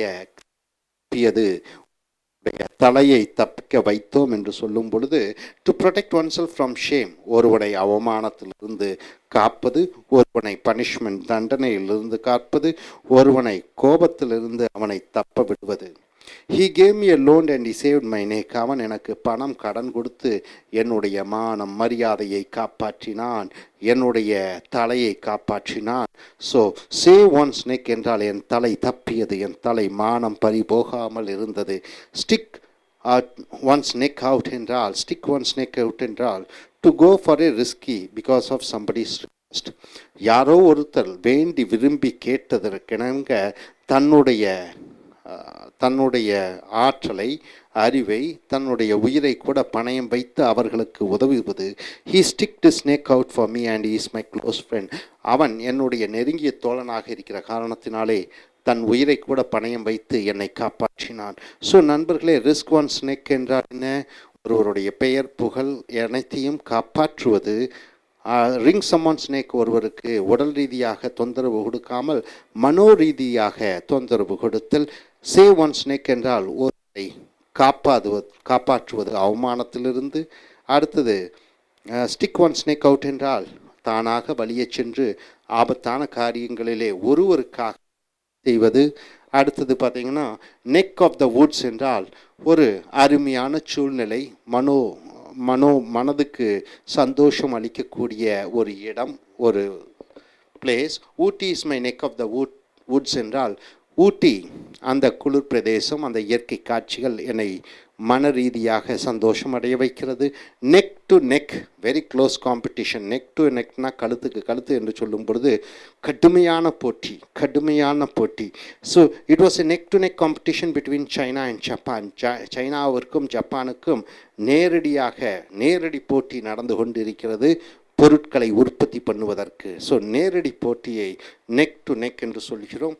அடுத்தது நெக் என்றால் கிஸ்ஸிங் ரொமான்டிக்லி, ஒருவரை காதல் ரீதியாக முத்தமிடுதலை நெக் என்று சொல்கிறோம். த லவர்ஸ் இந்த பார்க்க நெக்கிங் ஈச் அதர். அப்போ காதலர்கள் பூங்காவிலே முத்தமிட்டு கொண்டிருக்கிறார்கள். அடுத்ததாக breathe down one's neck or breathe down one's back என்றால் மற்றவர்களை எப்பொழுதும் குறை கூறி கொண்டிருப்பது. அவர் head master always breathes down his neck. எங்களுடைய தலைமை ஆசிரியர் எப்பொழுதும் எங்களை குறை கூறி கொண்டே இருக்கிறார். அடுத்தது நெய்தர் என்றால் என்ன? நெய்தர்னா ரெண்டும் இல்லை. நெய்தர் நார் என்றால் என்ன? இதுவும் அல்ல அதுவும் அல்ல. நெய்தர்னா தனியாக வரும்போது ரெண்டும் இல்லை. நெய்தர் நார் என்றால் இதுவும் இல்லை அதுவும் இல்லை. நெய்தர் ஹியர் நாட் தேர், இங்கும் இல்லை அங்கும் இல்லைனா எந்த விதமான சம்பந்தமும் ஒன்றுக்கும் இல்லை, எந்த விதமான முக்கியத்துவமும் ஒன்றுக்கும் இல்லை. Speaking about our past mistakes, நம்மளுடைய இறந்த கால தவறுகளை பற்றி பேசுவதன் மூலமாக is neither here nor there, அது எந்த விதமான பிரயோஜனமும் இல்லை. But we have to think about our present and future. ஆனால் நாம் நம்மளுடைய நிகழ்காலத்தையும் இறந்த காலத்தையும் பற்றி பேச வேண்டும். நிகழ்காலத்தையும் எதிர்காலத்தையும் பற்றி பேச வேண்டும். இறந்த காலத்தை பற்றி பேசுவதால் எந்த பிரயோஜனமும் இல்லை என்று சொல்லும் பொழுது நெய்தர் ஹியர் நாட் தேர், முக்கியமே அல்ல என்று சொல்லும்போது neither here nor there. So நண்பர்களே, நெக் ஆஃப் த வுட்ஸ் என்றால் என்ன? ஒரு அருமையான சீதோஷ்ணமான நிலை, இடம். அது உணர்ச்சிகளை புத்துணர்ச்சிகளாக்குகிறது. நெக் டு நெக், நேரடியான போட்டி.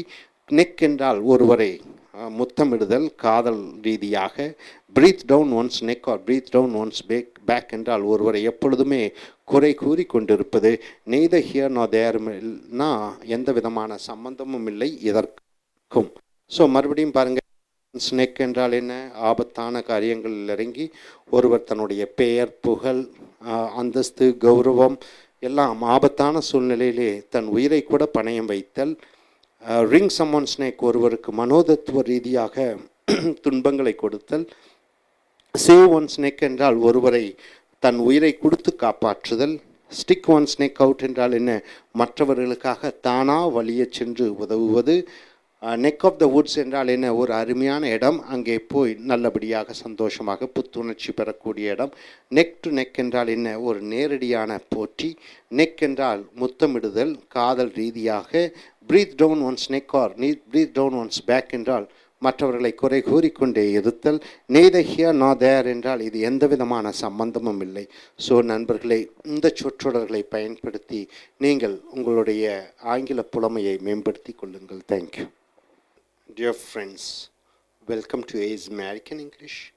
Take a corporate English book, page number 212 to 213. The spoken English words and phrases of what Americans and what Britishers or the native English speakers speak, or simply saying whose first language is English, what type of words and phrases they use. Under the letter N, the word is neither. You know what do you mean by neither? Neither means both. Neither means both. Neither fish nor fowl. What do you mean by that? Neither fish nor fowl. You know fish, you know fowl. Neither this or that. Both also not. So here, something which doesn't belong to any category. You cannot say them they belong to this category or that category, right? You cannot say. So you cannot separate or identify or differentiate between two things. Then you are using the phrase neither fish nor fowl. There are a number of students who want to go abroad. Number of students who want to go abroad for studies, then studying in India or working in India. They are neither fish nor fowl. So they want to go abroad. They are staying here. So they don't belong to any category, whether they are Indians or whether they are foreigners. We cannot differentiate them. So they have kept their legs in both the sides. Neither fish nor fowl means something which they don't belong to any particular group. To both. We cannot separate them. Nerve. Nerves are there, veins in the body. So, last nerve. What do you mean by the phrase last nerve? About to lose control and going to get angry. You are at the stage where next second you are going to get angry. Then you are using the phrase last nerve. When he was shouting, shouting. I was on my last nerve means what? I was about to get angry. Out. So I just walked out, because if I stay there, I will get angry. If I stay there, I may hit him. So he was shouting. I was at my last nerve, in the sense I was at it in a time to get angry, so I walked out. So last nerve means about to get angry. Lost one's nerve. What do you mean by the phrase lost one's nerve? Scared. You are scared. There is no courage in you. There is no confidence in you, or with you, or with one other person. So lost one's nerve means a person has lost his confidence. A person has lost his courage. A person has lost his, he is very scared. So then you are using the phrase lost one's nerve. The Mumbai people never lose their nerve even after many bomb blasts. Many bomb blasts Mumbai has seen. 1990, 1980s, 2000, and in that Tata hotels, you find a lot of bomb blasts. But Mumbai people have not lost their nerve, means they did not get scared. Lost one's nerve means getting scared, getting frightened, losing your confidence. Get on one's nerve. What do you mean by this phrase? Make a person go mad, upset and angry. Get on one's nerve means you are making a person to get angry, you are making a person to get mad, you are making a person to get upset. Then you are using the phrase get on one's nerve. The Prime Minister got on people's nerve. The Prime Minister got on people's nerve means people got angry on Prime Minister because he increased the price of petrol and gas. Prime Minister increased the prices of petrol and gas. So the people got angry on the Prime Minister.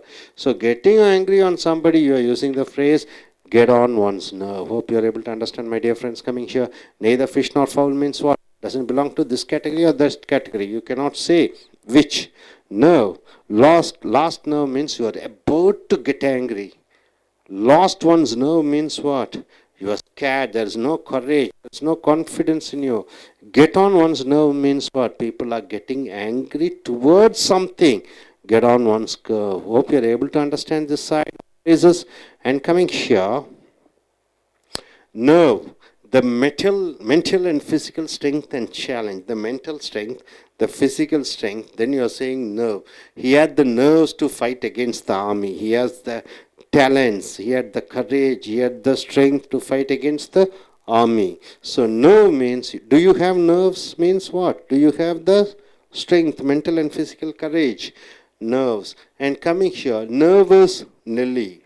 A person without courage or strength. A person without any courage, a person without any strength, then you are using the phrase nervous Nelly. See here, if you are a nervous Nelly, you cannot come to the stage and speak. So, if you are a person who is scared, if you are a person who doesn't have self-confidence, you cannot come to the stage and speak. So, nervous Nelly means what? A person who doesn't have the courage and strength. Next, one has the nerve or of all the nerve means these words are said because of the shocking act of another. One has the nerve or of all the nerve means of all the nerve, how come you speak against your parents? So of all the nerve means the guts, the strength to go against. Of all the nerves, how come you speak against your parents? You're asking somebody, how did you get this?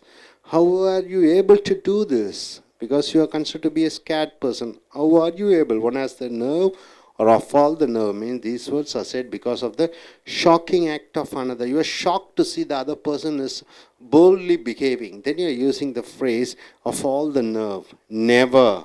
Never mind means what? Forget about it. Don't bother. Never mind. The phrase never mind means forget about it. Don't bother. So never mind if not speaking to him. Never bother because you are not speaking to him. Never bother about that. So my dear friend, nerve means what? The mental and the physical strength. Nervous Nelly means a person who is scared and doesn't have the courage. One has the nerve or of all the nerve means you are just astonished and with surprised you are asking the other person how come he had the strength to do that. Never mind means not to bother. Say once again I am asking you to. So neither fish nor fowl means what? Doesn't belong to any category. Nerve, last nerve means lose control and you're going to get lost. You are scared, you don't have the confidence, you don't have. And get on one's nerve means make a person go upset, get angry, and coming sure. Nerve means the mental and the physical strength. Nervous Nelly means a person without any courage or strength. One has the nerve of all the nerve means you are astonished to see the person with full confidence. Never mind means you are saying forget about it and don't bother. Hope you are able to understand. Now, I request one of my students to come forward and form certain phrases using these phrases. Yes, madam.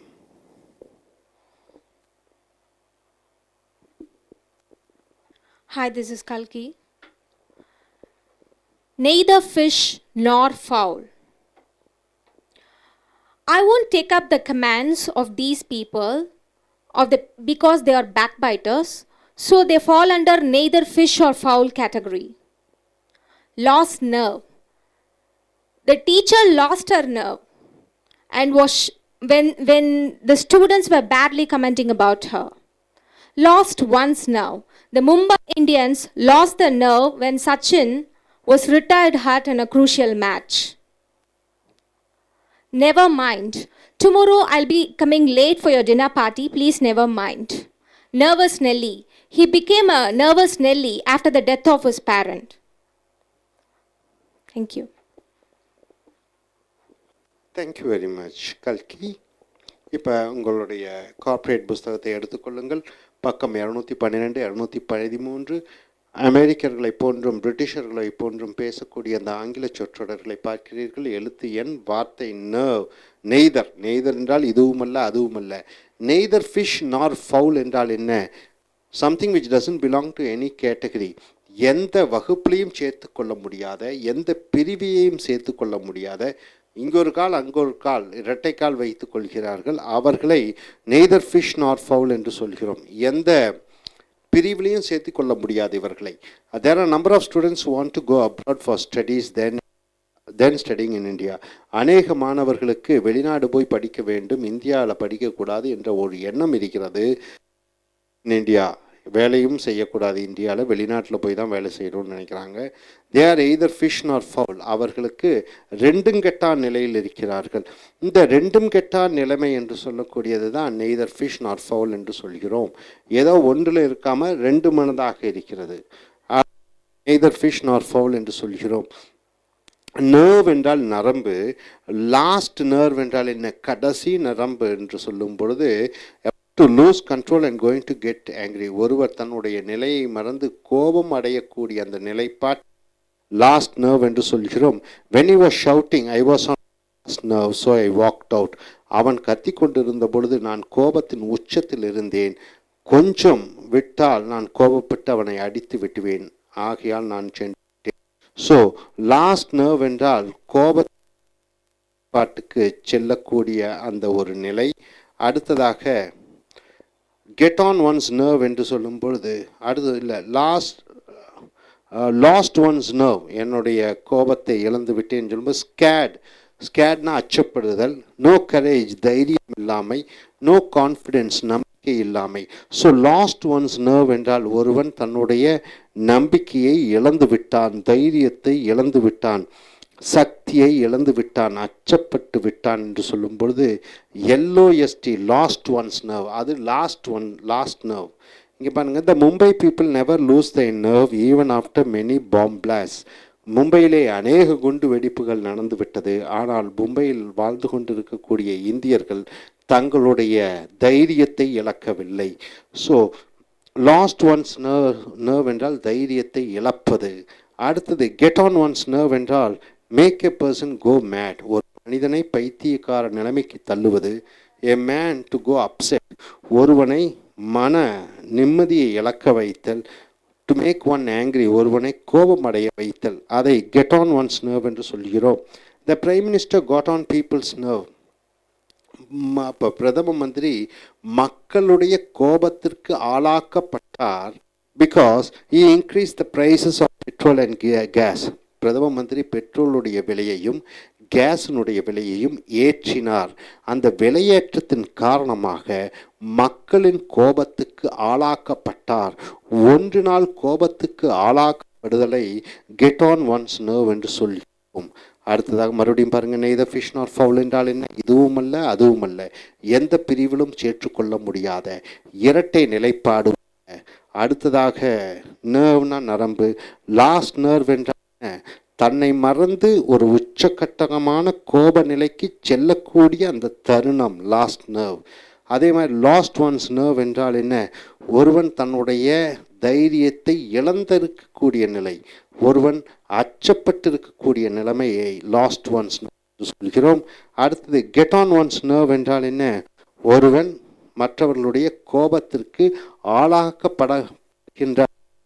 Okay, இந்த சைடில் பார்த்துட்டீங்க. இந்த பக்கம் பாருங்கள், நர்வ்னா தைரியம். என்ன தைரியம் இருக்கிறதுன்னு சொல்லும்போது வாட் நர்வ் யூ ஹேவ் என்று சொல்கிறோம். இங்கே வெறும் நர்வ்னு வந்துட்டா mental and physical strength and challenge, மன ரீதியாக உடல் ரீதியாக இருக்கக்கூடிய அந்த தைரியத்தை நர்வ் என்று சொல்கிறோம். He had the nerves to fight against the army. அவன் தனி ஒரு ஆள், ஒரு படையை திரட்டி இராணுவத்துடனே சண்டையிட்டான். ஸோ நர்வ் என்றால் தைரியம் என்று வருகிறது. அடுத்ததாக நர்வஸ் நெல்லி. நர்வஸ் நெல்லி என்றால் எந்த ஒரு மனிதனுக்கு தைரியம் இல்லாமல் கோழையாக இருக்கிறானோ அவனை நர்வஸ் நெல்லி என்று சொற்றொடர் மூலமாக பயன்படுத்துகிறோம். If you are a nervous nelly you cannot come to the stage and speak. நீ அச்சப்படக்கூடியவனாக கோழையாக இருந்தால் மேடையில் வந்து உன்னால் பேச முடியாது. ஸோ நர்வஸ் நெல்லி என்றால் அச்சப்படக்கூடிய கோழைத்தனமான தைரியம் இல்லாதவன் என்று வருகிறது. One has the nerve of all the nerve என்றால் these words are used because of the shocking act of another. ஒருவர் ஒரு அதிர்ச்சிகரமான செய்தியை செய்கிற பொழுது, ஒருவர் நாம் எதிர்பாராத ஒரு அதிர்ச்சிகரமான ஒரு செய்தியை செய்யும் பொழுது உபயோகப்படுத்தக்கூடிய வாசகம் one has the nerve or of all the nerve என்று சொல்கிறோம். Of all the nerve, how come you speak against your parents. அவன் எப்பொழுதுமே அப்பா அம்மா என்று ரொம்ப அன்பாக இருக்கக்கூடியவன், பயந்த சுபாவம் உடையவன். அவன் அப்பா அம்மாவை எதிர்த்து பேசுகிறான். மற்றவர்கள் ஆச்சரியத்துடன் கேட்கிறார்கள். ஆஃப் ஆல் த நர்வ், எதிர்பாராத ஒன்றை ஒருவர் செய்யும் பொழுது, அதிர்ச்சிகரமான செய்கையை செய்யும் பொழுது உபயோகப்படுத்தக்கூடிய வாசகம் ஆஃப் ஆல் த நர்வ். அடுத்ததாக நெவர். நெவர் என்றால் எப்பொழுதும் இல்லை. Never mind. மைண்ட் என்றால் மூளை. நெவர் மைண்ட் என்றால் forget about it, to not bother, அதை பற்றி மறந்துவிடு, அதை பற்றி கவலைப்படாதே என்று சொல்லும் பொழுது நெவர் மைண்ட் என்ற வாசகத்தை யூஸ் பண்ணுகிறோம். Never mind if not speaking to him, அவனுடன் பேசாமல் இருப்பதனால் அதை பற்றி கவலையே படாதே என்று சொல்கிறோம். ஸோ நண்பர்களே, நர்வ்னா மனதைரியம், உடல் தைரியம். நர்வஸ் நெல்லினா ஒரு தைரியம் இல்லாத ஒரு ஆண்மகன் அல்லது பெண்மகள். ஒன் ஆஸ் த நர்வ் அப்படி என்று சொல்லும் பொழுது ஒருவர் அதிர்ச்சிகரமான செய்தியை செய்யும் பொழுது ஆச்சரியமாக அவரிடம் கேட்பது. நெவர் என்றால் எப்பொழுதும் இல்லை. நெவர் மைண்ட்னா கவலையே படாதே. ஸோ மறுபடியும் இங்கே பாருங்கள், நெய்தர் ஃபிஷ் நார் ஃபவுல் என்றால் என்ன? இந்த வகையும் அல்ல அந்த வகையும் அல்ல, எந்த வகையும் சேர்த்து கொள்ள முடியாத ஒரு வகை. ஸோ நர்வ், லாஸ்ட் நர்வ்னா தன்னை மறந்து கோபம் அடையக்கூடிய ஒரு நிலைப்பாடு. லாஸ்ட் ஒன்ஸ் நர்வ்னா தைரியம் இழந்த நிலைமை. Get on one's nerve என்றால் என்ன? ஒருவருடைய கோபத்திற்கு ஆட்படுதல். nerve மனதைரியமும் உடல் தைரியமும். nervous நில்லி எந்த விதமான தைரியமும் ஸ்ட்ரெங்க்த்தும் இல்லாத ஒரு மனிதர். ஒன் ஹேஸ் த nerve ஆச்சரியப்பட்டு ஒருவரிடம் கேட்கும் பொழுது கேட்கக்கூடிய வாசகம் நெவர் எப்பொழுதும் இல்லை. நெவர் மைண்ட் என்றால் அதை பற்றி கவலையே பட வேண்டாம் என்று சொல்லும்.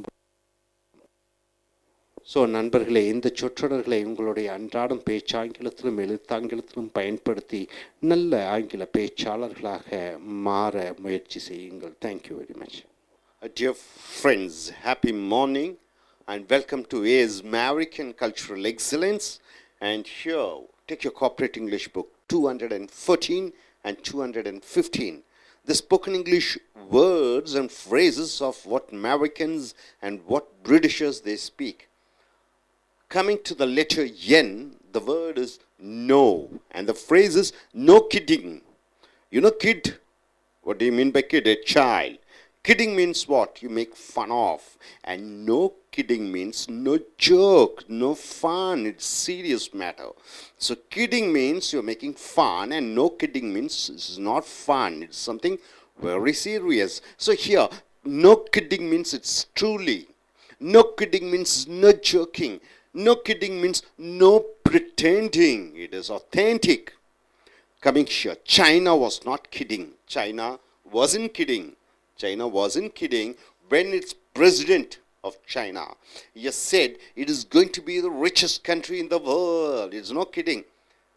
20 years back, if Chinese have told, everybody would have laughed and said it is kidding. China is kidding. But now China has told we are going to be the richest country in the world. Then the matter should be taken seriously, and it is not a kid matter. Kidding matters. No kidding means serious. Second richest country in the world is China in terms of GDP, gross domestic product. No hard feelings. What do you mean by the phrase no hard feelings? Saying to somebody you are not angry with them after a disagreement without any anger or hatred. There was a discussion. There's a debate between me and you. I disagree with your point of view.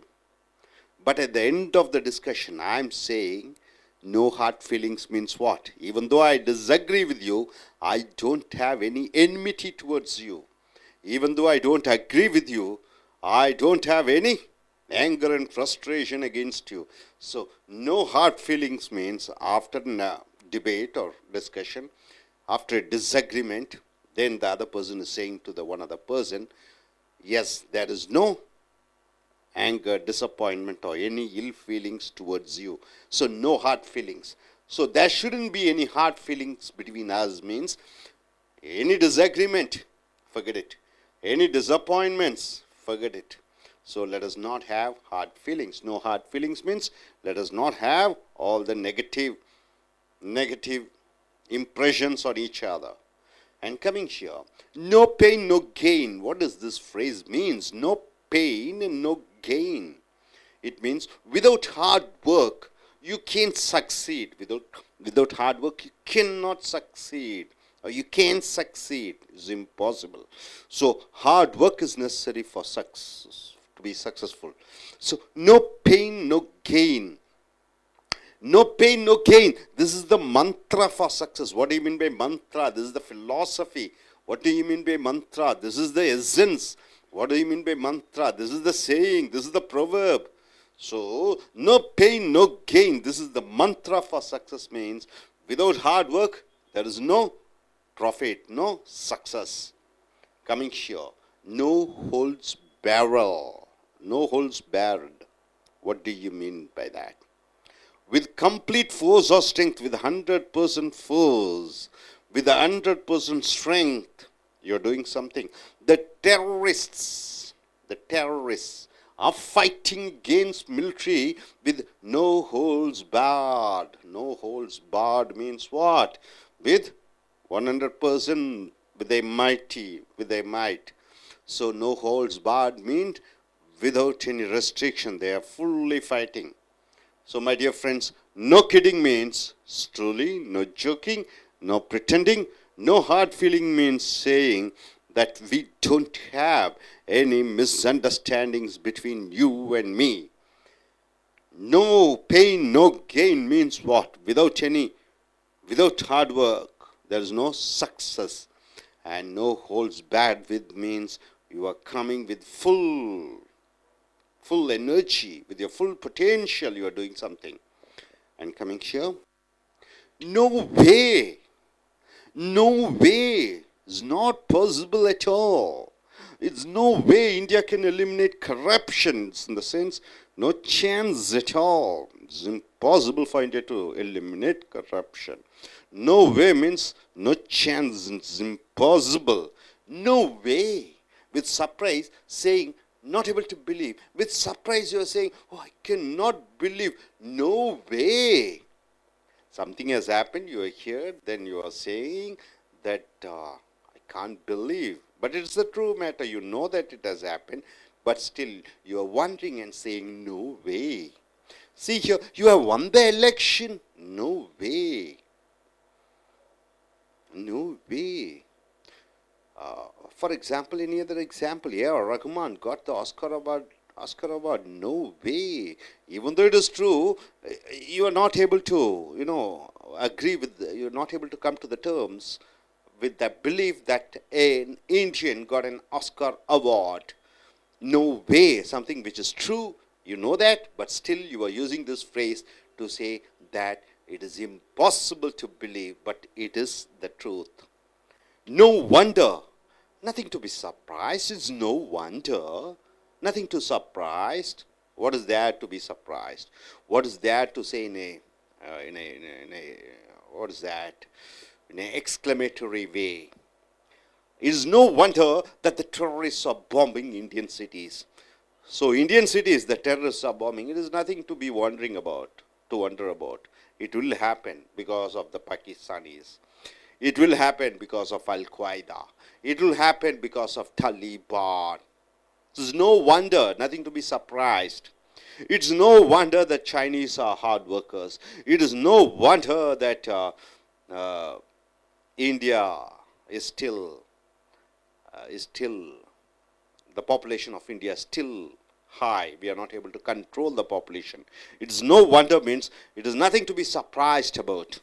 No use, that doesn't matter. No use, doesn't matter. That doesn't do any good. No use talking to you. Doesn't make any benefits. No use. There is no use talking to Pakistan. There's no use talking to Pakistan. There's no use means it doesn't bring any effect. So no use means it doesn't bring any effect. No picnic. It's not a picnic means what? Usually picnic is a place where you go somewhere near to your home. You go there, relax yourself. It is not a tour. It is not an excursion. It is not a vacation. It's just nearby. You just go there. You spend your time. For some time, relax yourself. It's a picnic. So no picnic means it's very difficult. Picnic is easy, isn't it? You go relax. There's no picnic means it's very difficult. Not a pleasant one. Picnic is a pleasant one. And not a picnic means, no picnic means not a pleasant one. It's an unpleasant thing. It's no picnic to be successful in business. It's no picnic means what? It's not easy to be successful in business. You have to work hard. 100% concentration, involvement, the competitive spirit, everything you should have. It's no picnic to be successful in business means it's not easy to be successful in business. It's quite hard and tough and rough. You need a heart of like that to be successful in business. No love lost. Wonderful word, isn't it? Love lost means what? There is love. It has lost to you. It means I love you. Love lost means what? You are a girl, I am a man. You are a girl, I am a boy. Love lost means what?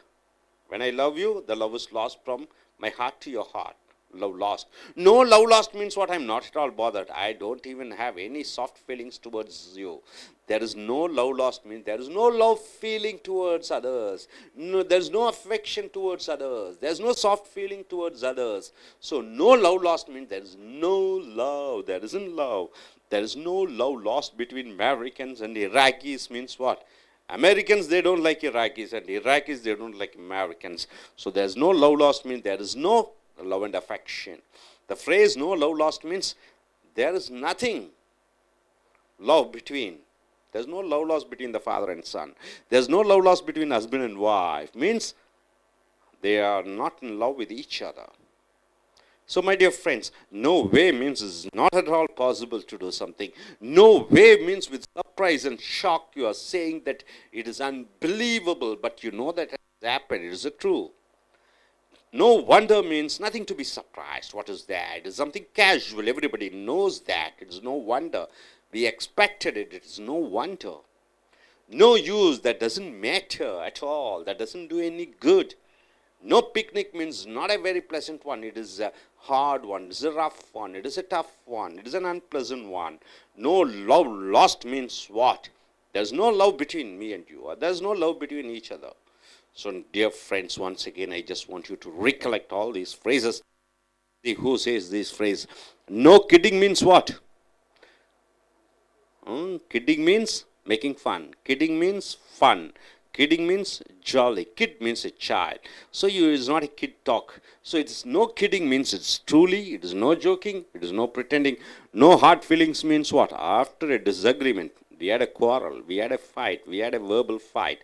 After the fight, I'm telling to you, don't carry the misagreements in your heart.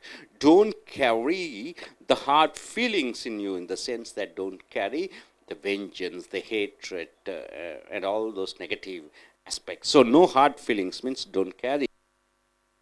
Next, no pain, no gain means without hard work, it is impossible to be successful. No pain, no gain. Without hard work, no money. Without what? Without pain, there is no pleasure. So no gain, no pain, no gain. No holds bad means what? With full involvement, with full intention, with full your might, with full strength. So next coming here. No way, it is impossible, not at all, not possible at all. No way, in wonder you are saying, no way, you cannot believe something, but it is true thing. And no wonder means nothing to be surprised, no use, that doesn't matter, no picnic, it is very difficult one. No love lost means there is no love between you and me. Hope you are able to understand. Okay, now I ask this young gentleman, can you form a sentence using one of the phrase? Select your phrase. No love lost. The Tamilians and Sri Lankans, there is no love lost between.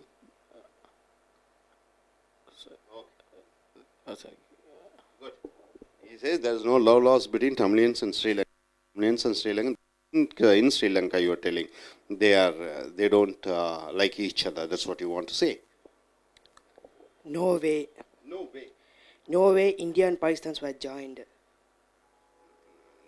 No way India and Pakistan will join.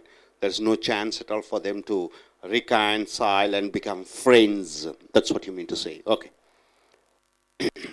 Hope, my dear friends, you are able to understand. Try to use all these phrases. See, no kidding, no hard feelings, no use, and all these phrases. No holds, no holds barred. It's all beautiful phrases.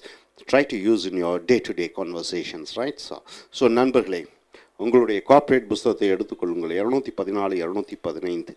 அமெரிக்கர்களைப் போன்றும் பிரிட்டிஷர்களைப் போன்றும் தாய்மொழியை ஆங்கிலமாக கொண்டிருக்கக்கூடியவர்கள் பேசக்கூடிய அந்த ஆங்கில சொற்றொடர்களை பார்க்கிறீர்கள். எழுத்து எண் வார்த்தை நோ, சொற்றொடர் நோ. கிட்டிங், ஆங்கிலத்திலே கிட் என்றால் குழந்தை, கிட்டிங் என்றால் குழந்தையை கொஞ்சுவது, கிட்டிங் என்றால் குழந்தைகளுடன் மழலை பேசுவது. நோ கிட்டிங் என்றால் என்ன? இது குழந்தைத்தனமான விஷயம் அல்ல என்று சொல்லும் பொழுது நோ கிட்டிங், இது குழந்தைத்தனமான விஷயம் அல்ல. இந்த சொற்றொடரை வைத்து எப்படி வாக்கியம் அமைக்கிறீர்கள்? ட்ரூலி. நோ கிட்டிங் என்றால் உண்மையான. நோ கிட்டிங் என்றால் ஜோக் அல்ல, உண்மை. நோ பிரிட்டண்டிங் என்றால் என்ன? அதை அப்படி காமிக்கிறது, ஷோ பண்ணுற மாதிரி, அதெல்லாம் இல்லை, இது உண்மையான விஷயம். China was not kidding. China குழந்தைத்தனமாக பேசவில்லை, was not kidding. When its president said it is going to be the richest country in the world, சைனாவினுடைய ஜனாதிபதி சொன்னார் சைனா உலகத்திலேயே மிகப்பெரிய பணக்கார நாடாக ஆகப் போகிறது என்று. அது குழந்தைத்தனமான விஷயம் அல்ல, அது உண்மையான விஷயம். இன்று உலகின் இரண்டாவது பெரிய பணக்கார நாடாக சைனா இருக்கிறது. நோ ஹார்ட் ஃபீலிங்ஸ் என்றால் என்ன?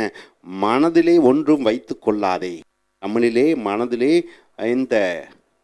அந்த கசப்பான எண்ணங்களும் அந்த கசப்பான உணர்வுகளையும் வைத்து கொள்ளாதே. Saying to somebody you are not angry with them after a disagreement without any anger or hatred. உனக்கும் இன்னொருவருக்கும் ஒத்து போகவில்லை, பேச்சிலே சண்டை, அவன் நடத்தை உனக்கு பிடிக்கவில்லை, ஓப்பனாக சொல்லிவிடுகிறாய். அது முடிந்தவுடன் அவரிடம் சொல்லுகிறாய், நானும் நீயும் சண்டையிட்டு கொண்டோம், அதை மனதிலே வைத்து கொள்ளாதே, இது சும்மா ஒரு பேச்சுக்குத்தான், ஒரு விஷயத்திற்குத்தான். ஸோ இந்த நம்மளுடைய அந்த புரிந்து கொள்ளாத தன்மையை மனதில் வைத்து கொள்ளாதே, நண்பர்களாக இருப்போம். ஸோ நோ ஹார்ட் ஃபீலிங் என்றால் மனதில் வைத்து கொள்ளாதே. There shouldn't be any hard feelings between us. எனக்கும் உனக்குள்ள எந்த மனக்கசப்பும் இருக்கக்கூடாது, மன கஷ்டங்களும் இருக்கக்கூடாது, புரிந்து கொள்ளாத தன்மை இருக்கக்கூடாது. ஸோ நோ ஹார்ட் ஃபீலிங்ஸ் என்றால் மனக்கசப்புகள், மனவேதனைகள் இருக்கக்கூடாது எனக்கும் உனக்கும். No pain no gain. Pain என்றால் வலி, கெயின் என்றால் பெறுவது, ஆதாயம் பெறுவது. அப்போ நோ பெயின் என்றால் கஷ்டப்படவில்லை என்றால் உனக்கு நோ கெயின் என்றால் என்ன? ஆதாயம் பெற முடியாது, லாபம் பெற முடியாது. கஷ்டப்படவிட்டால் லாபம் பெற முடியாது. விதவுட் ஹார்ட் ஒர்க் கடினமான உழைப்பு இல்லை என்றால் நீ வெற்றி அடைய முடியாது. No pain no gain, this is the mantra for success.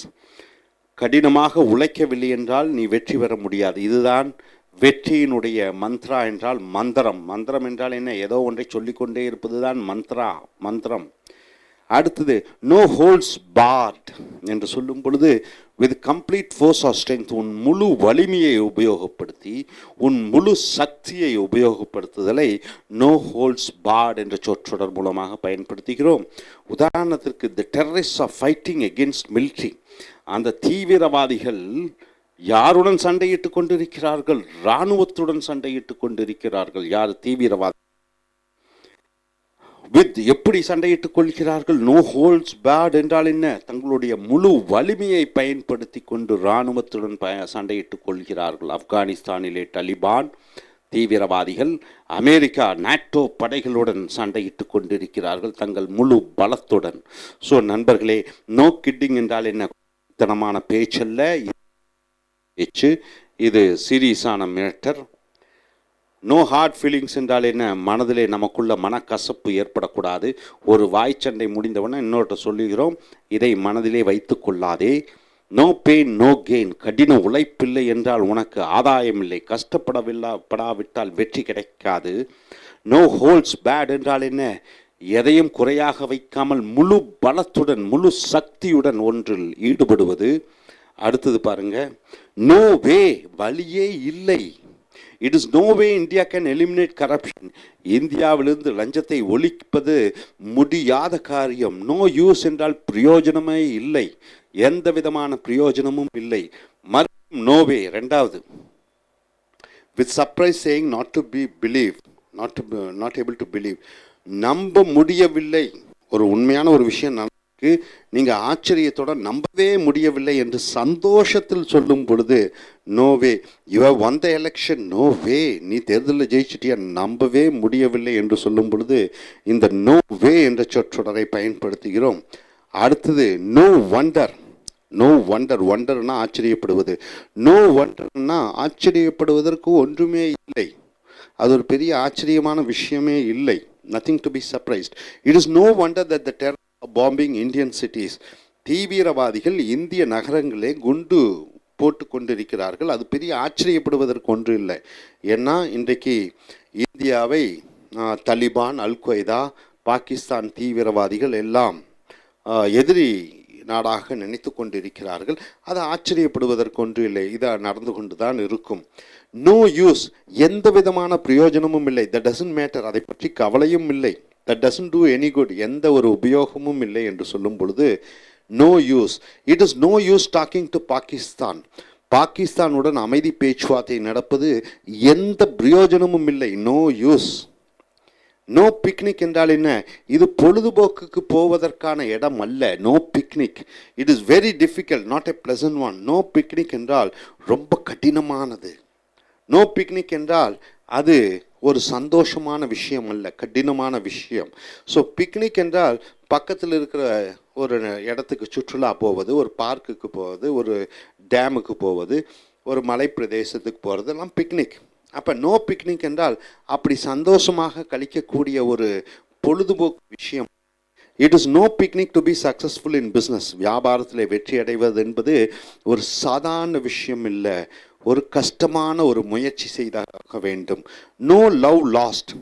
No love லாஸ்ட்னா காதல் தொலைந்து விட்டது, என் இதயம் தொலைந்து விட்டதுன்னு சொல்லும்போது லவ் லாஸ்ட். அப்போ இன்னொருத்தர் மேலே காதல் வயப்படுறோங்கிறோம் லவ் லாஸ்ட்னா. நோ லவ் லாஸ்ட்னா எனக்கு அவங்களுக்கு எந்த விதமான அன்பும் நேசமும் பாசமும் காதலும் இல்லை என்று சொல்வது. நாட் கேரிங், மற்றவர்கள் மேல் அக்கறை கொள்ளாதது. நாட் லவ்விங், மற்றவர்களை நேசிக்காதது. Or not bothered about others, மற்றவர்களை பற்றி கவலைப்படாததை நோ லவ் லாஸ்ட் என்ற சொற்றொடர் மூலமாக பயன்படுத்துகிறோம். There is no love lost between Americans and Iraqis. அமெரிக்கர்களுக்கும் ஈராக்கியர்களுக்கும் ஒரு அன்பு இல்லை, பிணைப்பு இல்லை, காதல் இல்லை, நேசம் இல்லை. ஏனென்றால் அமெரிக்க நாடு ஈராக்கை கைப்பற்றி இருக்கிறது. ஸோ அமெரிக்கர்களுக்கும் ஈராக்கியர்களுக்கும் சண்டை. ஸோ அவர்களுக்குள்ள ஒரு அந்யோன்யம் இல்லை என்று சொல்லும் பொழுது நோ லவ் லாஸ்ட் என்று சொல்ல வேண்டும். ஸோ நண்பர்களே, நோ வே என்றால் என்ன? வாய்ப்பே இல்லை. நோ வே என்றால் என்ன? ஆச்சரியத்துடன் சொல்லுவது நம்பவே முடியவில்லை. நோ வண்டர், இதில் ஆச்சரியப்படுவதற்கு ஒன்றுமே இல்லை. நோ யூஸ், அதை பற்றி பேசுவது எந்த விதமான பிரயோஜனமும் இல்லை. நோ பிக்னிக், அது சுலபமான விஷயம் அல்ல, கடினமான விஷயம். நோ லவ் லாஸ்ட் என்றால் என்ன? இருவருக்கும் அன்பில்லை, பாசமில்லை, அக்கறை இல்லை. ஸோ மறுபடியும் இந்த சொற்றொடர்கள்லாம் ஒரு தடவை லாஸ்ட்டாக பார்த்துக்குங்க. நோ கிட்டிங் என்றால் அது சாதாரண விஷயம் இல்லை, சீரியஸான விஷயம், உண்மையான விஷயம். கிட்டிங் என்றால் சும்மா ஜாலிக்காக சொல்லுவது, அது குழந்தைத்தனமான பேச்சு. நோ கிட்டிங் என்றால் உண்மையான. நோ ஹார்ட் ஃபீலிங் என்றால் என்ன? ஒரு ரெண்டு பேரும் சண்டையிட்டு கொள்கிறார்கள், அது சண்டை முடிந்தவுடன் இதை மனதில் வைத்து கொள்ளாதே என்று சொல்வது. நோ பெயின் நோ கெயின் என்றால் என்ன? கடினமான உழைப்பு இல்லை என்றால் வெற்றி அடைய முடியாது. நோ ஹோல்ட்ஸ் பேட் என்றால் தங்களுடைய முழு வலிமையை காண்பிப்பது. நோ வே என்றால் அது வாய்ப்பே இல்லை. நோ வே என்றால் என்ன? ஆச்சரியத்துடன் சொல்வது, நம்பவே முடியவில்லை. நோ வண்டர், இதில் ஆச்சரியப்படுவதற்கு ஒன்றுமில்லை. நோ யூஸ், அதனால் பிரயோஜனம் இல்லை, அந்த விஷயத்தை பற்றி தேவையே இல்லை. நோ பிக்னிக், அது சுலபமானதல்ல, கடினமான ஒன்று. நோ லவ் லாஸ்ட் என்றால் ரெண்டு பேர்த்துக்கும் அன்பில்லை, நேசமில்லை, பாசமில்லை என்று சொல்கிறோம். ஸோ நண்பர்களே, இந்த சொற்றொடர்களை பயன்படுத்தி உங்கள் ஆங்கில பேச்சாற்றலையும் எழுத்தாளர்களையும் வளப்படுத்திக் கொள்ளுங்கள். Thank you. Dear friends, welcome to is American English. Take your corporate book. It's on the page number 216 to 217. The spoken English words and phrases of what Americans and Britishers speak. Now, under the letter N, the word is noodle. You know what do you mean by noodle? The phrase is use your noodle. What do you mean by the phrase use your noodle? It simply means understand. Just understand. Use your noodle means please understand. Use your noodle and solve the problem. So use, understand and solve the problem. So use your noodle means understand. Next, noodle head. What do you mean by the phrase noodle head? When you want to curse somebody, when you want to shout at somebody, you use an idiot and foolish person. He is a noodle head to fight with his boss. So he is an idiot to fight with his boss. So noodle head means is an idiot. So noodle, use your noodle means please understand. He is a noodle means noodle head person means is an idiot. Coming nose, nose, the part of the body here, the organ where you inhale the air. Nose. On the nose means perfect, good shot, correctly. So something which is perfect, then you use the phrase on the nose. Something which is good, something which is correct, then you're using the phrase on the nose. Daily I get up at 5 p.m. Daily I get up at 5 p.m. Right on the nose. Right on the nose means exactly at the time. Exactly, perfectly. On the nose means perfectly. Nose for, knowledge for, interested in. You are interested in something. You are you want to learn, you want to be knowledgeable in something, then you're using the phrase nose for. She has a nose for modeling means what? She's interested in doing modeling. She has a nose for acting means she's interested in acting. So nose for means you are interested in some activities. Nose in the air. What do you mean by the nose in the air? See, I'm just lifting my head and the nose up in the air. So nose in the air means one feeling that he or she is very good. I am feeling very good. Then I put up my face up and the nose in the air. You're putting your nose in the air means you're feeling so good. You feel so nice and you're feeling so proud. Then you're using the phrase nose in the air. She thinks she's the beauty of our college. She thinks she's the beauty queen of the college, and she walks with her nose in the air means she what? She walks, she's feeling good that she is the most beautiful girl in the college. She walks with her nose in the air means she's proud about it. So my dear friends, noodle, use your noodle means what? Please understand. Noodle head means an idiot, a fool, and stupid person. On the nose means a perfect, good shot and exactly what you're doing. And nose for means you are interested in something, you are interested in learning something, you want to gain certain knowledge in something, then you're using the phrase nose for. Nose in the air means you're feeling so good, so wonderful, so nice. Then you're using the phrase nose in the air. And coming here, brown nose. What do you mean by that? Brown nose. To ask for a help, you're asking for help, then you're using the phrase brown nose. My friend is good at brown nosing. Brown nosing means what? Going and asking help from others. So brown nosing means asking help from others, right? So my friend is good at brown nosing. The principal of our college means our college. He goes and asks help, he asks money, he asks certain concessions. So, brown nosing means asking for help. And coming here, nose out of joint. What do you mean by the phrase nose out of joint? Means one person is very angry because of somebody. One person is angry because of somebody. Then you're using the phrase nose out of joint. See here, he got his nose out of joint. He got his nose out of joint. He got his nose out of his joint when he introduced his plans in the meeting. So when he introduced his plans in the meeting, one person has got angry because of somebody. Because of him, he got his nose out of joint. He became one person. And coming here, not, under the word not, the phrase is not bad. What do you mean by not bad? Everything is right. Everything is pretty good. Then you're using the phrase not bad. Not bad means everything is fine. Everything is good. See here, the movie was not bad means what? The movie is good. The movie was not bad means the movie was good. So, not up to snuff. Not up to snuff. What do you mean by that? Not good enough. Not up to the snuff. Not up to snuff means not good enough. His acting is not up to snuff in the movie means his acting is not good in the movie. And coming here, not know whether one is coming or going.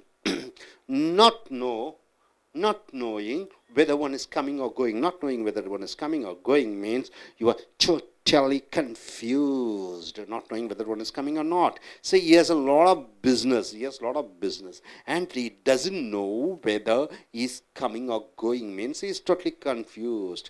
A person who is totally confused, then you're using the phrase he knows. Not know whether he is coming or going. Not know whether he is coming or going means a person is totally confused, a person is totally disturbed, a person who is mentally fully occupied.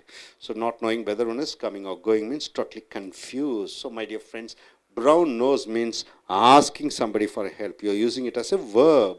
And nose out of joint means one person is angry because of somebody. And not bad means everything is right, everything is pretty good. Not up to snuff means not good enough. And not know whether one is coming or going means a person who is a totally confused person. You are using this phrase. Here, use your noodle once again. Understand. Understand. Use your needle means understand. Noodle head means an idiotic person. On the means being perfect, being good, being consistent, being conformist, correctly. Nose for means you want to gain knowledge, you are interested in some particular field. Nose in the air means you're so proud, you're feeling so good, you're feeling so nice. Then you're using the phrase nose in the air.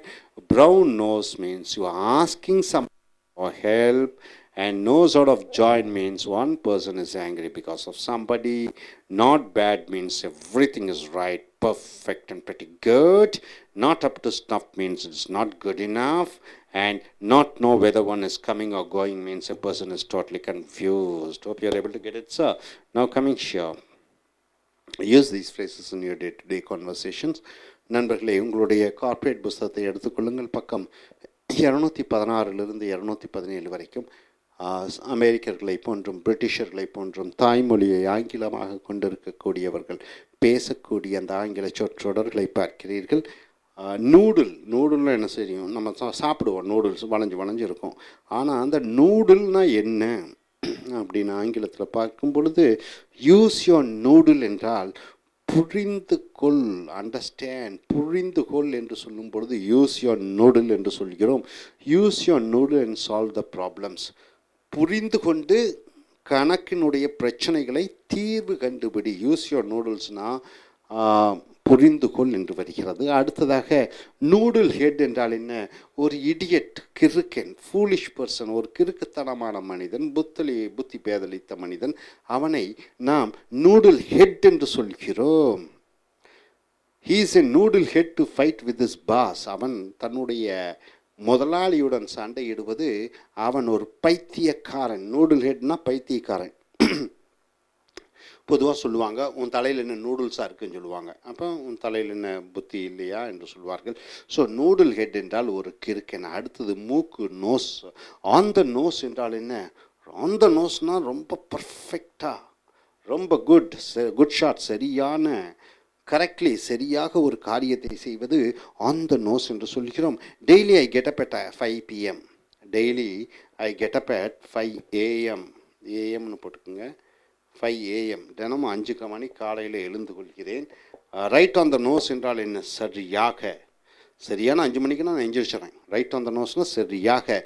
Nose for என்றால் knowledge for, ஒன்றை ஒரு அறிவு பெறுவதற்காக. Nose for interested in, ஒன்று கற்றுக்கொள்வதற்கு ஆர்வமாக இருத்தல். Nose for. She has a nose for modelling என்றால் என்ன? அவள் மாடலிங் செய்ய வேண்டும் என்று தீராத ஆசை, தீராத வெறி, தீராத ஆர்வம் இருக்கிறது. நோஸ் ஃபார் என்றால் ஒன்றை கற்றுக்கொள்ள, ஒன்றை அறிந்து கொள்ள இருக்கக்கூடிய அந்த ஆர்வமும் ஆசையும் nose for. Nose in the air, மூக்கு காற்றிலே இருக்கிறது என்று சொல்லும் பொழுது, one feeling that he or she is very good. ஒருவனோ ஒருத்தியோ தான் நல்லபடியாக, சந்தோஷமாக, மகிழ்ச்சியாக உணரும் பொழுது இந்த சொற்றொடரை நோஸ் இந்த ஏரை பயன்படுத்துகிறோம். She think she is the beauty of our college. அவள் என்ன நினைத்து கொள்கிறாள்? தான் இந்த கல்லூரியின் அழகு பெண் என்று நினைத்து கொண்டிருக்கிறாள். And she walks with a nose in the air. அதை பற்றி நினைத்து பெருமையாக அவள் உணர்கிறாள். பெருமையாக, சந்தோஷமாக, மகிழ்ச்சியாக உணர்தலை நோஸ் இன் த ஏர் என்ற சொற்றொடர் மூலமாக பயன்படுத்துகிறோம். நோஸ் இன் த ஏர் என்றால் சந்தோஷம், மகிழ்ச்சி, பேரானந்தம், உணர்வுகளை பெறுதல். ஸோ நண்பர்களே, யூஸ் யோர் நூடுல் என்றால் புரிந்து கொள். நூடுல் ஹெட் என்றால் ஒரு கிறுக்கன், புத்தி பேதலித்தவன், பைத்தியக்காரன் என்று சொல்கிறோம். நோஸ், மூக்கு. ஆன் த நோஸ் என்றால் ஒரு காரியத்தை சரியாக செய்வது, உண்மையாக செய்வது, பர்ஃபெக்டாக செய்வது. நோஸ் ஃபார் என்றால் என்ன? ஒன்றை கற்றுக்கொள்வதற்கு ஆர்வமாக, ஒரு ஆசையாக இருப்பது இந்த நோஸ் ஃபார் என்று சொல்கிறோம். நோஸ் இந்த ஏர் என்றால் அதிக சந்தோஷமான, மகிழ்ச்சியான, பெருமையான உணர்வுகளை பெற்றிருக்கும் பொழுது இந்த சொற்றொடர் நோஸ் இந்த ஏர் என்ற சொற்றொடரை பயன்படுத்துகிறோம். Brown nose. ப்ரவுன் நோஸ் என்றால் டு ஆஸ்க் ஃபார் ஹெல்ப், உதவி கோரும் பொழுது இந்த சொற்றொடர் ப்ரவுன் நோஸ் என்று சொல்கிறோம். My friend is good at brown nosing the principal of our college என்றால் என் நண்பன் எங்கள் கல்லூரி முதல்வரிடம் போய் உதவி கேட்பதில் திறமைசாலியாக இருக்கிறான். ஸோ ப்ரவுன் நோஸ் என்றால் உதவி கேட்பது, asking for help, brown nose என்று வருகிறது. நோஸ் அவுட் ஆஃப் ஜாயிண்ட் என்று சொல்லும் பொழுது one Is very angry because of somebody. ஒருவர் ஒரு காரியம் செய்ததால் இன்னொருவர் கடும் கோபத்தில் இருப்பது. ஒருவர் ஒரு காரியம் செய்த காரணத்தினால் இன்னொருவர் கடும் கோபத்திலே இருப்பது. ஸோ இங்கே பார்த்தீங்கன்னா he got his nose out of joint when he introduced his plans in the meeting. அவன் தன்னுடைய என்ன ப்ரோக்ராம் என்ன நிகழ்ச்சிகள் நடத்த போகிறான் அந்த மீட்டிங்கில். 1 minute sir.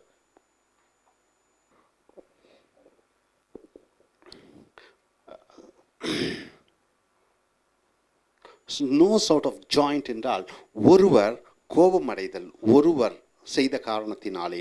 So he got his nose out of joint when he introduce his plans in the meeting. அவன் தன்னுடைய திட்டங்களை அந்த ஒரு மீட்டிங்கில் சொன்ன பொழுது ஒரு சிலர் கோபப்பட்டார்கள். ஸோ அடுத்தது நாட் என்றால் இல்லை, நாட் பேட் என்றால் மோசமாக இல்லை. பேட் என்றால் மோசம், நாட் பேட் என்றால் மோசமாக இல்லை என்றால் எவ்ரிதிங் இஸ் ரைட், அனைத்தும் நன்றாக இருக்கிறது. பிரெட்டி குட், அனைத்தும் ஓரளவு பரவாயில்லை, நன்றாக போகிறது. The movie was not bad என்றால் என்ன, அந்த சினிமா மோசமானதாக இல்லை, பரவாயில்லை. வாஸ் நாட் பேட் என்றால் பரவாயில்லை, நன்றாக இருக்கிறது என்று சொல்கிறோம். ஸோ அடுத்தது நாட் அப் டு ஸ்னஃப் என்றால் அது நாட் குட் இனஃப், அது சரியாக இல்லை. Is acting is not up to snuff in the movie என்றால் என்ன, அந்த திரைப்படத்திலே அவனுடைய நடிப்பு போதுமானதாக இல்லை. So not up to snuff என்றால் போதுமானதாக இல்லை என்று வருகிறது. Not know whether one is coming are going, அவன் வருவானா வரமாட்டானா, ஒருவன் வருவானா போவானா ஒன்றும் தெரியல என்று சொல்லும் பொழுது டோட்டலி கன்ஃபியூஸ்ட், முழுமையாக குழப்பமாக இருக்கும் நிலை. he has a lot of business, அவனுக்கு நிறைய வியாபாரங்கள் இருக்கிறது. and he doesn't know whether he is coming or going. அவனுக்கு நிறைய வியாபாரம் இருக்கிறது, அவன் எப்போவுமே குழப்பத்தில் இருக்கிறான், கன்ஃபியூஷனில் இருப்பான். அவனை நம்ப முடியாது, ஒருவனை நம்ப முடியாது. அவன் எப்பொழுதுமே சொன்ன சொல்லை காப்பாற்ற மாட்டான் என்று சொல்லும் பொழுது not know whether one is coming are going என்று சொல்கிறோம். ஸோ நண்பர்களை மறுபடியும் பாருங்கள். ப்ரௌன் நோஸ் என்றால் உதவி கேட்பது. நோஸ் அவுட் ஆஃப் ஜாயிண்ட் என்றால் என்ன, ஒருவர் இன்னொருவரினால் கோபப்படுவது. நாட் பேட் என்றால் எல்லாம் சரியாக இருக்கிறது, அவ்வளவு மோசமானதாக இல்லை. நாட் அப் டு ஸ்னஃப் என்றால் அது அவ்வளவு நன்றாக இல்லை. Not know whether one is coming are going என்றால் ஒருவர் குழப்பத்திலே இருக்கிறார் என்று அர்த்தம். பாருங்கள், நூடுல்னால் பொதுவாகவே கிறுக்குன்னு சொல்லுவாங்க நூடுல். இங்கே அந்த நூடுல்ங்கிற வார்த்தையை பயன்படுத்தி நீங்கள் சொற்றொடரை பார்க்கிறீர்கள். Use your நியூடுல். நூடுல் என்றால் புரிந்துகொள். நூடுல் ஹெட் என்றால் ஒரு கிறுக்கன், ஒரு புத்தியற்றவன். நோஸ்னால் மூக்கு. ஆன் த நோஸ் என்றால் தெளிவான சரியான குறி, சரியாக நடைபெற்றிருக்கிறது. நோஸ் ஃபார் என்றால் ஒன்றை கற்றுக்கொள்ள ஆர்வம், ஒரு ஞானத்தை அறிவை பெறுவதற்காக அதில் தீவிரமாக இருக்கும் தன்மை. நோஸ் இந்த ஏர் என்றால் ஒரு நல்ல சுகமான அனுபவம், ஒரு பெருமையான ஒரு அனுபவம், ஒரு சந்தோஷமான ஒரு நிலைப்பாடு இருக்கும் பொழுது இந்த நோஸ் இந்த ஏர் என்ற சொற்றொடரை பயன்படுத்துகிறீர்கள். அடுத்தது ப்ரௌன் நோஸ், இது வினைச்சொல்லாக வருகிறது. மற்றவர்களும் சென்று உதவி உதவி உதவி என்று கேட்கக்கூடிய அந்த நிலைக்கு அதன் உபயோகப்படுத்தக்கூடிய அந்த சொற்றொடர் நோஸ். அடுத்தது நோஸ் அவுட் ஆஃப் ஜாய் என்றால் ஒருவர் கோபப்படுகிறார் இன்னொருவருடைய செய்கையின் காரணமாக. நாட், அடுத்தது வார்த்தை நாட்டு, சொற்றொடர் நாட் பேட் என்று சொல்லும் பொழுது எல்லாம் பரவாயில்ல, ரொம்ப மோசம் இல்லை, பரவாயில்ல, நல்லா இருக்குது என்று சொல்லும் பொழுது not bad. Not up to snuff என்றால் அது போதுமானதாக இல்லை, அவ்வளவு நன்றாக இல்லை என்று சொல்லும் பொழுது நாட் அப் டு ஸ்னஃப் என்றால் அவ்வளவு பிரமாதமாக இல்லை, அவ்வளவு நல்லாக இல்லை என்று சொல்லும் பொழுது நாட் அப் டு ஸ்னஃப் என்று சொல்லுகிறோம். Not know whether one is coming are going, அவன் வருவானா போவானா ஒன்றுமே தெரியல என்று சொல்லும் பொழுது ஒருவர் குழப்பத்தில் இருக்கிறார், மற்றவர் அந்த நபர் குழப்பத்தில் இருக்கிறார், அவர் வருவாரா வரமாட்டார்னு தெரியாதுன்னு சொல்லும்போது அந்த நபர் தெளிவாக இருக்கிறாரா இல்லையா என்று சொல்லும் பொழுது not know whether one is coming are going என்ற சொற்றொடரை பார்க்கிறீர்கள். ஸோ நண்பர்களே, இந்த சொற்றொடர்களை நீங்கள் பயன்படுத்தி உங்களுடைய பேச்சாங்கிலத்தையும் எழுத்தாங்கிலத்தையும் மேன்மைப்படுத்திக் கொள்ளுங்கள். Thank you. Welcome to is American English. Take your corporate English book. It's in page number 217 and 218.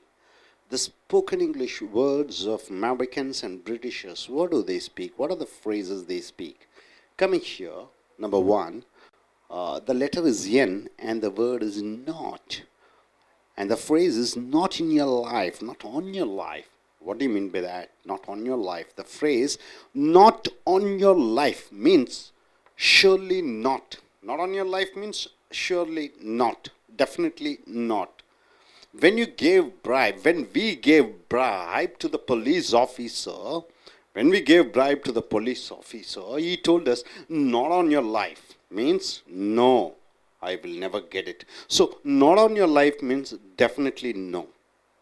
That's the meaning of that phrase. Not know him from Adam. Not know him from Adam. What do you mean by that? Unable to recognize somebody. You met him somebody long back, and after that you are meeting him and you are unable to recognize somebody. Then you are using the phrase not know him from Adam. So she doesn't know him from Adam means she was not able to recognize the other person. So, not know him from Adam means you are unable to recognize who it is. And coming here, not know beans about something. Not know beans about something means doesn't have knowledge about something. Not know beans about something means they don't have the knowledge about something. He doesn't know beans about music means he doesn't know anything about music. So, here, not know beans about something means a person doesn't know about one particular subject. Not show one's face. Please don't show your face means what? Please don't come. Not show one's face means don't come here again. I don't want to look your face again means I don't want to see you again. Not show one's face means please, I don't want to see you again. You should not show your face here again after all the insult you got. So you should not show your face here again after all the insult you got. A person has got all type of insults. So you are telling him, please don't come here because you have got all the insults. So don't show your face again means please don't come here once again. So not on your life means surely not, definitely not, certainly not. And not know him from Adam means what? Unable to recognize who the person is. And not know beans about something means you don't know anything about a particular subject or anything particular, music, dance or cinema. You don't know about something, then you're using not know beans about something. Not show one's face means please don't come again. Please don't come. And coming here once again, not with a 10-foot pole. Not with a 10-foot pole. It means cancel. Reject, keep away from, cancel it, reject it, keep away from him. Not with a 10-foot pole. I wouldn't drink alcohol with a 10-foot pole means no, I'm not going to drink. So, not with a 10-foot pole means no, not again. Not a leg to stand on. Not a leg to stand on means no excuse, no evidence, no proof. There's no escape. See here, you are near the dead person with a knife. So, you are telling a person, or a man, you are with a knife near the dead person. Many saw you, so many of them have seen you. You don't have a leg to stand on means you don't have any way to escape. No escape, no excuse, no evidence, no proof. You cannot escape. The evidence is there. So you are standing near the dead body with a knife. Many people saw you. So it was a proof that you have killed them. So you cannot escape. Not a leg to stand on. Not in good taste. It's not in good taste. It's in bad taste or in a poor taste. Means a bad character.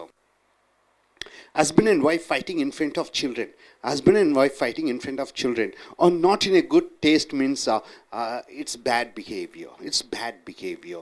So not in good taste or bad taste or in poor taste means something which is not accepted. It's bad. Husband and wife fighting in front of children are not in good taste means it's bad behavior. And coming here, not for the tea in China, not for the tea in China, not for all coffee in Brazil, not for all coffee in Brazil, and not for love or not for money or not for the world means I will not give or do for anything. I will not give or do for anything. So whatever you give, whatever you ask, whatever gift you give, not going to do for you. I'm not going to do that for you. So, not for the tea in China. China is famous for tea. Not for all coffee in Brazil. So, Brazil is famous for coffee. And not for love, even though you give me. Or not for money. You give me 1 crore or 5 crores also, I'm not going to do. Or not for the world. You give the entire world, I'm not going to do. So, I will not give or do for anything. So, using these phrases means, whatever you do, I'm going to do what you ask me. Not for the world would she ever change her principle. So even if you give the world, she's going to change her behavior, change her principles, change her values. So my dear friends, not with a 10-foot pole means cancel, reject, keep away from. Not a leg to stand on means you cannot escape. And not in good taste or bad taste or poor taste means a bad behavior. And not for the tea in China, and not for the coffee in Brazil, and not for love, and not for money, and not for the world means whatever you give, I'm not going to do. Hope you're able to understand. Once again, let us recollect. Not on your life means surely not. Not know him from Adam means unable to recognize the person. Not know beans about something, doesn't have knowledge about something. And not show one's face means please don't come again.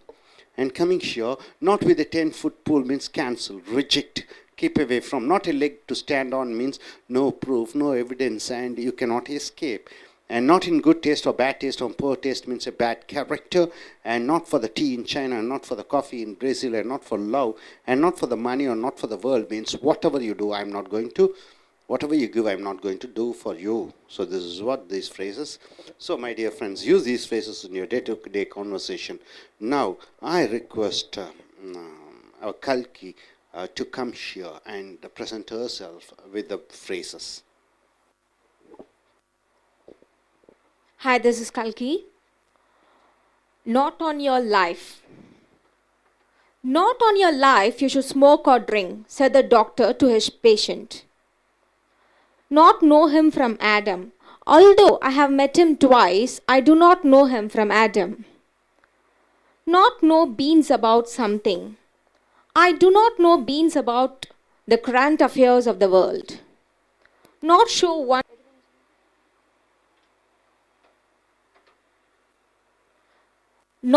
one's face. Please don't show your face for tomorrow's party. Not in good taste. Being jealous on others is not in good taste as far as a character is concerned. Not for the tea in China, not for the coffee in Brazil, or not for love and not for money, I'm going to leave my parents and come with you. Thank you.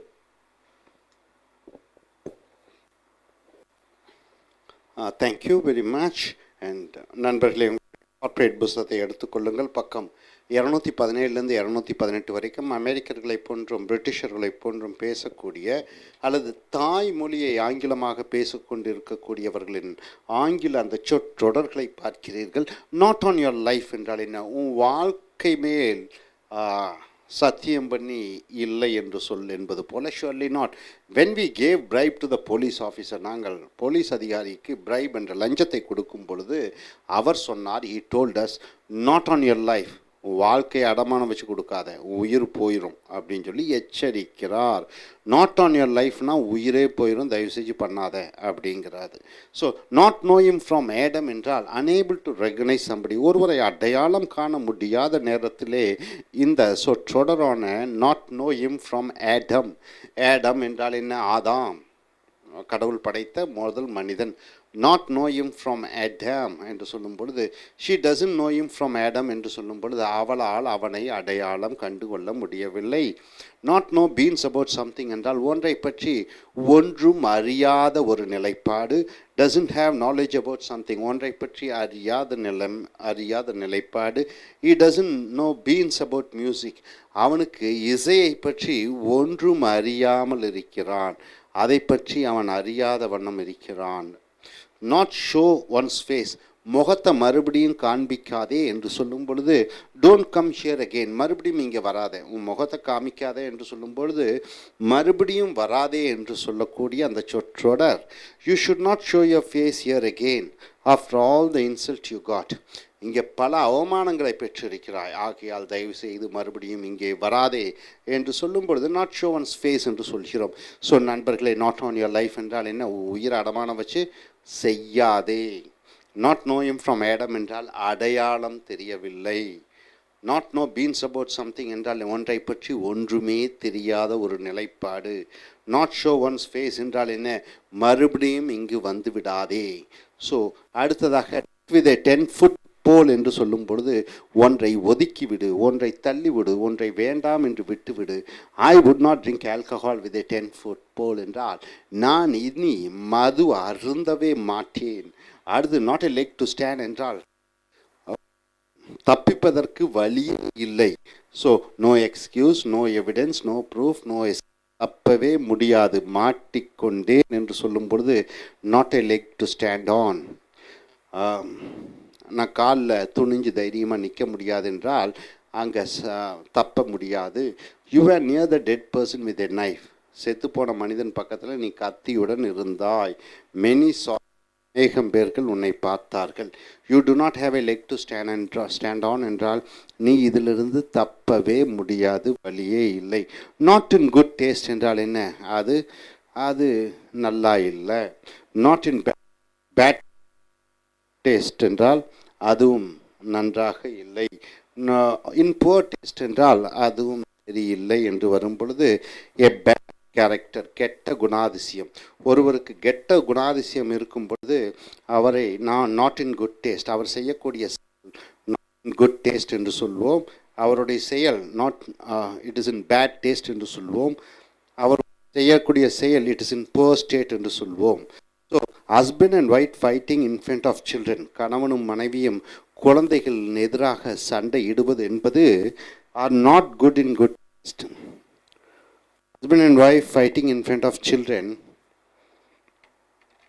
is not in good taste என்றால் அது நல்ல குணாதிசயமான பழக்கமோ வழக்கமோ இல்லை, நல்ல வழக்கம் இல்லை, நல்ல பழக்கம் இல்லை. Not for tea in China, சைனாவில் இருக்கக்கூடிய அனைத்து டீயை எனக்கு கொடுத்தாலும், not for all coffee in Brazil, Brazil இருக்கக்கூடிய அந்த காஃபி அனைத்தையும் எனக்கு கொடுத்தாலும், நாட் ஃபார் லவ், உலகத்தில் இருக்கக்கூடிய அனைத்து அன்பையும் எனக்கு கொட்டி கொடுத்தாலும், நாட் ஃபார் மணி, உலகத்தில் இருக்கக்கூடிய அனைத்து பணத்தையும் எனக்கு கொடுத்தாலும், or not for the world, உலகையே எனக்கு கொடுத்தாலும் என்று சொல்லும் பொழுது I will not give or do for anything, நீ எதை கொடுத்தாலும் நான் செய்ய மாட்டேன் என்று சொல்வது. So not for the world would she ever change her principles, அவள் என்ன கொடுத்தாலும் சரி அவள் தன்னுடைய கொள்கைகளை மாற்ற மாட்டாள். ஸோ நண்பர்களே, not with a 10-foot pole என்றால் ஒன்றை ஒதுக்கி தள்ளுவது. Not a leg to stand on என்றால் அதுக்கு தப்ப முடியாது, மாட்டிக்கொண்டோம். Not in good taste, bad taste or poor taste என்றால் அது கெட்ட நடத்தை. Not for the tea in China, not for coffee in Brazil, not for love, not for money, not for the world என்றால் என்ன கொடுத்தாலும் ஒருவர் மாற மாட்டார். ஸோ நண்பர்களே, மறுபடியும் பாருங்கள், நாட் ஆன் யுவர் லைஃப் என்றால் உயிரை அடமானம் வச்சு செய்யாதே, கண்டிப்பாக முடியாது. நாட் நோயிங் ஃப்ரம் ஆடம் என்றால் அடையாளம் கண்டுகொள்ள முடியவில்லை. Not know beans about something என்றால் ஒன்றை பற்றி ஒன்றுமே தெரியாத ஒரு நிலைப்பாடு. நாட் ஷோ ஒன்ஸ் ஃபேஸ் என்றால் மறுபடியும் இங்கே வந்து விடாதே. Not with a 10-foot pole என்றால் அதை ஒதுக்கி தள்ளிவிடுதல், அந்த பழக்கத்தை விட்டு விடுதல். Not a leg to stand என்றால் தப்ப முடியாது, மாட்டிக்கொண்டோம். Not in good taste, bad taste or poor taste என்றால் கெட்ட நடத்தை. Not for the tea in China, not for coffee in Brazil, not for love, not for money or not for world என்றால் என்ன கொடுத்தாலும், உலகையே கொடுத்தாலும் நான் அந்த காரியத்தை செய்ய மாட்டேன்.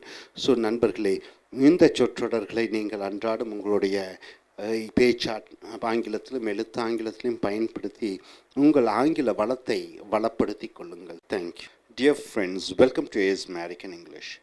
Take your corporate English book, page number 218 to 219. The phrases of Americans and Britishers. What do they speak? What are the phrases they speak? See, coming here, not move a muzzle or not lift a finger. Don't lift a finger means what? One did not help. Somebody has not helped me. So when you want to say somebody has not helped me when I am in a tough and hard position, then you are using the phrase not move a muzzle, not lift a finger. My relatives didn't lift a finger when my family was suffering financially. When my family, we were suffering financially, no money to buy food. My relatives did not lift a finger means they did not help me. Did not lift a finger means they did not help me. Nobody helped us.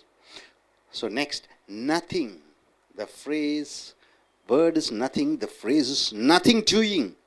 It means no, no, no chance, no way at all.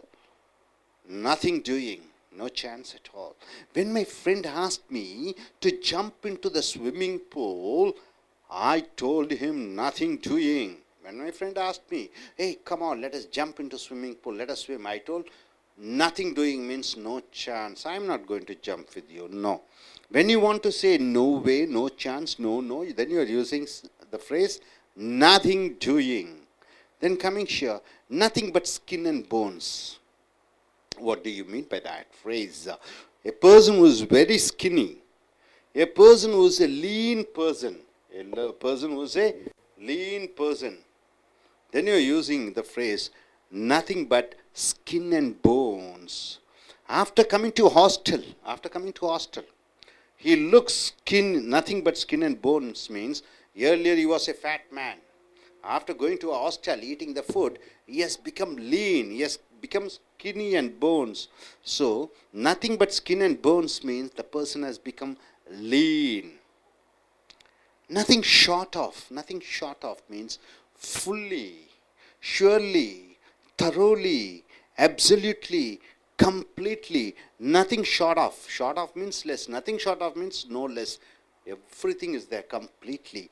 The bride is nothing short of beauty means the bride is full of a physical appearance, looks fantastic. Then nothing you can say she has some problems. So nothing short of means no less, complete without any drawbacks. So not move a finger, muzzle or not lift a finger means not doing any help. Nothing doing means no chance at all, no way. When you want to say no, no chance, then you're using the phrase nothing doing. Nothing but skin and bones means a person who's thin, lean. Then you're using the phrase nothing but skin and bones. Nothing short of means complete, fully. There is nothing less. Everything is in perfect. No problem at all. Then you're using the phrase nothing short of. Hope you're able to understand these phrases. And coming here, nothing to sneeze at. Nothing to sneeze at. You know, sneezing, what do you mean by that? Nothing to sneeze at means an important thing, a significant thing. Tamil movies getting many national awards. And nothing to sneeze at means it is not an important thing, because nowadays Tamil movies are doing very well for the past 10 years. So they are getting a national award is nothing very important, because already Tamilians are getting Oscar awards. A.R. Rahman has got. So nothing to sneeze at means it is not that much importance. Most of the Tamilians are getting. Nothing to write home about. Nothing to write home about means nothing to be proud, nothing to be proud of, nothing to be jealous of. Here jealous means it's a positive thing. Jealous means you are jealous about something. Here jealous means feeling pride, feeling proud about oneself. Nothing to write home about means nothing to be proud. My salary I get in the company. The salary I get in the company is nothing to write home about means I can't write a letter to my father. I'm getting 50,000, 1 lakh. I'm getting a salary of pittance. That's 10,000 or 5,000. So how can I be proud and write a letter to somebody? So nothing to write home about means nothing to be pride, nothing to feel proud, nothing to feel jealous. Nothing ventured is nothing gained. Nothing ventured. Ventured means you are doing something. So nothing ventured is nothing gained means you should work hard to be successful.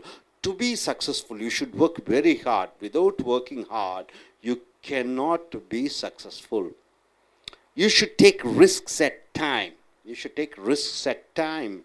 Nothing ventured is nothing gained. Unless you act, you cannot earn. So nothing ventured is nothing gained means you should work hard to earn something. Nothing of the mind means opposite to something. Nothing of the mind means opposite to something. The terrorists say they will destroy India. But nothing of the kind is going to happen means opposite. It is not going to happen. The terrorists say they will destroy India.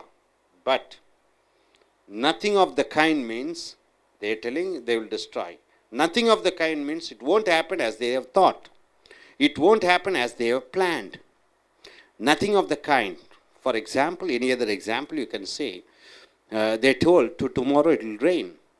Nothing of that kind happened. Means, like what he has said, rain has not come. Nothing of that kind happened. Nothing of the kind is nothing of the mind or nothing of the kind. You can use anything. Is it nothing of the kind or nothing of the mind? Just nothing of the, just to find it, nothing of the kind or nothing of the mind. Okay, nothing of the kind. You can use the kind. I understand. Nothing of the kind is better. Anyway, both are same. Dear friends, so once again, nothing to sneeze at means nothing important. Nothing to write home about means nothing to be proud about. Nothing ventured is nothing gained means unless you work hard, you are not going to gain something. Nothing of the kind means opposite of something. Next, not move. Once again, I just want you to recollect all these phrases. Not move a muscle or not lift a finger means nobody is there to help. Nothing doing means no chance.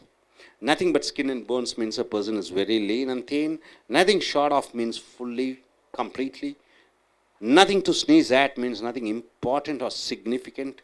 Nothing to write home about means nothing to be feel proud about. Nothing ventured is nothing gained means unless you work hard, you are not going to gain anything. Nothing of the kind means not opposite of something has happened. So my dear friends, use these phrases. And I request Ms. Kalki to come forward and say a few phrases. Yes. Not move a muscle or not lift a finger. My friends did not lift a finger when I fainted in the hall. Nothing doing. When my friend asked me to lend him money, I said nothing doing. Nothing but skin and bone. Normally, nothing but skin and bone personality does not look good. Nothing short of. When I went to his house, I felt he's very wealthy and there's nothing short of money. Nothing to sneeze at. So, nothing to sneeze at. Of course, she is a very beautiful woman. Everybody knows that. There's nothing to sneeze at. And nothing of the kind. The teacher said that tomorrow test will be conducted, but nothing of the kind happened.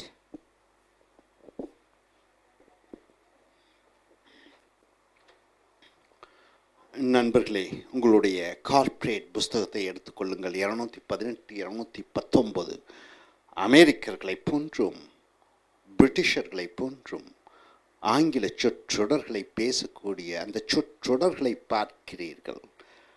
Not move A muscle, அவன் ஒரு பொருளை எடுத்து வைக்கவில்லை. அல்லது not lift a finger, ஒரு விரலை கூட அவன் அசைக்கவில்லை என்று சொல்லும் பொழுது, ஒன் டிட் நாட் ஹெல்ப், ஒருவருக்கு உதவி செய்யவில்லை. My relatives did not lift a finger, என் சொந்தக்காரர்கள் கையை கூட உயர்த்தவில்லை, விரலை கூட உயர்த்தவில்லை.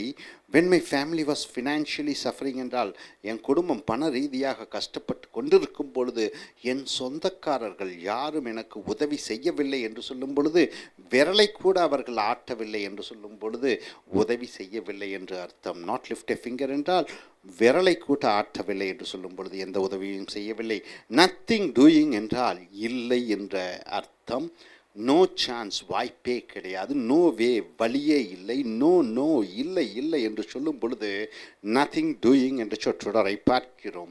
when my friend asked me to jump into the swimming pool, என்னுடைய நண்பன் என்னை அந்த நீச்சல் குளத்திலே குதிக்க சொன்ன பொழுது I told him, நான் அவனிடம் சொன்னேன் nothing doing, முடியாது என்று சொன்னேன். ஸோ முடியாது என்று சொல்லும் பொழுது nothing doing என்று சொல்கிறீர்கள். nothing but skin and bones, வேறு ஒன்றும் இல்லை, அங்கே தோலு எலும்பும் தான் இருக்கிறது என்று சொல்லும் பொழுது வெரி ஸ்கின்னி. ஒருவர் ரொம்ப ஒல்லியாக இருக்கிறார், ஒருவர் ரொம்ப ஒல்லியான மனிதராக தோன்றுகிறார். After coming to hostel he looks nothing but skin and bones. அவன் ஹாஸ்டல் விடுதிக்கு வந்து சேர்ந்தவுடன் குண்டாக இருந்தவன் இப்போ ஒல்லியாக மாறிவிட்டான். ஒல்லியாக இருப்பதை nothing but skin and bones என்று சொல்கிறோம். அடுத்ததாக நத்திங் ஷார்ட் ஆஃப், எந்த குறையும் இல்லை. நத்திங்னா இல்லை, ஷார்ட்னா குறை, ஆஃப்னா உடைய, எந்த குறையும் இல்லை. ஃபுல்லி முழுமையாக, ஷுவர்லி முழுவதுமாக, உறுதியாக, தரோலி முழுமையாக, அப்சல்யூட்லி ஒட்டுமொத்தமாக. The bride is nothing short of beauty என்றால் அந்த மணமகள் அழகில் எந்த குறையும் இல்லாதவளாக இருக்கிறாள். எந்த குறையும் இல்லாததை நத்திங் ஷார்ட் ஆஃப் என்று சொல்கிறோம். ஷார்ட்னா குறை, நத்திங்னா இல்லை, ஆஃப்னா உடைய, எந்த குறையும் இல்லை. ஸோ நண்பர்களே, not a move a muscle or not lift a finger என்றால் உதவியே செய்யவில்லை. நத்திங் டூயிங் என்றால் இல்லை, முடியாது என்று அர்த்தம். Nothing but skin and bones என்றால் வெறும் எலும்பும் தோலுமாக ஒருவர் காட்சி அளிக்கிறார். நத்திங் ஷார்ட் ஆஃப் என்றால் எந்த குறையும் இல்லை என்று சொல்லும் பொழுது இந்த சொற்றொடர்களை பயன்படுத்துகிறீர்கள். அடுத்தது நத்திங் டு ஸ்னீஸ் அட் என்றால் தும்முவதற்கு ஒன்றுமில்லை. ஸ்னீஸ்னா தும்முவதற்கு ஒன்றுமில்லை என்று சொல்லும் பொழுது மிக முக்கியமான விஷயம், சிக்னிஃபிகண்ட் திங், மிக முக்கியமான விஷயம். நத்திங் டு ஸ்னீஸ் அட், பார்த்து தும்முவதற்கு ஒன்றுமில்லை என்று சொல்லும் பொழுது மிக முக்கியமான விஷயம். அப்போ Tamil movies getting many national awards R nothing to sneeze at. அப்போ அது ஒரு முக்கியமானது அல்ல, நத்திங் டு ஸ்னீஸ் அட். அடுத்து nothing to write home about என்றால் என்ன? வீட்டுக்கு பெருமையாக சொல்லிக்கொள்வதற்கு ஒன்றும் இல்லை. வீட்டில் பெருமையாக சொல்லிக்கொள்வதற்கு ஒன்றும் இல்லை என்று சொல்லும் பொழுது பெருமையாக பேசுவதற்கு ஒன்றும் இல்லை. Nothing to be pride. Pride என்றால் தற்பெருமை, ப்ரௌட்னா பெருமை, ஜெல்லஸ் என்றால் பெருமை, JEALOUSனா பொறாமை, ZEALOUSனா பெருமை. So my salary I get in the company is nothing to write home about என்றால் நான் பெறக்கூடிய சம்பளம் பெருமையாக சொல்லுவதற்கு ஒன்றுமில்லை. ஸோ பெருமையாக சொல்வதற்கு nothing to write home about. Nothing ventured is nothing gain. Ventured என்றால் என்ன? ஒரு காரியத்திலே இறங்குவது. காரியத்தில் இறங்காமல் உன்னால் லாபம் சம்பாதிக்க முடியாது, gain. So you should work hard to be successful. நீ வெற்றி அடைய வேண்டுமென்றால் நீ கடுமையாக உழைக்க வேண்டும். You should take risk at time. சில நேரங்களில் நீ துணிச்சலுடன் ஒரு சில முடிவுகளை எடுத்தாக வேண்டும். Nothing ventured is nothing gain. நீ எதில் காரியத்தில் இறங்கவில்லை என்றால் உன்னால் லாபம் பெற முடியாது. நத்திங் ஆஃப் த கைண்ட், இந்த வகை ஒன்றும் இல்லை என்று சொல்லும் பொழுது ஆப்போசிட் டு சம்திங், ஒன்றுக்கு எதிர்மறையாக வரக்கூடியது. Terrorist say they will destroy India. தீவிரவாதிகள் சொல்லிக் கொண்டிருக்கிறார்கள் இந்தியாவை அழித்து விடுவோம் என்று. But nothing of the kind, அந்த மாதிரி ஒன்றும் நடைபெறப் போவதில்லை. அவர் சொல்லுகிறபடி ஒன்று நடைபெறாது என்று சொல்லும் பொழுது நத்திங் ஆஃப் த கைண்ட் என்று சொல்கிறோம். ஸோ நண்பர்களே, நத்திங் டு ஸ்னீஸ் அட் என்றால் என்ன? முக்கியமான விஷயம் அல்ல. Nothing to write home about என்றால் என்ன? பெருமையாக சொல்லிக்கொள்வதற்கு ஒன்றும் இல்லை. Nothing ventured is nothing gained என்றால் என்ன? நீ துணிச்சலாக காரியத்தில் இறங்கவில்லை என்றால் லாபம் சம்பாதிக்க முடியாது. நத்திங் ஆஃப் கைண்ட் என்றால் என்ன? அந்த மாதிரி ஒன்றும் நடைபெறவில்லை. ஸோ நண்பர்களை மறுபடியும் இந்த சொற்றொடரை பார்த்துக்கொள்ளுங்கள். Not move a muscle or not lift a finger என்றால் என்ன? விரலை கூட அவர்கள் அசைக்கவில்லை என்று சொல்லும் பொழுது யாரும் உதவி செய்யவில்லை. நத்திங் டூயிங் என்றால் என்ன? வாய்ப்பே இல்லை, வழியே இல்லை, முடியாது என்று சொல்லும் பொழுது nothing but skin and bones என்றால் அங்கே வேறு ஒன்றும் இல்லை, எலும்பும் தோலும் தான் மிஞ்சி இருக்கிறது என்று சொல்லும் பொழுது ஒருவன் ஒல்லியாக இருக்கிறான். நத்திங் ஷார்ட் ஆஃப் என்றால் என்ன? அங்கே முழுமையாக இருக்கிறது, எந்த குறைகளும் இல்லை, எந்த பிரச்சனைகளும் இல்லை என்று சொல்லும் பொழுது நத்திங் ஷார்ட் ஆஃப் என்ற சொற்றொடரை பயன்படுத்துகிறீர்கள். நத்திங் டு ஸ்டே சேட் என்றால் என்ன? மிக முக்கியமான விஷயம். Nothing to write home about என்றால் வீட்டிலே பெருமையாக வெளியே சொல்வதற்கு ஒன்றும் இல்லை. Nothing ventured is nothing gained என்றால் என்ன? ஏதாவது ஆபத்தான காரியங்கள், அதாவது நீங்கள் ஏதாவது ஒரு துணிச்சலாக காரியத்தில் இறங்கினால்தான் நீங்கள் லாபத்தை சம்பாதிக்க முடியும், பெற முடியும். நத்திங் ஆஃப் த கைண்ட் என்றால் அந்த மாதிரி ஒன்று நடைபெறவே இல்லை என்று சொல்லும் பொழுது நத்திங் ஆஃப் த கைண்ட் என்று சொல்கிறீர்கள். ஸோ நண்பர்களே, இந்த சொற்றொடர்களை உங்களுடைய பேச்சாங்கிலத்திலும் எழுத்தாங்கிலத்திலும் பயன்படுத்தி நல்ல பேச்சாளர்களாக, நல்ல எழுத்தாளர்களாக உருவாக என்னுடைய வாழ்த்துக்கள். Thank you. Dear friends, welcome to AS American English. Take your corporate English book. It's in the page number 219 to 220. The words and phrases of what Americans and Britishers or the native English speakers they speak. Under the letter N, the word is nut. Under the letter N, the word is nut. You know what do you mean by nut? Coconut nut, coconut, ground nut. Nut means something which you get, the hard-shaped one. Inside that you find the grain or whatever the contents is. Coconut, groundnut, nut. So nuts and bolts. What do you mean by the phrase nuts and bolts? The important things about something. Nuts and bolts. In social media or social networking, what are the nuts and bolts? It is the Facebook, it is the Orkut, right? In computers, what are the nuts and bolts in computers? It is the CPU, monitor, it is the keyboard, isn't it? In a hardware. In software, you can say Java, networking, whatever it is. So nuts and bolts means the important thing on one thing. Nuts and bolts. He is appointed as finance minister. He is appointed as finance minister, not finance minister, finance minister. Finance is a noun. He is appointed as finance minister because he knows about the nuts and bolts about finance. Nuts and bolts about means what? Nuts and bolts. Public finance, taxation, monetary economics, microeconomics, macroeconomics. So he knows everything about economics. So he is appointed as the finance minister. Nuts and bolts means what? The important things, right? Do you know the nuts and bolts of politics? Do you know the nuts and bolts of sociology? Do you know nuts and bolts of IAS examination? So nuts and bolts means the important things, important matter, the important information about one thing, one subject. Got it, sir? Nuts and bolts. In a nutshell, shell is the cover. That is the nut. The shell is the cover. In a nutshell means saying briefly in few words. You are not saying elaborately. You are saying briefly. Briefly means what, sir? Short, sweet, short and sweet.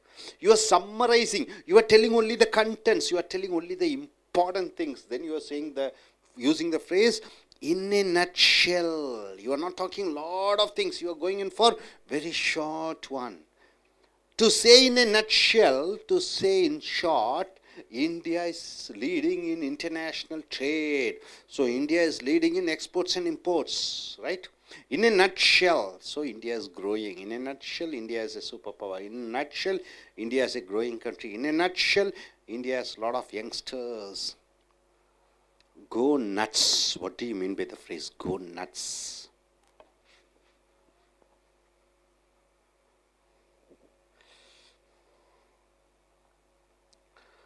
Go nuts. Go nuts means what? Because becoming very excited. Excited means what? You're becoming very happy, very joyful, very angry, very moody. Becoming very excited because of anger, because of happiness, and shouting without any emotional control. There is nothing to control. You see, in a cricket match, one fellow bowls, he takes a wicket, he shouts and dances, isn't it? Without any control. That is called go nuts.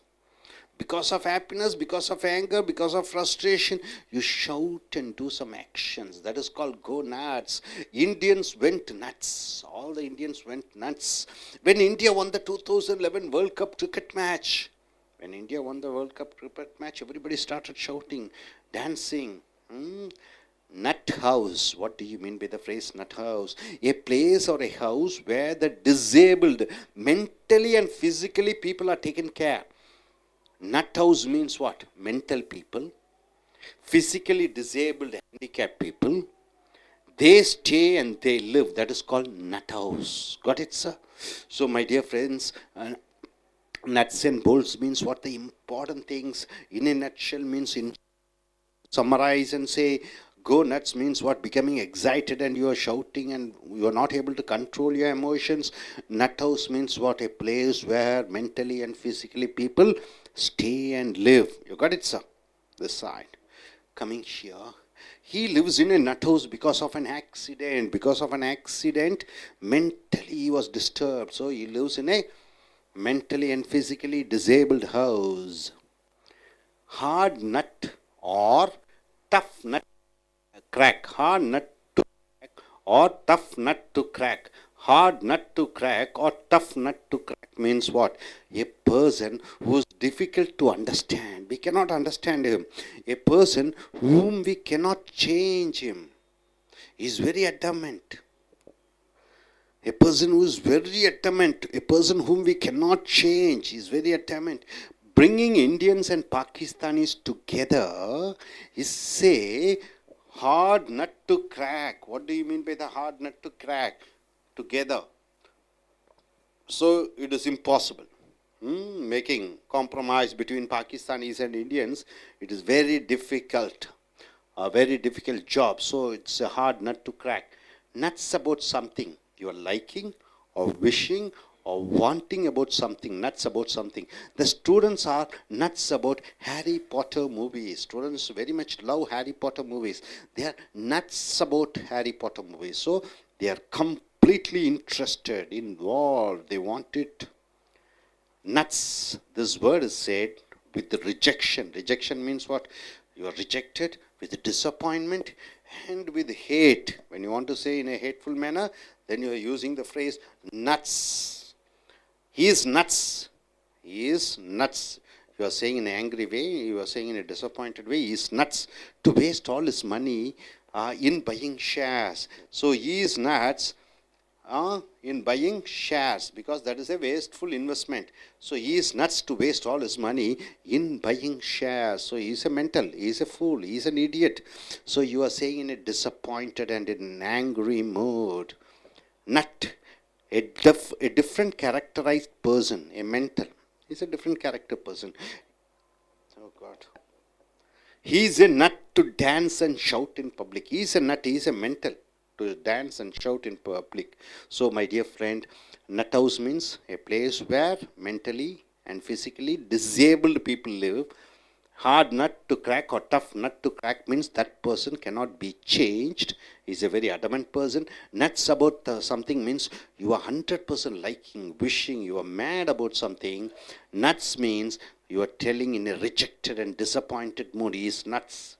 He is a fool. So nut means a different character person. He is a nut. He is a mental. Nut is used to say he is a mental person. So dear friend, make sure once again use all these phrases. Nuts and bolts means the important thing, the important matter, the important information about something. In a nutshell means in short. You are not telling elaborately. You are going in a short way. You are and saying go nuts means you are becoming very excited. Because of the excitement and not able to control your emotions, you start dancing. And nut house is a place where the disabled mentally and physically people live.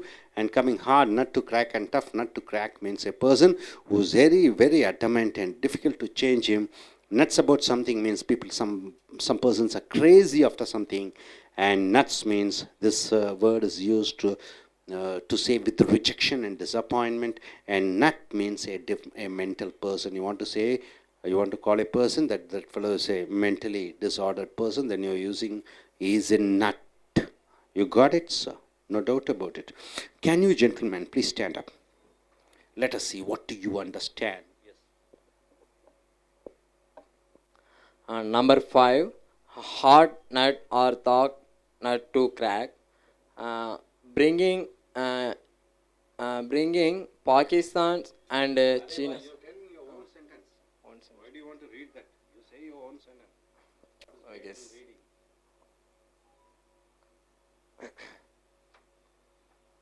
One minute. Yes, no time. Come. You have to form your own sentence. In sentence 1, nuts and bolts. I was appointed in FEA analysis because I know the nuts and bolts of analysis. Good.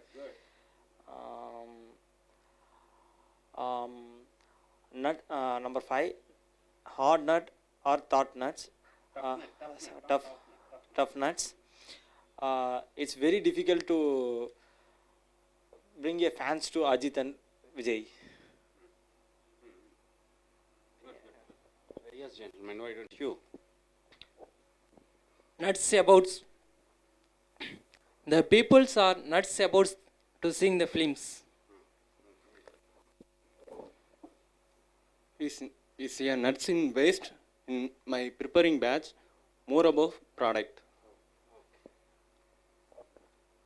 So நண்பர்களே, உங்களுடைய corporate புஸ்தகத்தை எடுத்துக்கொள்ளுங்கள். பக்கம் 219 and 220. அமெரிக்கர்களை போன்றும் பிரிட்டிஷர்களை போன்றும் நீங்கள் பேசக்கூடிய அந்த ஆங்கில சொற்றொடர்களை பார்க்கிறீர்கள். எழுத்து எண், வார்த்தை நட். நட் என்றால் என்ன? சிம்பிளாக சொல்லுங்க பார்க்கலாம் தமிழில். கொட்டை என்று சொல்லுவோம். மாங்கொட்டை.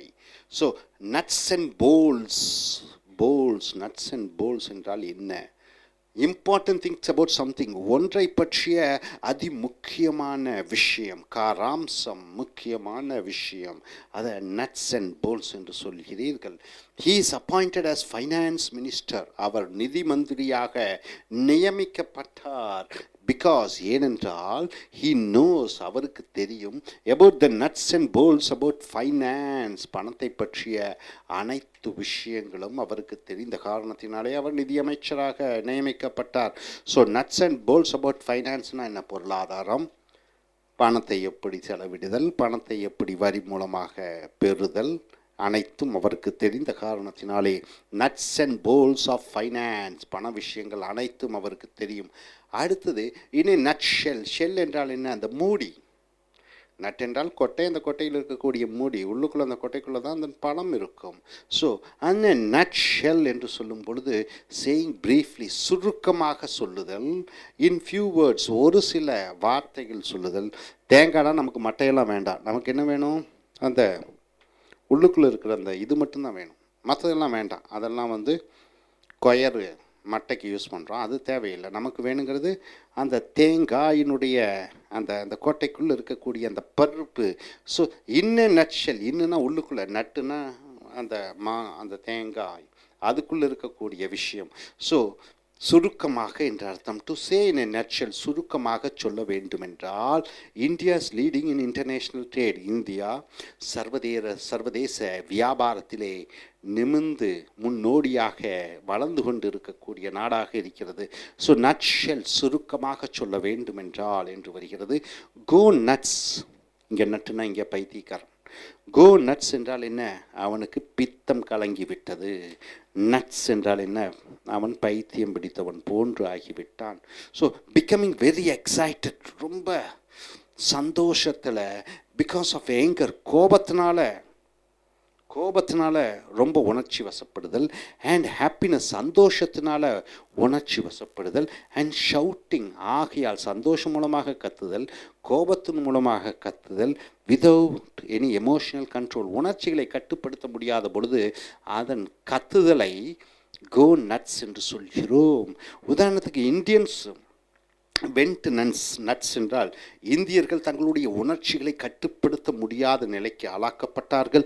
when India won the 2011 World Cup cricket match, India 2011 உலக கோப்பை கிரிக்கெட் மேட்ச் போட்டியில் ஜெயித்தவுடன் அவர்கள் உணர்ச்சிகரமாக கத்தினார்கள். அவர்கள் உணர்வுகளை அவர்களால் கட்டுப்படுத்த முடியவில்லை. ஸோ உணர்வுகளையும் உணர்ச்சிகளையும் கட்டுப்படுத்த முடியாத நிலையை கோ நட்ஸ் என்ற சொற்றொடர் மூலமாக பயன்படுத்துகிறோம். நட் ஹவுஸ் என்றால் என்ன? அதாவது a place or a house where the disabled என்றால் என்ன? கைகால் விளங்காதவர்கள், கைகால். அப்புறம் மன ரீதியாக பாதிக்கப்பட்டவர்கள், உடல் ரீதியாக பாதிக்கப்பட்டவர்கள் தங்கக்கூடிய இடம், அவர்களுக்கு அக்கறை எடுக்கப்படுகிற இடத்தை நட் ஹவுஸ் என்ற ஆங்கிலத்தில் சொல்லுவோம். ஸோ நண்பர்களை, நட்ஸ் அண்ட் போல்ஸ் என்றால் என்ன? மிக முக்கியமான விஷயம். இன்னும் நட்ஷல் என்றால் சுருக்கமாக சொல்ல வேண்டும் என்றால் கோ நட்ஸ் என்றால் என்ன? உணர்ச்சிகளை கட்டுப்படுத்த முடியாத நிலை. நட் ஹவுஸ் உடல் ரீதியாகவும் மன ரீதியாகவும் பாதிக்கப்பட்டவர்களுக்கு அக்கறை எடுக்கப்படுகிற அந்த இடம். ஸோ இங்கே பார்த்தீங்கன்னா he lives in a nut house. அவன் உடல் நலம் இல்லாத, உடல் ரீதியாக பாதிக்கப்பட்ட, மன ரீதியாக பாதிக்கப்பட்டவர்கள் இருக்கக்கூடிய இடத்திலே அவன் ஒரு ஆக்சிடென்ட்டினாலே அங்கே தங்கி வாழ்ந்து கொண்டிருக்கிறான். அடுத்தது ஹார்ட் நட் டு கிராக் என்றால் என்ன? அந்த கோட்டையானது கடினமாக இருக்கிறது உடைக்க என்று சொல்லும் பொழுது tough nut to crack. Tough TOUGH, டோவுங்கிறாங்க, டஃப் என்று சொல்ல வேண்டும். A person who is difficult to understand. ஒரு மனிதனை புரிந்து கொள்ளவே முடியவில்லை. A person who is difficult to change. ஒரு மனிதனை மாற்றவே முடியவில்லை. ஒரு மனிதனை புரிந்து கொள்வதற்கு கஷ்டம், ஒரு மனிதனை மாற்றுவது கடினம் என்று சொல்லும் பொழுது ஹார்ட் நட் டு கிராக் அல்லது டஃப் நட் டு கிராக் என்ற சொற்றொடரை பயன்படுத்துகிறோம். உதாரணத்துக்கு bringing Indians and Pakistanis together. இந்தியர்களையும் பாகிஸ்தான் தலைவர்களையும் ஒன்றாக கொண்டு வருவது என்பது is a hard nut to crack. என்றால் என்ன? கடுமையான வேலை, கஷ்டமான வேலை. ஏனென்றால் ரெண்டு பேரும் எதிரிகளாக நினைத்து கொண்டிருக்கிறார்கள். ஸோ அடுத்தது nuts about something, liking or wishing or wanting about something. அப்போ ஒன்றின் மேல் தீராத ஆசை, ஒன்றின் மேல் தீராத பற்று, ஒன்றின் மேல் தீராத வெறி, அந்த உணர்வு இருக்கும் பொழுது நட்ஸ் அபவுட் அந்த சம்திங்கிறதுக்கு பதிலாக அந்த அந்த பேரை போட்டுக்குங்க. Nuts about Rajinikanth, nuts about Amitabh Bachchan, nuts about Harry Potter, nuts about swimming, nuts about எது வேண்டுமானாலும் எழுதி கொள்ளலாம். The students are nuts about Harry Potter movies. மாணவர்கள் ஹாரி பாட்டர் மூவிஸை நினைத்து பைத்தியக்கார நிலையிலே இருக்கிறார்கள் என்றால் அந்த ஹாரி பாட்டர் மூவிஸ் பார்ப்பதற்காக அவர்கள் என்ன வேண்டுமானாலும் செய்வார்கள். அடுத்ததாக நட்ஸ். நட்ஸ் என்றால் புத்தி கெட்ட கிறுக்கன் என்று சொல்வோம். This word is said with rejection. ஏமாற்றத்தின் பொழுது, டிசப்பாயின்மெண்ட், ஹேட், வெறுப்பின் பொழுது ஒரு நபரை நாம் சொல்லும் பொழுது நட்ஸ் என்று சொல்கிறோம். He is nuts to waste all is money in buying shares.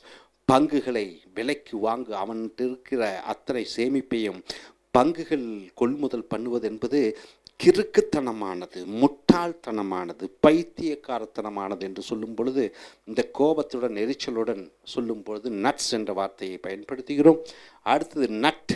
Nut என்றால் ஏ டிஃப்ரெண்ட் கேரக்டரைஸ்ட் பர்சன். ஒரு மனிதன் வித்தியாசமாக இருக்கிறான், ஒரு மனிதன் பைத்தியக்காரனாக இருக்கிறான், அவனை பைத்தியம் என்று கூட்டும்போது நட் என்று சொல்கிறோம். ஈஸ் எ நட், அவன் ஒரு பைத்தியக்காரன். To dance and shout in public, பொது இடத்திலே ஆடுவது கத்துவது, அவன் ஒரு பைத்தியக்காரன். ஆகையால் அவன் ஒரு பைத்தியக்காரன். நட் என்பதை பைத்தியக்காரர்களை. ஸோ நண்பர்களே, நட் ஹவுஸ் என்றால் உடல் ரீதியாகவும் மன ரீதியாகவும் பாதிக்கப்படக்கூடியவர்கள் தங்கக்கூடிய இடம். Hard nut to crack, tough nut to crack என்றால் ஒரு மனிதனை மாற்ற முடியாது, அவன் இயல்புகளை மாற்ற முடியாது, அவன் பிடிவாத குணமுடையவன். நட்ஸ் அபவுட் சம்திங் என்றால் என்ன? ஒன்றின் மேல் தீராத பற்று, தீராத வெறி, தீராத ஆசை. நட்ஸ் என்றால் வெறுப்புடன் ஏமாற்றத்துடன் ஒன்றை பற்றி நாம் சொல்லும் பொழுது நட்ஸ் என்று சொல்கிறோம். நட் என்றால் ஒருவனை பைத்தியக்காரன், மென்டல் அப்படி என்று சொல்லும் பொழுது ஈஸ் எ நட் என்று சொல்கிறோம். ஸோ நண்பர்களே, மறுபடியும் இந்த சொற்றொடரை பாருங்கள். நட்ஸ் அண்ட் போல்ஸ் என்றால் என்ன? அதிமுக்கியமான மிக முக்கியமான விஷயத்தை நட்ஸ் அண்ட் போல்ஸ். இன்னும் நட்ஷல் என்றால் சுருக்கமாக சொல்ல வேண்டும் என்றால் கோ நட்ஸ் என்றால் என்ன? உணர்ச்சிகளை கட்டுப்படுத்தாமல் கத்தி கொண்டு இருக்கக்கூடிய நிலைப்பாடை கோ நட்ஸ் என்று சொல்கிறோம். நட் ஹவுஸ் உடல் ரீதியாக பாதிக்கப்பட்டவர்கள், மன ரீதியாக பாதிக்கப்பட்டவர்கள் வாழக்கூடிய இடம். Hard nut to crack, tough nut to crack என்றால் என்ன? ஒரு மனிதனை மாற்ற முடியாது, அவன் பிடிவாத குணமுடையவனாக இருக்கிறான். நட்ஸ் அபவுட் சம்திங், ஒன்றின் மேல் தீராத ஆசை, தீராத வெறி, தீராத பேராசை கொண்டு இருக்கும் பொழுது நட்ஸ் அபவுட் சம்திங் என்றால் கோபமாக, எரிச்சலாக, ஏமாற்றத்துடன் சொல்லும் பொழுது நட்ஸ் என்று சொல்கிறோம். டிஃப்ரெண்ட் கேரக்டர் பர்சன், ஒருவன் வித்தியாசமான குணாதிசயங்கள் உடையவனாக இருக்கிறான், மன ரீதியாக பாதிக்கப்பட்டவனாக இருக்கிறான், அவனை இஸ் எ நட் என்ற சொற்றொடர் மூலமாக நாம் உபயோகப்படுத்துகிறோம். ஸோ நண்பர்களே, இந்த நட் இதில் வரக்கூடிய அந்த வார்த்தையும் அதனுடைய சொற்றொடர்களையும் உங்களுடைய அன்றாடும் பேச்சாங்கிலத்திலும் எழுத்தாங்கிலத்திலும் பயன்படுத்தி உங்களுடைய ஆங்கில திறனை வளப்படுத்திக் கொள்ளுங்கள், மேன்மைப்படுத்திக் கொள்ளுங்கள். Welcome to his American English. Take your corporate English book. It's on the page number 220 to 221. The phrases and words of what native English speakers they speak, or the Britishers or the Americans they speak. This is what you're going to see. Under the letter N, the word is nutty. This is the last word, nutty. Nutty as a fruit cake means what? A person who is mentally is not balanced. He's a crazy guy, he's a stupid guy. So you're using the phrase nutty as a fruit cake. He is nuttier as a fruit cake and he is not fit to be the manager of the company. The manager of the company is a nut, means a mental. Then you're using the phrase nutty as a fruit cake. Now coming here, odd, ODD, odd. What do you mean by odd numbers? Could you tell me the numbers of odd numbers? Even numbers and odd numbers, isn't it? What are the odd numbers? Is a prime number or odd number? 1359. Prime number. Odd number? Whichever is not 2, 4, 6, 8. The other numbers are 2, 4, 6, 8 is even number. 3, 6, 3, 9 and all 15. Prime numbers are odd numbers. Prime numbers which should not be divided by anything, that is called prime number. 15 can be divided by 3, isn't it? 9 is a prime number or an odd number? Even number. Even or odd or prime? Odd number. So odd jobs means temporary jobs. Odd jobs, temporary jobs without steady income. There is no monthly steady income. You are doing all the jobs, whichever gives a time income. Which is odd jobs means no steady income. You are doing jobs without a steady income, then you are using the phrase odd jobs. I was doing odd jobs. I was doing a job which is not permanent. Before I became a government employee, before I became a government employee, I was doing very ordinary work. They will call me, I will go, I will do the job and come, they will give me some income. So odd job means not a steady job, not a permanent job. It is not a fixed job. Then you are using the phrase odd jobs, right? So coming here, oddball means a person who acts as a mental. A person who acts is a fool. Then you are using the phrase oddball. He is talented, but he is an oddball at times. He is a talented man, but at times he acts like a fool. Oddball means a foolish guy, a mental guy. And coming here, odds are against. What do you mean by the phrase odds are against? Success chances are less. When success chances are less, then you are using the phrase odds are against. When the success chances are less, then you are using the phrase odds are against. Today there is a heavy rain. The odds of conducting the function are against. It is heavy rain. So the odds of conducting cricket match are against means there is very, very less chance of conducting cricket match. So odds are against means the happenings is going to be less, success chances are less. You got it, sir? So my dear friends, nutty as a fruit cake means what? Mentally not a balanced and crazy and stupid guy. Odd jobs means temporary jobs without any permanent income. Odd ball means a person who is mentally sick or mentally stupid guy. Odds are against means the success chances are very, very less. You got it, sir? Coming here, odds are ends means ordinary things or ordinary items. Ordinary things or ordinary items. So or ordinary items. OR. OR. Odds or ends. Odds or ends means what? Odds or odds and ends. Got. Odds and ends. Odds and ends means ordinary things or ordinary items. Odds and ends. I did some odds and ends and now I earn an income. So I did small things and earned an income. Small things. Then you use odds and ends. At odds means what? In total difference.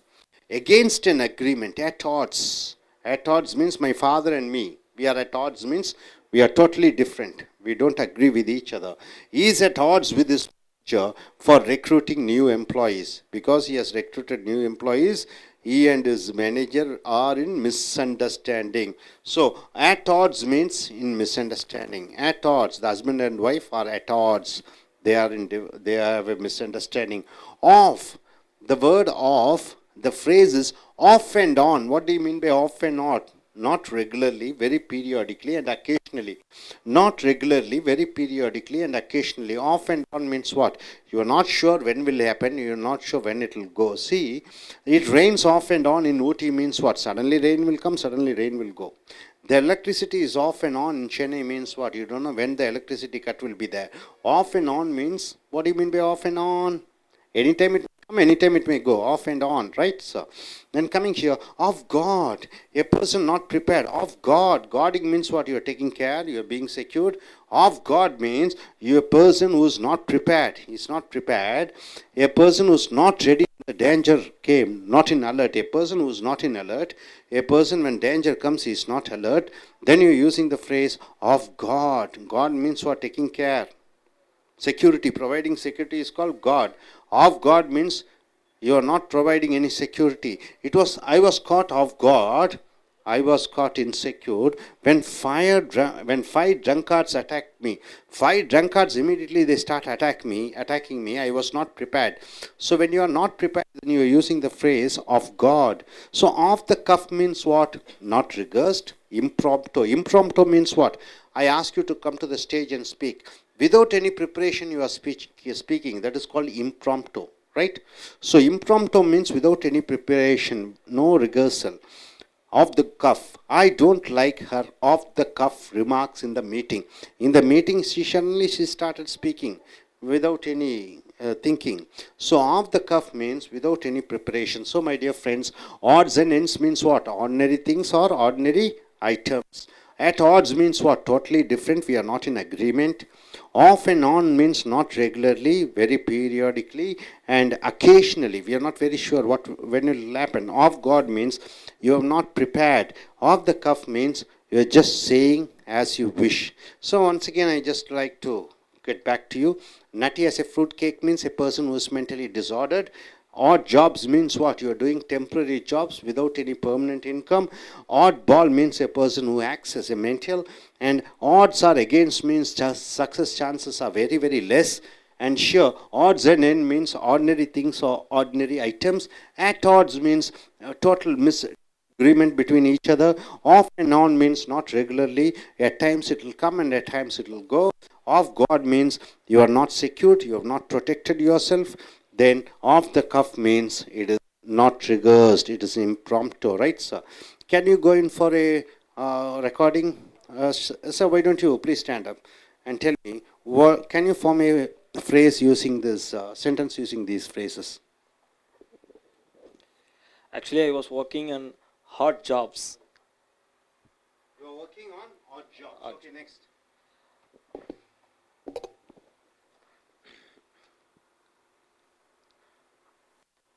Odds are against in exam time. Odds are against me in the examination time. Rajinikanth was doing hard job before he became the actor. Okay, Rajinikanth was doing odd job before he became an artist. Yes, young lady. Any sentence, off and on, not regularly. Rain comes off and on. Off and on.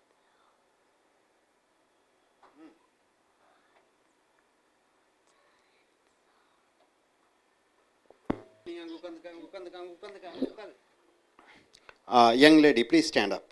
You have to form a sentence using one of the phrase. Could you form a sentence? Yes. Yes. Electricity is off and on in Chennai.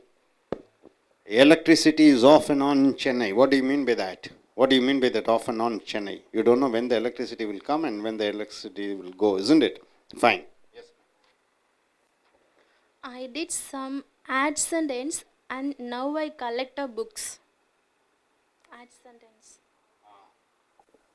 I did some odds and ends and I collected a lot of books. Yes. Electricity off and on in the Tamil Nadu. Okay. Entire Tamil Nadu, the electricity is off and on, right? Okay. Okay, fine. நண்பர்களே, உங்களுடைய corporate book எடுத்துக்கொள்ளுங்கள். பக்கம் 220லிருந்து 221 வரைக்கும் அமெரிக்கர்களைப் போன்றும் பிரிட்டிஷர்களைப் போன்றும் பேசக்கூடிய அந்த ஆங்கில சொற்றொடர்களை பார்க்கிறீர்கள். இப்போ என் என்ற எழுத்து வார்த்தை நட்டி. நட்டி என்றால் என்ன? நட்டு என்றால் கொட்டை என்று சொல்கிறோம். நட்டி என்றால் என்ன? கொட்டைத்தனமான என்று சொல்லும் பொழுது, நட்டி எஸ் எ ஃப்ரூட் கேக் என்று சொல்லும் பொழுது, மென்டலி நாட் எ பேலன்ஸ். ஒரு மனிதன் புத்தி கெட்டவனாக இருக்கிறான், மூளை வளர்ச்சி குறைவானவனாக இருக்கிறான், கிரேசி கிறுக்குத்தனமானவனாக இருக்கிறான், ஸ்டூபிட் பைத்தியக்காரனாக இருக்கிறான். So he is nuttier as a fruit cake and he is not fit to be the manager of the company. அவன் ஒரு முட்டாளாக இருக்கிறான், அந்த நிறுவனத்தினுடைய மேலாளராக இருப்பதற்கு எந்த விதமான ஒரு தகுதியும் இல்லாதவனாக இருக்கிறான் என்று சொல்கிறோம். அடுத்ததாக என்னுடன் எழுத்து முடிந்தது. இப்போ ஓவுக்கு வருகிறோம். ஓ என்ற எழுத்து வார்த்தை ஆடு. ஆடுன்னா என்ன? வித்தியாசமான என்று சொல்லுவோம். ஆடுனா ஓடிடிஏன்னா வித்தியாசம், ஈவன்னா சரிக்கு சமம். ஆடுனா ஒரு வேறுபாடுகள் நிறைந்த இருக்கிறது தான் ஆடு என்று சொல்கிறோம். இங்கே ஆட் ஜாப்ஸ் என்றால் என்ன? ஜாப்ஸ் என்றால் வேலை. ஈவன் ஜாப்ஸ் என்றால் என்ன? ஒரு நிரந்தர வேலை. ஆட் ஜாப்ஸ் என்றால் என்ன? நிரந்தரமற்ற. ஆட் என்றால் என்ன? வித்தியாசமான, வேறுபட்ட, நிரந்தரம் இல்லாத. ஸோ ஆட் ஜாப்ஸ் என்றால் temporary jobs without steady income. தற்காலிக வேலை, அதிலே நிரந்தர வருமானம் இல்லை, கண்டிப்பாக சொல்லிக்கொள்ளும்படியான வருமானம் இல்லை, மாதாந்திரமாக உறுதிப்படக்கூட வரக்கூடிய வருமானம் இல்லை என்று சொல்லும் பொழுது ஆட் ஜாப்ஸ். ஜாப் என்றால் என்ன? வேலை. ஜாப்னா என்ன சார்? ஒர்க்குனா என்ன சார்?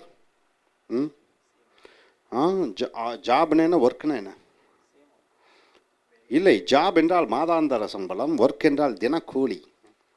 மாதாந்திர சம்பளத்தை ஜாப் என்று சொல்வீர்கள், ஒர்க் என்பது தினக்கூலியை ஒர்க்கு. சேலரி பேமெண்ட் என்று சொல்கிறோம். சேலரி அது மாதாந்திர சம்பளம்.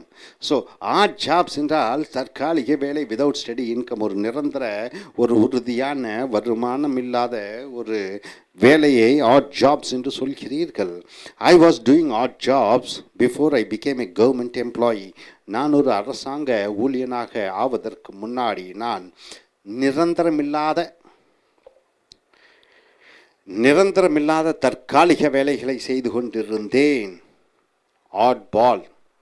ஒருவன் a person who acts as a mental, ஒருவன் பைத்தியக்காரனாக நடித்து கொண்டிருக்கக்கூடியவனை, பைத்தியக்காரனாக நடிப்பவனை ஆட் பால் என்று சொல்கிறோம். இஸ் டேலண்டட், அவன் ரொம்ப திறமசாலி. But is an odd ball at times. சில நேரம் அவன் பைத்தியக்காரன் போன்று தோன்றுகிறான்.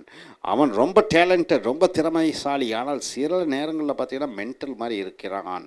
ஸோ ஒருவன் பைத்தியம் போன்று தோன்றுகிறான் என்று சொல்லும் பொழுது ஆட் பால் என்று சொல்கிறோம். அடுத்தது ஆட்ஸ் ஆர் எகெயின்ஸ்ட் என்றால் என்ன?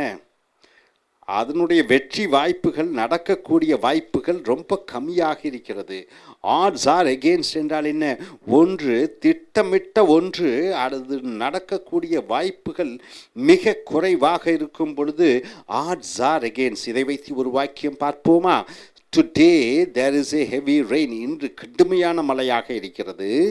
த odds of conducting the function are against என்று சொல்லும் பொழுது, இன்று இரவிலே ஒரு மிகப்பெரிய ஒரு நிகழ்ச்சியை நடத்த திட்டமிட்டிருக்கிறோம்.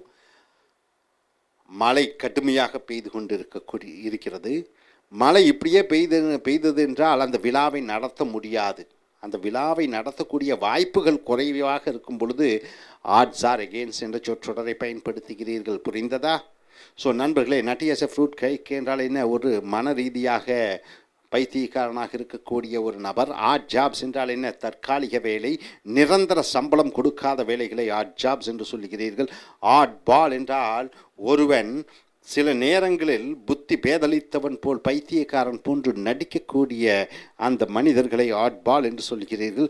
ஆட்ஸ் ஆர் எகெயின்ஸ்ட் என்றால் என்ன? ஒன்று நடக்கக்கூடிய வாய்ப்புகள் குறைந்த அளவே இருக்கிறது. ஒன்று நடக்கக்கூடிய அந்த உறுதித்தன்மை குறைவாக இருக்கும் பொழுது ஆட்ஸ் ஆர் எகெயின்ஸ்ட் என்ற சொற்றொடரை பயன்படுத்துகிறீர்கள். அடுத்ததாக ஆட்ஸ் அண்ட் எண்ட்ஸ் என்றால் என்ன? சாதாரண விஷயங்கள், சாதாரண விஷயங்களை ஆட்ஸ் அண்ட் எண்ட்ஸ் என்று சொல்வீர்கள். I did some odds and ends and now I earn an income. நான் ஏதோ சின்ன சின்ன வேலைகளை செய்து இப்பொழுது ஒரு வருமானத்தை பெற்று கொண்டிருக்கிறேன். சின்ன சின்ன வேலை, சின்ன சின்ன விஷயங்களை செய்து கொண்டிருந்தேன் என்று சொல்லும் பொழுது ஆட்ஸ் அண்ட் எண்ட்ஸ் என்ற சொற்றொடரை பயன்படுத்துகிறீர்கள். So odds and ends. அடுத்தது அட் ஆட்ஸ். இதை வைத்து ஒரு வாக்கியம் அமைக்க முடியுமா? அட் ஆட்ஸ் என்றால் என்ன? இன் டோட்டல் டிஃப்ரென்ஸ். எனக்கும் அதற்கும் ஒற்று வரவே வராது. எனக்கு அதற்கும் எந்த விதமான ஒரு சரிக்கு சமமான நிலையே கிடையாது. Against an agreement. அப்போ அட் ஆட்ஸ் என்றால் என்ன? ஒத்து வருவதில்லை, ஒத்து வருவதில்லை. இதை வைத்து ஒரு வாக்கியம் பாருங்கள். He's at odds with this manager. அவனுக்கும் அவன் மேலாளருக்கும் ஒத்து போவதே இல்லை. இஸ் அட் ஆட்ஸ் என்றால் ஒத்து போவதே இல்லை. For recruiting new employees. புதிய வேலைக்காரர்களை நியமனம் செய்வதில் இவனுக்கும் அந்த மேலாளருக்கும் ஒத்து போவதே இல்லை. அப்போ ஒத்து போவதே இல்லை என்று சொல்லும் பொழுது at odds. Husband and wife are at odds என்றால் என்ன? கணவனும் மனைவியும் ஒற்று மன ரீதியாக அந்த புரிந்து கொள் தன்மை இல்லை. அடுத்தது ஆஃப் என்றால் உங்களுக்கு தெரியும். ஆஃப்னா கரண்ட் ஆஃப் பண்ணுறது. ஆஃப் அண்ட் ஆன் என்றால் என்ன? ஆஃப் பண்ணிவிட்டு ஆன் பண்ணுறீங்க. அப்படி என்றால் என்ன? அது நாட் ரெகுலர்லி. அது ஒவ்வொன்றும் ஒரு உறுதியாக சொல்ல முடியாத ஒரு நிலைப்பாடு. Very periodically and occasionally. அப்பப்போ வரும், அப்பப்போ போகும், அப்பப்போ வரும், அப்பப்போ. ஆஃப் அண்ட் ஆன் என்று சொல்கிறீர்கள். It rains off and on in Ooty என்றால் என்ன? ஊட்டி மலையிலே மழை வருகிறது போகிறது, மழை வருகிறது போகிறது. அதை சொல்ல முடியாது எப்படி என்று. ஸோ இந்த ஆஃப் அண்ட் ஆனை வைத்து ஒரு வாக்கியம் அமைத்தீர்கள். Of God. காட் என்றால் என்ன? கார்டிங். உன்னை நீயே கார்டியன் என்று சொல்லுகிறோம், பாதுகாவலன். காட் என்றால் அது வினைச்சொல்லாக வரும் பொழுது உன்னை நீயே பாதுகாத்துக்கொள். காட். ஆஃப் காட் என்றால் என்ன? அந்த பாதுகாப்பு தன்மை இல்லாதது. ரைட்டுங்களா? காட் என்றால் பாதுகாத்துக்கொள். ஆஃப் காட் என்றால் என்ன? பாதுகாத்து கொள்ள முடியாத ஒரு நிலைப்பாடு. Person not prepared. ஒரு மனிதன் அதற்கு தயாராக இல்லை. A person not ready. ஒரு மனிதன் தயாராக இல்லாத நிலைமை. when the danger came not in alert. ஆபத்து வரும்போது அவன் அந்த ஆபத்தை எதிர்கொள்வதற்கு தயாராக இருந்ததில்லை என்று சொல்லும் பொழுது ஆஃப் காட் என்று சொல்கிறோம். I was caught off guard. நான் சிக்கிட்டேன். I was caught off guard என்றால் என்ன? நான் மாட்டிக்கொண்டேன். when 5 drunkards attacked me. drunkards என்றால் 5 குடிகாரர்கள் என்னை தாக்கிய பொழுது நான் திடீரென்று ஆச்சரியத்தில் ஒன்றும் செய்ய முடியாத நிலைமையில் அடியை வாங்கி கொண்டேன். ஆஃப் காட் என்றால் என்ன? நான் எதிர்பார்க்கவே இல்லை, அதற்கு நான் தயாராகவே வரவில்லை. 5 பேர் குடித்து விட்டு அடிக்கிறார்கள், நான் தயாராக இல்லை. ஆஃப் த கஃப் என்றால் என்ன? நாட் ரிகர்ஸ்ட். இம்ப்ராம்ப்டோ. இம்ப்ராம்ப்டோ என்றால் என்ன? ரொம்ப முக்கியங்க. எந்த விதமான தயாரிப்புனாலும் மனதில் வந்ததை அப்படியே பேசுவதை இம்ப்ராம்ப்டோ அல்லது ஆஃப் த கஃப் என்று சொல்கிறீர்கள். ஆஃப் த கஃப் என்றால் என்ன? எந்த விதமான தயாரிப்பும் இல்லாமல் திடீரென்று மனதுக்கு வந்ததை வெளியே சொல்வதை ஆஃப் த கஃப் என்று சொல்கிறீர்கள். Not rehearsed. அதை நீங்கள் தயார்படுத்தி கொள்ளவில்லை. I don't like her off the cuff remark in the meeting. ஒரு மீட்டிங் நடந்தது, போர்டு மீட்டிங். அனைவரும் உட்கார்ந்து கொண்டிருந்தோம். அந்த அம்மா என்னை பற்றி திடீரென்று எதோ பேசினார்கள். Don't like her off the cuff என்றால் என்ன? வாய்க்கு வந்ததெல்லாம் பேசுகிறாங்க. ஸோ வாய்க்கு வந்ததெல்லாம் மனதுக்கு தோன்றியபடி பேசுவதை ஆஃப் த கஃப் ரிமார்க் என்று சொல்கிறோம். ஸோ நண்பர்களை மறுபடியும் பாருங்கள். ஆட்ஸ் அண்ட் எண்ட்ஸ் என்றால் என்ன? சாதாரண விஷயங்கள் அல்லது சாதாரண நிகழ்வுகள். ஆட் ஆட்ஸ் என்றால் என்ன? ஒருவருக்கும் ஒத்துப்போக முடியாத ஒரு நிலைப்பாடு. ஆஃப் அண்ட் ஆன் என்றால் என்ன? விட்டு வந்து போய் கொண்டிருக்கிறது, எந்த ஒரு உறுதி தன்மையும் இல்லை. ஆஃப் காட் என்றால் என்ன? தயாராக இல்லாத ஒரு நிலைப்பாடு. ஆஃப் த கப் என்றால் என்ன? எந்த விதமான தயாரிப்பும் இல்லாமல் திடீரென்று பேசுவது. அடுத்த மறுபடியும் பாருங்கள், இந்த லாஸ்ட்டாக ஒரு தடவை பார்த்துக்குங்க. நட்டி எஸ் எ ஃப்ரூட் கேக் என்றால் என்ன? மன ரீதியாக பாதிப்படைந்த மனிதர்கள். ஆட் ஜாப்ஸ் என்றால் என்ன? தற்காலிக வேலை, நிரந்தர வேலை இல்லை, ஒரு நிரந்தர வருமானம் இல்லாத ஒரு வேலை. ஆட் பால் என்றால் என்ன? ஒரு மனிதன் கிறுக்கனாக நடிக்கிறான், தோன்றுகிறான், செயல்படுகிறான். ஸோ ஆட்ஸ் ஆர் அகெயின்ஸ்ட் என்றால் என்ன? ஒன்று நடக்கக்கூடிய வாய்ப்புகள் மிக மிக குறைவாக இருக்கிறது. ஆட்ஸ் அண்ட் எண்ட்ஸ் என்றால் என்ன? சிறு சிறு விஷயங்கள். அடுத்தது ஆட்ஸ் என்றால் என்ன? ஒருவருக்கும் ஒத்துப்போகாத நிலைப்பாடு. அடுத்ததாக ஆஃப் அண்ட் ஆன் என்றால் என்ன? எதுவும் என்று நிரந்தரம் இல்லாத, திடீரென்று மாறிக்கொண்டிருக்கக்கூடிய, உறுதியாக சொல்ல முடியாத. ஆஃப் கார்ட், ஒரு நடக்கக்கூடிய ஒரு விஷயத்திற்கு தான் தயாராக இல்லாத நிலைமை, தான் திடீரென்று தாக்கப்படுதல். ஆஃப் த கஃப் என்றால் என்ன? எந்த விதமான தயாரிப்பும் இல்லாமல் திடீரென்று பேசுவது, மன ரீதியாக மனதில் வந்ததையெல்லாம் பேசுவது. Of the cuff. ஸோ நண்பர்களே, இந்த சொற்றொடர்கள் மிக மிக முக்கியமானது. இந்த சொற்றொடர்களை நீங்கள் உங்களுடைய அன்றாட வாழ்க்கையில் பேசி உங்களுடைய ஆங்கில புலமையை, பேச்சாற்றலிலும் எழுத்தாற்றலிலும் இதை உபயோகப்படுத்தி உங்களை நீங்களே மேன்மைப்படுத்திக் கொள்ளுங்கள். Thank you. Dear friends, this is a great day and welcome to American English. Take your corporate English book. It's in the page number 221 to 222. The spoken English words and phrases of what Americans and Britishers they speak. Under the letter O, the word is off. O-F-F, off. What do you mean by the word off? It is off. It is no more inactive. Of the record. Record means what you register.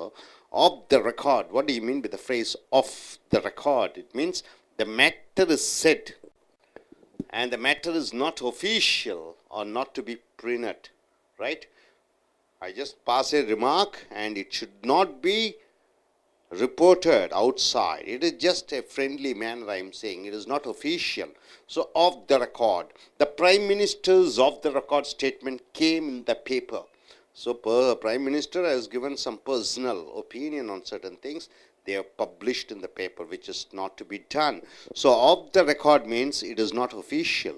It is not a statement, an authorized statement. It is just in a friendly way what they have speak. It doesn't have any weightage. So of the record means it is just not for official purpose. Tell one off. What do you mean by tell one off? It means responding to other with hatred or insult. You are responding, you are just asking something. I tell him off means I just respond in a hatred way, in an insulting way. The manager will tell you off if you don't agree with his words. If you don't agree with his words, the manager will tell you off means he will use insulting words. He will use abusive words. He will use the words which may hurt you. So tell one off means it hurts somebody. Off the wall or off beat. Off the wall or off beat means a strange thing. It's something which is strange, an unusual thing. Off the wall or off beat means something unusual, something different. Nanotechnology is an offbeat subject. Offbeat subject means what? Something different subject. Something a strange subject. What is nanotechnology? Anybody who knows nanotechnology? Minutely you are doing research on certain small things. That is called nanotechnology, right? Computer, you made such a big computer, but you can make it in small pieces. All the activation can be done in a short version. So offbeat or off the wall means a strange thing, an unusual thing. Nanotechnology is an offbeat subject where nowadays it is in high demand. So nanotechnology is in high demand because of its high value. It's offbeat. It's a new technology. So offbeat means something strange, something new. Coming off one's racket. What do you mean by off one's racket? Things not making any sense. It's crazy. It doesn't give me any sense. It makes me go crazy. And she's off a racket in resigning a job and starting a business. She resigned a job and started a new business. It is something crazy means it is off a racket means it is something crazy. Off a racket means it's crazy. Off the hook. Hook means you got caught. Off the hook means you are relieved. You are released. So you are no more in bondage. So you have escaped, out of trouble, escaped.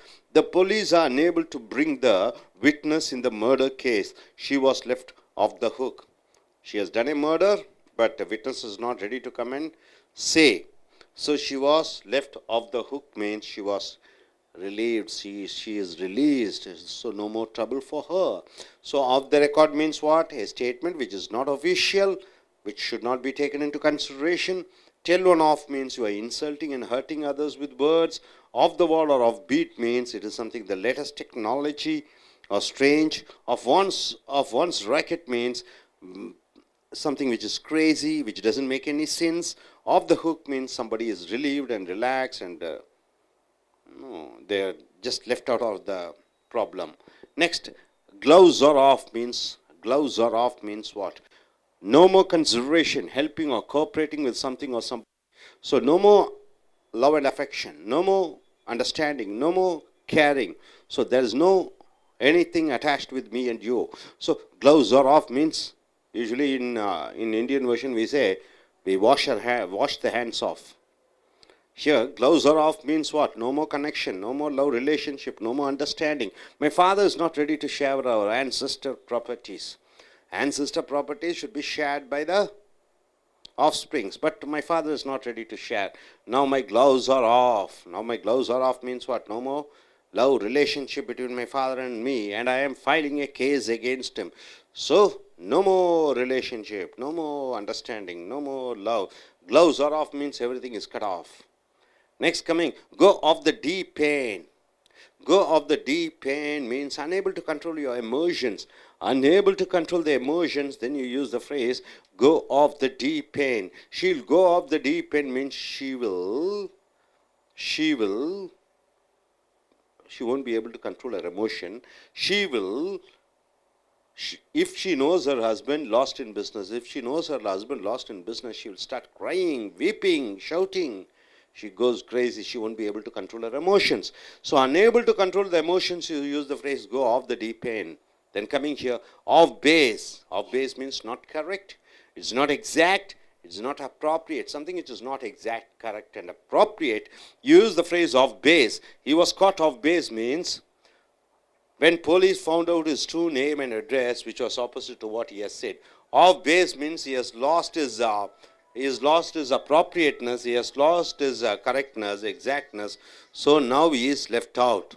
So off base means one person has lost his personality. Off one's groove. What do you mean by off one's groove? It simply means one person not in his regular shape, success, rhythm, etc. Off one's groove. After his operations, he seems to be off his groove in his action. So off his groove means they are not in the earlier position. Off one's groove means a person is not like before. He has lost his rhythm. He has lost his physical shape. He has lost the old habits. So after his operation, he seems to be off his groove in his actions. Hope you are able to understand, my dear. Gloves are off means what? No more consideration. Go off the deep end means unable to control your emotions. Off base means not correct, not exact. Off one's groove means one person who is not in like earlier. So once again, let us see. Off the record means it is not an official version. It is something personal. Tell one off means what? Responding others with hatred. Off the wall or off beat means a strange thing, something which is unusual. Off one's racket means things which doesn't make any sense or which is something crazy. Off the hook means a person is left out of the problems. Now he is relieved, he is relaxed. Gloves are off means what? No more consideration about whether he is son or father or husband or wife. Go off the deep end means unable to control your emotions. Off base means not correct, not exact, not appropriate. Off one's groove means a person who is not in regular shape. Hope you are able to understand. Okay. நண்பர்களே, உங்களுடைய corporate புஸ்தகத்தை எடுத்துக்கொள்ளுங்கள். 221 பக்கம் 222 அமெரிக்கர்களை போன்றும் பிரிட்டிஷர்களையும் போன்று பேசக்கூடிய அந்த ஆங்கில சொற்றொடர்களை பார்க்கிறீர்கள். ரொம்ப முக்கியம். ஆஃப் த ரெக்கார்ட் ரொம்ப முக்கியமான வார்த்தை. ஆஃப்னா இல்லை என்ற அர்த்தம். லைட் ஆஃப் பண்ணிடுறீங்க, இல்லை. ரெக்கார்ட் என்றால் என்ன? இது பதிவு செய்யக்கூடாது, இது தனிப்பட்ட முறையில், இது சம்பந்தம் இல்லாதது என்று சொல்லும் பொழுது ஆஃப் த ரெக்கார்ட் என்று சொல்கிறோம். The matter is said not official or not to be printed. நான் சொல்லக்கூடிய விஷயத்தை நமக்குள்ளே இருக்கணும், இது வெளியே சொல்லக்கூடாது. இது நம்ம நட்பு ரீதியாக சொல்கிறேன் என்று சொல்லும் பொழுது off the record. Prime minister's off the record statement came in the paper. பிரதம மந்திரி தன்னுடைய தனிப்பட்ட எண்ணங்களை விஷயங்களை சொல்லுவதை அது பேப்பரில் செய்தியாக வெளியே வந்தது. அப்போ அது செய்தியாக வெளியே வராத விஷயம் செய்தியாக வெளியே வந்து விட்டது. செய்தி வரக்கூடாது. ஆஃப் த ரெக்கார்ட்னா அவர் தனிப்பட்ட முறையில் ஒரு சில கருத்துக்களை சொல்கிறார். Off the record. Tell one off என்றால் ரெஸ்பாண்டிங் டு அதர் வித் ஹேட்டட் ஆர் இன்சல்ட். ஒருவரை அவமானப்படுத்தும் விதமாக, ஒருவர் மனது புண்படும்படியாக நாம் பேசக்கூடிய அந்த வார்த்தைகளை டெல் ஒன் ஆஃப் என்று சொல்கிறோம். உதாரணத்துக்கு the manager will tell you off. Manager உன்னை திட்டுவார். Tell one you off. Tell you off என்றால் திட்டுவார். If you do not agree with this words, அவர் வார்த்தைகளுக்கு நீ ஒத்து போகவில்லை என்றால் அவர் உன்னை திட்டுவார். டெல் ஒன் ஆஃப் என்றால் திட்டுவார், அவமானப்படுத்துவார், கேவலப்படுத்துவாங்க. Off the wall or off beat என்றால், off the wall or off beat என்றால் a strange thing, ஒரு வித்தியாசமான விஷயம். an unusual thing, ஒரு வித்தியாசமான விஷயம். Nano technology is an off beat. Nano technology என்பது என்ன? சிறு சிறு நானோ டெக்னாலஜி என்றால் என்ன? சிறு சிறு என்ஜினியரிங் சமாச்சாரங்களை செய்வது நானோ டெக்னாலஜி என்று சொல்வார்கள். சிறு சிறு தொழில்நுட்பங்கள் nano technology. Is an off beat என்றால் என்ன? புதிய, அறிமுகமில்லாத புதிய சப்ஜெக்ட். அது ஒரு பாடம். Where nowadays it is in high demand. இப்பொழுது அதிக கிராக்கியாக இருக்கிறது. So off the wall or off beat என்றால் என்ன? வழக்கத்திற்கு இல்லாத புதிய என்று வருகிறது. ஆஃப் ஒன்ஸ் ராக்கெட் என்று சொல்லும் பொழுது things not making any sense Crazy. எந்த ஒரு புரிதலும் இல்லாத குழப்பத்தை உண்டு பண்ணக்கூடிய பைத்தியக்காரத்தனமான முட்டாள்தனமான என்று சொல்லும் பொழுது ஆஃப் ஒன்ஸ் ராக்கெட் என்று சொல்கிறோம். She is off a rocket in resigning a job and starting a business. அவள் சொந்தமாக வியாபாரம் ஆரம்பித்தது, வேலையை ராஜினாமா செய்தது கிறுக்குத்தனமானது, முட்டாள்தனமானது. ஆஃப் ஒன்ஸ் ராக்கெட் என்றால் பைத்தியக்காரத்தனமான செயல். Of the hook. ஹுக்குனா மாட்டிக்கிட்டேன். ஆஃப் த ஹுக்குனா மாட்டினதுலேருந்து தப்பித்து கொண்டேன் என்ற அர்த்தம். அவுட் ஆஃப் ட்ரபிள் எஸ்கேப், தப்பி விட்டோம். So the police are unable to bring the witness in the murder case. அப்போ போலீஸ்காரர்களால் அந்த கொலை கேஸிலே வழக்கிலே சாட்சிகளை கொண்டு வர முடியாத காரணத்தினாலே she was left off the hook என்றால் அவள் விடுதலை செய்யப்பட்டாள். ஸோ ஆஃப் த ஹுக் என்றால் ஒன்றிலிருந்து தப்புவது. ஸோ நண்பர்களே, ஆஃப் த ரெக்கார்ட் என்றால் என்ன? தனிப்பட்ட விஷயம், அதை நாம் கருத்திலே கொள்ளக்கூடாது. டெல் ஒன் ஆஃப் என்றால் என்ன? ஒருவரை திட்டுவது. Off the wall or off beat என்றால் என்ன? வித்தியாசமான ஒரு புதிய. ஆஃப் ஒன்ஸ் ராக்கெட் என்றால் என்ன? ஒரு முட்டாள்தனமான செயல். ஆஃப் த ஹுக் என்றால் என்ன? ஒருவரை தப்ப விடுதல் அல்லது தப்பி விடுதல். அடுத்ததாக க்ளவுஸ் ஆர் ஆஃப். க்ளவுஸ்னால் என்ன? கை உறை. ஆர் ஆஃப் என்றால் கை உறைகளை எடுத்து விட்டேன் என்று சொல்லும் பொழுது நம்ம தமிழில் சொல்லுவோம் கை கழுவி விட்டு விட்டார்கள். எங்கள் அப்பா என்னை கை கழுவி விட்டார் என்று சொல்லும் பொழுது என் அண்ணன் என்னை கை கழுவி விட்டார் என்றால் உறவுகளை அறுத்து கொள்வது என்பது. ஸோ க்ளவுஸ் ஆர் ஆஃப் என்றால் உறவுகளை அறுத்து கொள்வது. நோ மோர் கன்சிடரேஷன், அதை பற்றி நினைக்கிறதே இல்லை. நோ மோர் ஹெல்பிங், இனி உதவி செய்வதே இல்லை.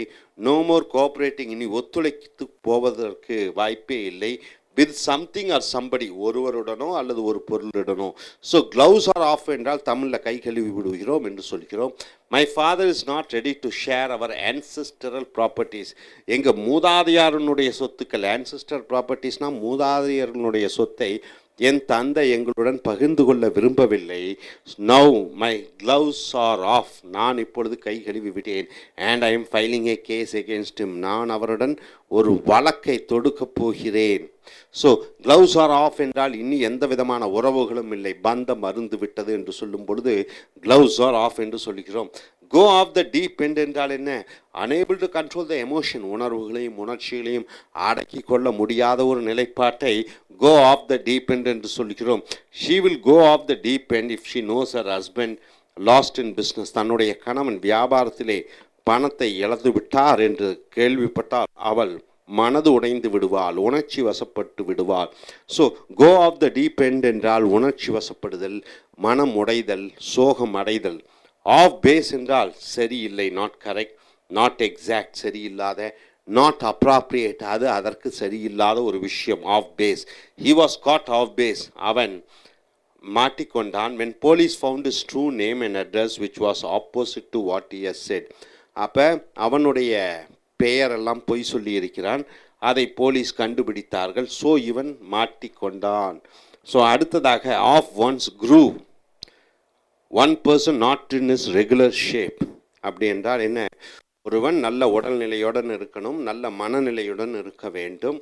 ஆனால் ஆஃப் ஒன்ஸ் க்ரூ என்றால் என்ன? Success rhythm etcetera. ஒருவன் வெற்றி அடைந்து கொண்டே இருக்கிறான். உதாரணத்துக்கு பார்த்தீங்கன்னா ஷேவாக் நல்ல கிரிக்கெட் நல்லா விளையாடி கொண்டிருந்தார், திடீரென்று விளையாட முடியவில்லை. அதை ஆஃப் ஒன்ஸ் க்ரூவ் என்று சொல்கிறோம். திடீரென்று அவரால் சரியாக விளையாட முடியவில்லை. ஆஃப்டர் திஸ் ஆப்ரேஷன், அவர் தன்னுடைய அறுவை சிகிச்சை செய்து முடித்தவுடன் he seems to be off his groove என்றால் என்ன? பழையபடி இல்லை, பழையபடி உடல்நிலை இல்லை. இன் his ஆக்ஷன்ஸ், அவருடைய செயல்பாடுகளிலே. குரூவ் என்றால் பள்ளத்தாக்கு, மனிதனால் செய்யப்பட்ட வாய்க்கால்களை குரூவ் என்று சொல்கிறோம். குரோவ் GROV என்றால் தோட்டம் என்று சொல்கிறோம். So groove. So off one's off OFF off one's groove என்றால் பழையபடி இல்லை என்று அர்த்தம். ஸோ நண்பர்களே, க்ளவுஸ் ஆர் ஆஃப் என்றால் என்ன? கை கழுவி விட்டு விட்டோம், இனி எந்த உறவும் இல்லை. Go off the deep end என்றால் உணர்ச்சி வசப்படுதல். Off base, not off base என்றால் சரியில்லாத. ஆஃப் ஒன்ஸ் க்ரூவ் என்றால் என்ன? பழையபடி இல்லாத ஒரு நிலைப்பாடு. ஸோ நண்பர்களே, மறுபடியும் இந்த சொற்றொடர்களை பாருங்கள். ஆஃப் த ரெக்கார்ட் என்றால் என்ன? இது அஃபீஷியல் இல்லை, இது ஒரு தனிப்பட்ட ஒரு நட்பு ரீதியாக சொன்ன விஷயம், யதார்த்தமாக சொல்லக்கூடியது. இதை கருத்தில் வைத்து கொள்ளக்கூடாது என்று சொல்லும் பொழுது off the record. Tell one off என்றால் ஒருவரை திட்டுவது, கேவலப்படுத்துவது, அசிங்கப்படுத்துவது. Off the wall or off beat என்றால் என்ன? ஒரு வித்தியாசமான ஒரு புதிய. ஆஃப் ஒன்ஸ் ராக்கெட் என்றால் என்ன? ஒரு விஷயம் அது நமக்கு புத்தியை கொடுக்காது, அது கிறுக்குத்தனமானது, அது மோசமானது, அது தப்பானது. ஆஃப் த ஹுக் என்றால் என்ன? ஒருவர் ஒரு பிரச்சனையிலிருந்து தப்பித்து கொள்வது. அடுத்ததாக க்ளவுஸ் ஆர் ஆஃப் என்றால் கை கழுவி விட்டோம், இனி எந்த உறவும் இல்லை, எந்த சம்பந்தமும் இல்லை, எந்த பாசமும் இல்லை. கோ ஆஃப் த டீப் என்றால் என்ன? உணர்வுகளையும் உணர்ச்சியையும் கட்டுப்படுத்த முடியாத ஒரு நிலைப்பாடு. ஆஃப் பேஸ் என்றால் சரியில்லாத. ஆஃப் ஒன்ஸ் க்ரூவ் என்றால் என்ன? ஒருவர் பழைய நிலையில் இல்லாத ஒரு அம்சம் ஆஃப் ஒன்ஸ். ஸோ நண்பர்களை, இந்த சொற்றொடர்களை பயன்படுத்தி நல்ல பேச்சாளர்களாக, எழுத்தாளராக ஆக முயற்சி செய்யுங்கள். தேங்க்யூ. பின்பற்றக்கூடிய அந்த மனிதர்களை ஓல்ட் ஸ்கூல் என்று சொல்கிறோம். ஓல்டு காட் என்றால் பழைய கோட்பாடுகளை அதை தக்க வைத்து அதை இளைஞர்கள் இப்பொழுதும் பின்பற்ற வேண்டும் என்று சொல்லக்கூடியவர்களை old guard, old boys network. அப்போ கல்லூரி, பள்ளி, பல்கலைக்கழகங்களில் ஒன்றாக படித்த ஆண்களும் பெண்களும் அவர்களுக்குள் கம்ப்யூட்டரிலே, இணையதளத்திலே அவர்களுடைய நட்பை தக்க வைத்து கொள்ளுதலும், அவர்களுக்குள் உதவி செய்து கொள்வதும் இந்த old boys network. Old geyser என்றால் ரொம்ப வயதான மனிதர். ஓல்டு ஹேட் என்றால் கலாச்சாரம் மிகுந்த ஒரு மனிதர். ஓல்டு ஹேண்ட் என்றால் நன்கு அனுபவப்பட்ட, நன்கு அறிவுபூர்வமான, நன்றாக ஒரு விஷயத்தில் ஞானம் உடையவரை ஓல்டு ஹேண்ட் என்று சொல்கிறோம். ஸோ நண்பர்களே, இந்த சொற்றொடர்களை நீங்கள் அன்றாடம் உங்களுடைய எழுத்தாங்கிலத்திலும் பேச்சாங்கிலத்திலும் பயன்படுத்தி நல்ல எழுத்தாளராகவும் பேச்சாளராகவும் ஆவதற்கு என்னுடைய வாழ்த்துக்கள். Thank you. Like in English and check your corporate English book. It's in the page number 223 and 224. The spoken English words and phrases of what Americans and Britishers they speak. Oh, they're simply native English speakers. What do they speak? And coming here, the letter is O and the word is old. Old maid. What do you mean by the word and phrase old maid? It simply means an unmarried woman. Old maid means an unmarried woman. Old maid. The old maid is a good teacher. So the unmarried woman is a good teacher. Coming here, oh my God, OMG. OMG means what? Oh my God. The phrase used to express shock and surprise. This particular phrase is used to say in a shockingly and in a surprisingly manner. Oh my God, heavily raining. OMG, oh my God, heavily raining. So OMG means oh my God. On me means what? This phrase is used to mention one is ready to pay for others' meals or drinks. You go to a hotel with your friends. Everybody eat. You take a tiffin. Everybody taking tiffin. And you are ready to pay the bills of other people. Then you use the phrase on me. My dear friends, today's lunch is on me means what? I'm ready to pay the bills of what you have all eaten. So on me means you are ready to pay the bills of what others have taken. Lunch or dinner or morning breakfast. So on me means you are ready to pay the bills of what others have taken. On and on. What do you mean by on and on? Without any end, continually. Something is happening continuously. Then you're using the phrase on and on. He speaks on and on about his business. So he speaks continually without any disturbance, without any stoppage. He speaks continually. So on and on means something which is continually happening. So he speaks on and on about his business. On again, off again. On again, off again. What do you mean by the phrase on again, off again? Not sure, not settled, always changeable. So you are not sure. Something which is not settled, something which is always changeable, then you're using the phrase on again, off again, on again, off again, coming, going, running, stopping. So on again, off again means something coming, something going, something coming. So it is not something permanently, it is there. It is always changeable. Then you're using the phrase on again, off again. See, the electricity comes on again, off again. So everybody in our state is suffering. So we are not sure when electricity will come. It comes and it goes. It comes and it goes. So it is not predictable. So it is on again, off again, not sure. Next, so my dear friends, see this, all these phrases in the right side. Oh God means what? An unmarried woman. And OMG, oh my God.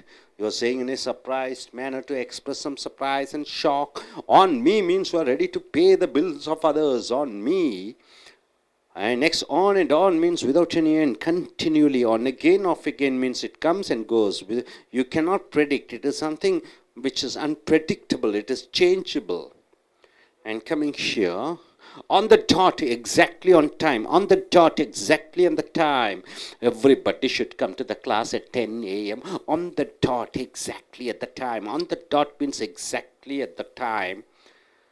On the fence means you are confused and undecided. On the fence means you are confused and undecided whether to do or not to do, whether to go or not to go. So here I am on the fence to go abroad or not. So I am on the fence to go abroad means what? I have not decided to go or not to go. So on the fence means you are confused and you are not decided. On the button, right on time. On the button, right on the time. She is right on the button in coming for shooting the television programs. So for shooting the television program, she is on the button means she is on the time. Exactly 9 o'clock. 9 o'clock she comes. So she is on the button means she is right on the time. On the bandwagon. On the bandwagon. What do you mean by that? Wagon is generally used for vehicle. On the bandwagon, you know, band orchestra. So on the bandwagon means it simply says joining and doing as what the majority does. What the majority people do, you do according to that. So you forget your individual ideas and individual liking and individual thoughts. You go with the majority. You go what others do. So on the bandwagon means you're going with the majority ideas. What many people they do. Everybody chose BE computer science course. So everybody are choosing BE computer science course. So I joined on the bandwagon means I also joined with them and I also joined in BE computer science course. See, everybody are doing are taking part in dance program in my school. So I also joined on the bandwagon means I also joined with them. So majority of the people are doing, so I also joined. So on the bandwagon means you are joining where you are doing what the majority people does and you are joining in that course or event or program. On the mend, on the MEND, mend means getting better. On the mend means getting better. After his heart operation, he is on the mend means he is getting better. He is physically is getting better. On the up and up. On the up and up means dealing honestly. On the up and up means dealing honestly. America is on the up and up in fighting. Up and up is fighting, in fighting against terrorism, in fighting. So On the up and up means they are dealing something with very sincerity and honesty. So something very committed. America is on the up and up in fighting against terrorism means they're very serious, they're very honest, they're very sincere. So my dear friends, once again, on the dot means exactly on the time. On the fence means confused and you have not yet decided. On the button means right on the time. And on the bandwagon means you are joining what the majority of the people are doing. On the men means you are getting better and better physically and mentally. And on the up and up means you are dealing something honestly and doing something with sincerity, with the dedication and with commitment. Hope you're able to understand, my dear friends. And coming back once again from the beginning, old maid means what? An unmarried woman, you call them as old maid. Oh my God. OMG, oh my God. You are saying this phrase in a surprised, in a shocking and an excited way. On me means you are ready to pay the bills of what others have taken as meals. On and on means without any end, it is continually something is happening. On again, off again, it comes and goes. There's no continuation. There are a lot of breaks. You cannot predict. It is changeable on again and off again. And coming here once again, on the dot means exactly on the time. On the fence means somebody is confused and undecided on what to do. On the button, right on time. And on the bandwagon means you're joining what the majority of the people are doing. And on the mend means you are getting better physically and mentally. And on the up and up means you are doing something very honestly with sincerity and dedication and commitment. Hope you are able to understand, my dear friends. Use these phrases in your day-to-day conversation, both in written and in spoken, and enhance your communication skills. So நண்பர்களே, உங்களுடைய corporate புஸ்தகத்தை எடுத்துக்கொள்ளுங்கள். பக்கம் 223 224 அமெரிக்கர்களை போன்றும் பிரிட்டிஷர்களை போன்றும் இல்லை ஆங்கிலத்தை தாய்மொழியாக கொண்டிருக்கக்கூடியவர்கள் பேசக்கூடிய அந்த சொற்றொடர்களை பார்க்கிறீர்கள். ஓ என்ற எழுத்து வார்த்தை ஓல்டுனா வயதான. ஓல்டு மெய்டு என்றால் என்ன? பொதுவாகவே மெய்டு என்றால் வேலை செய்யக்கூடிய பெண் என்று சொல்கிறோம். ஓல்டு மெய்டு என்றால் அன்மேரிட் விமன், திருமணமாகாத பெண்ணை ஓல்டு மெய்டு என்று சொல்கிறோம். இந்த சொற்றொடர் the old maid is a good teacher என்றால் அந்த திருமணமாகாத அந்த பெண் ஒரு நல்ல ஆசிரியராக இருக்கிறார். ஓல்டு மெய்ட் என்றால் திருமணமாகாத பெண். அடுத்தது ஓ மை காட், ஆண்டவனே என்று சொல்லும் பொழுது ஓஎம்ஜி, அது அப்ரிவேஷன் பாருங்கள். ஓ மை காட் என்றால் த ஃப்ரேஸ், இந்த சொற்றொடர் யூஸ் டு எக்ஸ்பிரஸ். இது எதற்காக உபயோகப்படுத்துகிறோம் என்றால் ஷாக் அண்ட் சர்ப்ரைஸ். அதிர்ச்சியான தகவல் கேட்கும் பொழுது, சர்ப்ரைஸ் ஆச்சரியமான தகவல் கேட்கும் பொழுது இந்த ஓ மை காட் என்ற சொற்றொடரை பயன்படுத்துகிறோம். Oh my got it is heavily raining, ஆண்டவனே, கடவுளே, தெய்வமே, கடுமையாக மழை பெய்து கொண்டிருக்கிறது.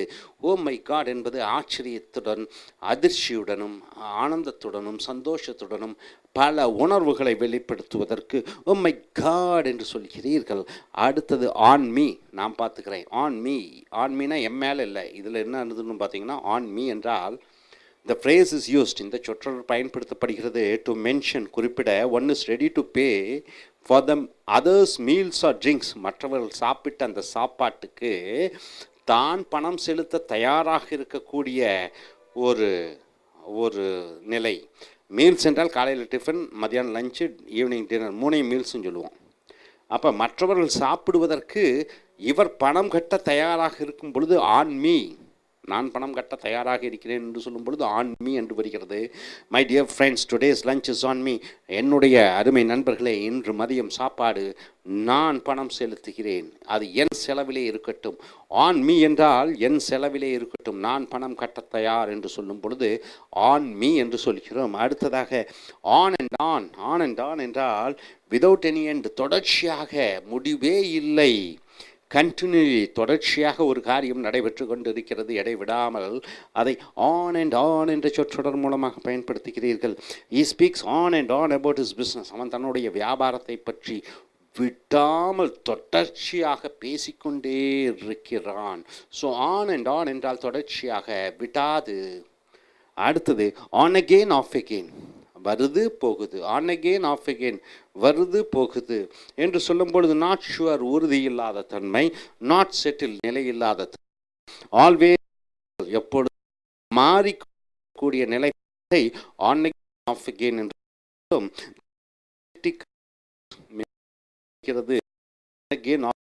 வருகிறது.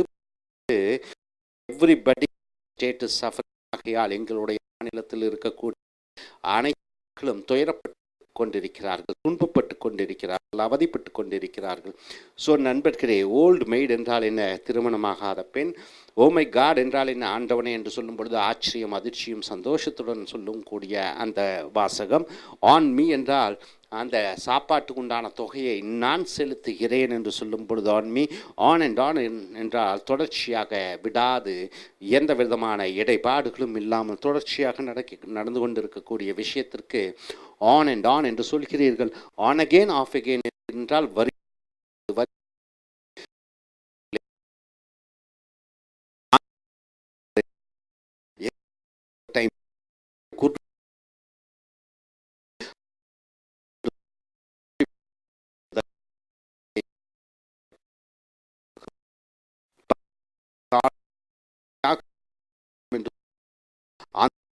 அந்த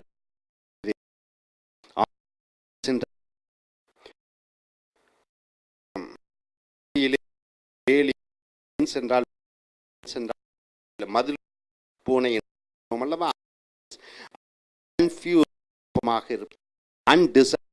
எடுக்க முடியாத ஒரு நாடு. நான் போகலாமா வேண்டாமா என்கிற இரண்டும் மனநிலைமை, முடிவு செய்ய முடியாத நிலை, ஒரு குழப்பமான நிலை, அதை ஆன் த ஃபென்ஸ் என்ற சொற்றொடர் மூலமாக பயன்படுத்துகிறீர்கள். அடுத்ததாக ஆன் த பட்டன் என்றால் ரைட் ஆன் டைம், சரியான நேரத்திலே, குறிப்பிட்ட சரியான நேரத்திலே. She is right on the button, அவள் சரியான நேரத்திலே. In coming for shooting the television programmes, television தொடர்களை அதை படமாக்கும் அந்த ஷூட்டிங்கிற்கு சரியான நேரத்திலே வருகிறாள். ஆன் த பட்டன் என்றால் சரியான நேரத்திலே. அடுத்தது ஆன் த பேண்ட் வேகன். வேகன் என்றால் வாகனம், பேண்ட் என்றால் என்ன? கச்சேரி குழு. அப்போ ஒரு கச்சேரி குழு போய் கொண்டிருக்கிறது. ஆன் த பேண்ட் வேகன் என்றால் இந்த சொற்றொடர் என்னன்னு பார்த்தீங்கன்னா, joining and doing as what the majority does. ஒரு 10 பேர் இருக்கிறாங்கன்னா 7 பேர் 8 பேர் யார் அதிகமாக ஒரு காரியத்தை செய்து கொண்டு இருக்கிறார்களோ அவர்களுடன் சேர்ந்து நாமும் அந்த காரியத்தை செய்வது. ஒத்துப்போ என்று சொல்வார்கள். யார் அதிகமானவர்கள் செய்யக்கூடிய வேலையை நாமும் செய்கிறோம். On the bandwagon. Everybody chose BE computer science course. +2 முடிச்சோன்னா அநேகம் பேர் எல்லாமே பிஇ கம்ப்யூட்டர் சயின்ஸ் கோர்ஸ் படித்தார்கள், எடுத்தார்கள் கல்லூரியிலே. ஸோ ஐ ஜாயின்ட், ஆகையால் நானும் சேர்ந்தேன். ஆன் த பேண்ட் வேகன் என்றால் என்ன? அந்த கூட்டத்துடன் கூட்டமாக நானும் மற்றவர்களைப் போல அதைவே செய்தேன், மற்றவர்கள் போன்று தானும் அதை செய்தலை ஆன் த பேண்ட் வேகன் என்ற சொற்றொடர் மூலமாக பயன்படுத்துகிறோம். ஆன் த மெண்ட் என்றால் கெட்டிங் பெட்டர், உடலாலும் மனதாலும் உணர்ச்சிகளாலும் உணர்வுகளாலும் மேம்படுதல், நன்றாக இருத்தலை, நன்றாக ஆகிக் கொண்டிருப்பதை ஆன் த மெண்ட் சொல்கிறோம். After his heart operation is on the மெண்ட்.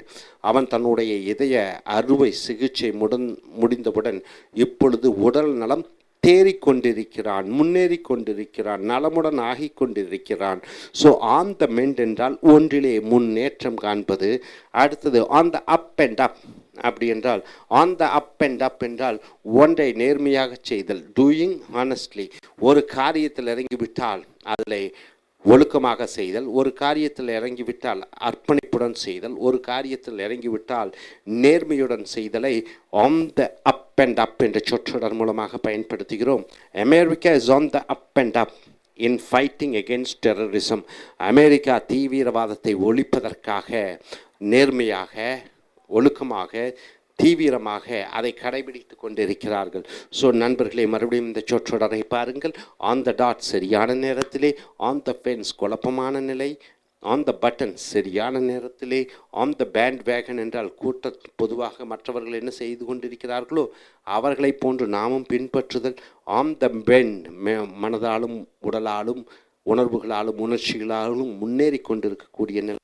On the up and up என்றால் ஒரு காரியத்தை நேர்மையாக செய்தல். ஸோ நண்பர்களே, மறுபடியும் இந்த சொற்றொடர்களை பாருங்கள்.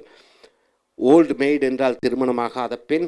ஓ மை காட் என்றால் ஓ கடவுளே என்று சொல்கிறோம் ஆச்சரியத்துடன். ஆன் மீ என்றால் என்ன? மற்றவர்கள் சாப்பிடக்கூடிய அந்த சாப்பாட்டிற்கான அந்த சாப்பாட்டு தொகையை தானே ஏற்றுக்கொள்ள முன் வருதலை ஆன் மீ என்று சொல்கிறார்கள். ஆன் அண்ட் ஆன் என்றால் தொடர்ச்சியாக எந்த விதமான இடைமறியலும் இல்லாமல்.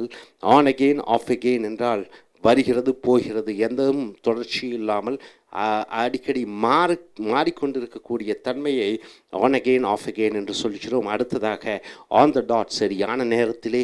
ஆன் த ஃபென்ஸ், குழப்பமான. ஃபென்ஸ் என்றால் மதில் மேல் பூனை என்று சொல்கிறோம். அன்டிசைடட், எடுக்காத ஒரு நிலைப்பாடு. ஆன் த பட்டன், சரியான நேரத்திலே. ஆன் த பேண்ட் வேகன் என்றால் பொதுவாக அதிகமானவர் என்ன செய்கிறார்களோ அதை போன்று நம்மளும் பின்பற்றக்கூடிய ஒரு நிலைப்பாடு. ஆன் த மெண்ட், உடலாலும் மனதாலும் உணர்ச்சிகளாலும் உணர்வுகளாலும் மேம்படுதல். On the up and up என்றால் நேர்மையாக ஒரு காரியத்திலே அர்ப்பணிப்புடன் செய்தலை on the up and up என்ற சொற்றொடர் மூலமாக பயன்படுத்துகிறோம். Thank you. Dear friends, welcome to A's American English. Take your corporate English book. The page number is 224 to 225. The words and phrases of what native English speakers they speak, or the Britishers and Americans what they speak. On the lam. Lam means what? On the lam. Hiding and living because of something wrong. You are hiding and living. Veerappan was on the lam. Al-Qaeda leader Mr. What's his name? Bill Laden was on the lam. Dawood Ibrahim, isn't it? He is on the lam in Pakistan. So they are on the lam in Pakistan means they are hiding and living because of the terrorist activities, because of they have done something wrong. On the lam means people are hiding and living on the lam. On the QT, QT means what? Quiet. Quiet. Never say the secrets to somebody. Being silent. Keep quiet. Don't tell the secrets out. On the quiet. So the DIG said to DSPs, the DIG, district Deputy Inspector General, he told to Deputy Superintendent of Police, DIG told to DSPs, a lot of them are there, that the plans to arrest some VIP shall remain on the QT means what? It should be very secret. So QT, on the QT means it should be very secretive, should not be told to anybody. So on the QT means it should be very secretive. Next word is once, and the phrase is once in a blue moon.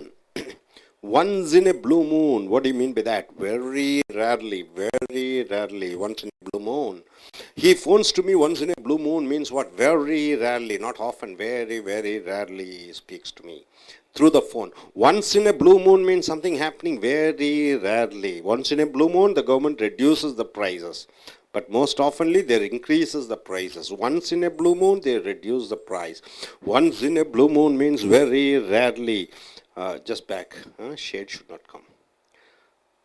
Once over means a fast review, fast examination. Once over, she gave the computer a once over. A once over means what? A fastly looking at it. A once over means just fastly looking. Before purchasing it, before purchasing a computer, she just briefly saw. Once over means a review. Next, one-upmanship. What do you mean by one-upmanship? The phrase one-upmanship means wanting to be one than other of others. One-upmanship. Actors are vying for, fighting for to be a superstar. So one-upmanship means each fighting to be better or the best amongst others. So one-upmanship means to be the best. So my dear friends, on the lam means what? Hiding. On the QT means what? To be very secretive. Once in a blue moon means what? Very rarely something happens. Once over means what? You are giving a fast review. And one-upmanship means what? You want to be the number one. Next year, see the sentence. People don't like her because of her one-upmanship. People don't like her because of her one-upmanship means she wants to be always number one. She doesn't want to give away her place. One-upmanship means to be number one. One-man show. What do you mean by one-man show? The phrase one-upman show. A business or company operated by one man. A business or company operated by one man. Usually the companies are operated with the, in a company-oriented shares, directors, and all, everybody will be there. But here, he is the only one man in a company. he operates, the company is operated by him. So one-man show means is just one man running everything. This company is a one-man show, means it all depends upon one man, not collective responsibilities are not there. Individual responsibility, only one man. So one-man show. 1 in a million, million means what? 10 lakh. 1 in a million means what? A rare thing, very rare personality, or a rare thing to happen. Something very rarely it happens. So 1 in a million. People like Mahatma Gandhi is 1 in a million. So people like Mahatma Gandhi because he is 1 in a million. So 1 in a million means what? Is completely different. Very rarely people like Mahatma Gandhi is born. So 1 in a million means some very rare personality. One and the same means two things are identically same. One and the same means what? Both are same. One and the same. What do you mean by that? Both are same. University and IIT, one and the same means what? Both are same almost, one and the same. One and the same means both things are totally same. The father and son's character are one and the same means what? The father's character and the son's character both are the same. One and the same means both are same. Coming here, one full swoop. One full swoop means immediately, everything at once. Immediately you are doing, everything at a single time you are doing. In one full swoop, my father conducted my marriage. In one full swoop, my father conducted my marriage means immediately. Immediately he conducted his my marriage. So one full swoop means immediately. One damn thing after another. One damn thing after another. One damn thing after another. What do you mean by that? Problems keep coming. Problems keep coming. Problems are everywhere. Problems are everywhere. One after problem, one after other, the problem keeps coming. So one damn thing after another. In India, one damn thing after another comes because of the terrorists. Because of the terrorists, Mumbai blast, Kashmir problem, and all the problems are happening one by one. So one damn thing after another means continuously some problems are happening in India. One damn thing after another comes because of the terrorist. So my dear friends, one-upmanship means what? Always he or she wants to be number one. So always having the mentality of the superiority complex. One-man show means what? A business or a company operated by a single man. He is the full responsibility of that company. 1 in a million means what? A rare personality or a rare thing to happen. 1 in a million. One and the same means what? Both the things are same. Both the persons are same. Both the characters are the same. One and the same. One full swoop means immediately. And one damn thing after another means what? Keep coming. So my dear friends, let us see once again the phrases. On the lamb means what? On the hide. You are hiding and living because something wrong with you. Something wrong with the is hiding and living. On the lamb. On the cutie means what? Quiet. To be very secretive. Not letting the secrets out. And once in a blue moon. Moon means what? Very rare thing to happen. Once over means what? Fastly you reviewing. Make it just looking it very fast. One-upmanship means what? A superiority complex. You want to be the best among the crowd. Next is one-man show, a business or a company run by a single man. He is the full responsibility of that organization. 1 in a million, rare personality or rare thing happening. Very rarely something happening. One and the same. Both the things are identical. Both the things are same. And one full soup means immediately, anything at once immediately you are doing. And one damn thing after another means what? Problem keeps coming continually, one after other. One after another. One damn thing after another means damn. Here's a negative word. One damn thing after another means one problem after another. It keeps coming, right? So, okay. நண்பர்களே, உங்களுடைய corporate ஆங்கில புஸ்தகத்தை எடுத்துக்கொள்ளுங்கள். பக்கம் 224 225 வரைக்கும். அமெரிக்கர்களும் பிரிட்டிஷர்களும் அல்லது தாய்மொழியை ஆங்கிலமாக கொண்டிருக்கக்கூடியவர்கள் பேசக்கூடிய அந்த ஆங்கில சொற்றொடர்களை பார்க்கிறீர்கள். எழுத்து ஓ. இப்போ ஏலேருந்து நம்ம ஓக்கு வந்துட்டோம். ABCDEFGHன்னு ஓக்கு வந்துட்டோம். அந்த வார்த்தை பார்த்திங்கன்னா ஆன். ஆன் என்பது முன்னடை சொல். ஆன் த லேம் அப்படி என்றால் என்ன? இந்த சொற்றொடர் ஆன் த லேம் எங்கே பயன்படுத்துகிறோம்? ஒருவன் ஒளிந்து கொண்டிருக்கிறான், ஹைடிங் அண்ட் லிவிங், ஒளிந்து வாழ்ந்து கொண்டிருக்கிறான் பிகாஸ் ஆஃப் சம்திங் ராங், ஏதோ ஒன்று தவறு, அவன் தவறு இழைத்திருக்கிறான், ஆகையால் அவன் ஒளிந்து வாழ்ந்து கொண்டிருக்கிறான். அப்பொழுது இந்த வாசகமான ஆன் த லேம் என்ற சொற்றொடரை பயன்படுத்துகிறோம். இங்கே வாக்கியம் எப்படி அமைந்திருக்கிறது என்று பாருங்கள். On the lam, they are on the lam in Pakistan, Pakistan நாட்டிலே அவர்கள் ஒளிந்து வாழ்ந்து கொண்டிருக்கிறார்கள் என்றால் வாழ்ந்து கொண்டிருந்தார் பாகிஸ்தானிலே. ஏன்? அவர் தீவிரவாத செயல்களில் ஈடுபட்டார். அடுத்தது பில் லேடன், இல்லை ஒசாமா பில் லேடன். அடுத்தது இப்போ இன்னொருத்தர் என்ன, வீரப்பன் ஒளிந்து வாழ்ந்து கொண்டிருந்தார் காட்டிலே, ஆன் த லேம். அடுத்தது இப்ராஹிம், இல்லை? Okay. On the QT, QT என்றால் குவைட், QUIET. அப்போ அமைதியாக இரு, ரகசியமாக வைத்திரு. Never say the secrets to somebody, யாரிடம் ரகசியத்தை சொல்லாதே. QUITனா என்ன? சுமாராக. QUIETனா அமைதியாக. So the DIG said to DSP, DIG சொல்லுகிறார் DSPகளிடம் that the plans to arrest some VIPs, VIPஸ்னால் மிக முக்கியமானவர்களை கைது செய்ய போகிறோம், அது shall remain on the QT என்றால் என்ன? அது ரகசியமாக இருக்க வேண்டும். QT என்றால் ரகசியமாக இருக்க வேண்டும். அந்த QTயை வச்சு நீங்கள் வாசகத்தை அமைத்திருக்கிறீர்கள், ஆன் த QT. அடுத்ததாக ஒன்ஸ் என்றால் என்ன? ஒரு முறை, இல்லை? ஒன்ஸ் என்றால் ஒரு முறை. ஒன்ஸ் இன் ப்ளூ மூன் என்றால் என்ன? எப்பொழுதாவது நடக்கக்கூடிய, very rarely. Once in blue moon என்றால் ரொம்ப அரிதாக நடக்கக்கூடிய ஒரு செயல்பாடை ஒன்ஸ் இன் ப்ளூ மூன் என்ற சொற்றொடரை பயன்படுத்துகிறோம். இதை வாசகத்தில் எப்படி பயன்படுத்துகிறீர்கள் பாருங்கள்.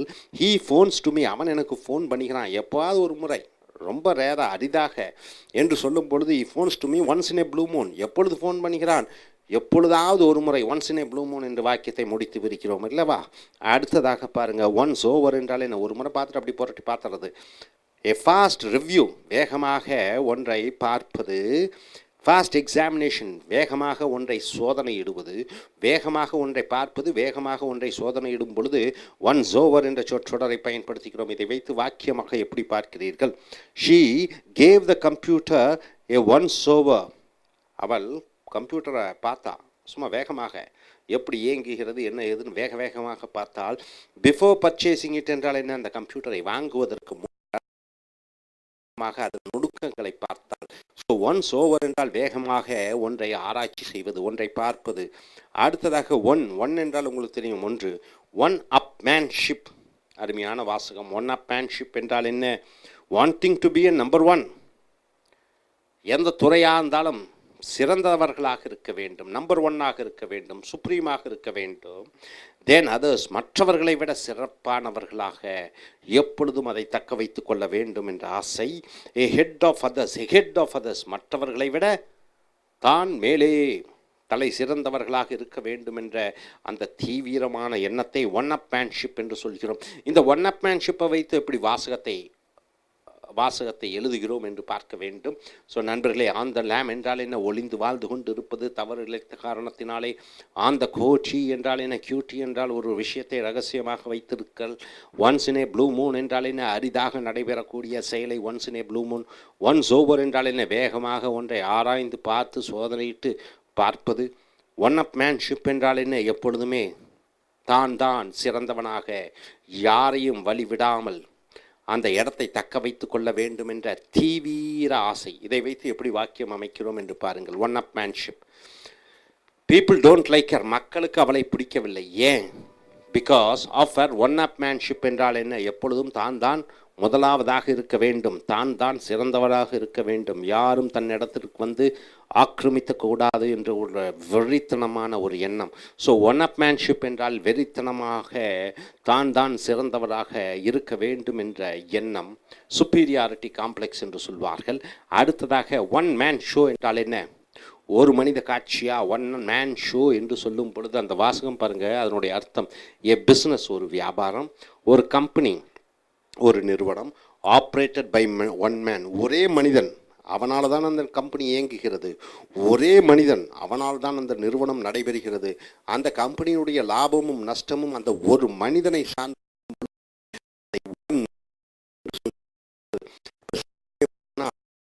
வந்து ஒரு கதாநாயகனை நம்பி இருக்கிறது. அது ஒன் மேன் ஷோ. அவன் படம் வெற்றி அடைந்தால், அவன் நடித்தால் படம் வெற்றி அடையும்.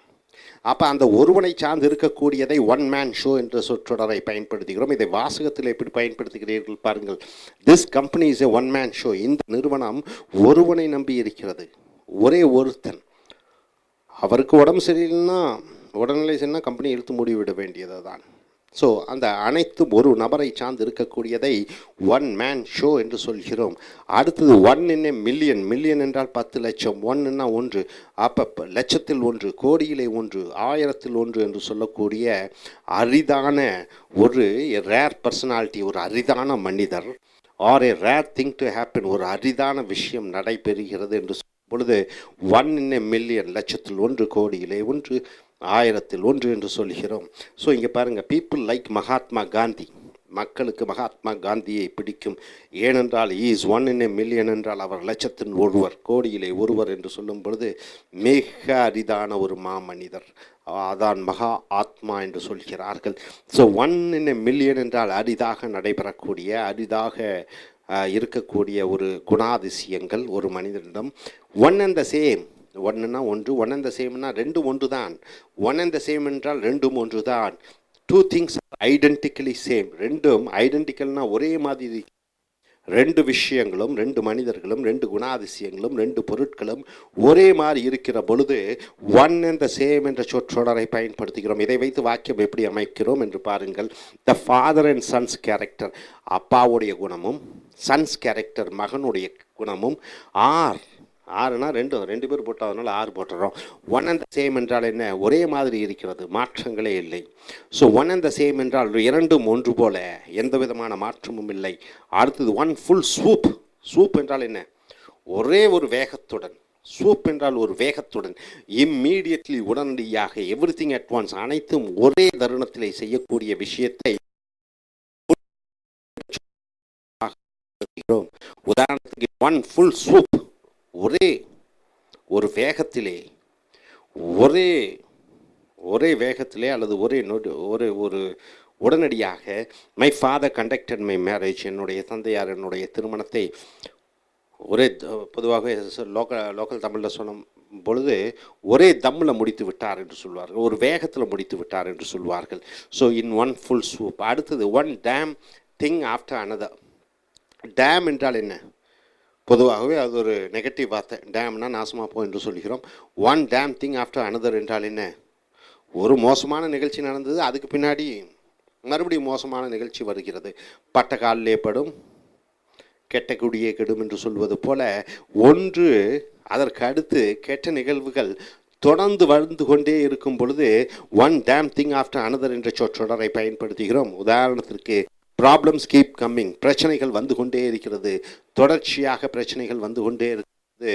One damn thing after another என்ற சொற்றொடரை பயன்படுத்துகிறோம். அடுத்தது ப்ராப்ளம்ஸ் ஆர் எவ்ரிவேர், அனைத்து இடத்திலுமே பிரச்சனைகள் இருக்கிறது, பிரச்சனைகள் தொடர்ந்து நீடித்து வந்து கொண்டே இருக்கிறது, அதற்கு ஒரு முற்றுப்புள்ளியே இல்லை என்று சொல்லும் பொழுது one damn thing after another. இதை வைத்து எப்படி சொற்றொடரை பயன்படுத்துவீர்கள் பாருங்க.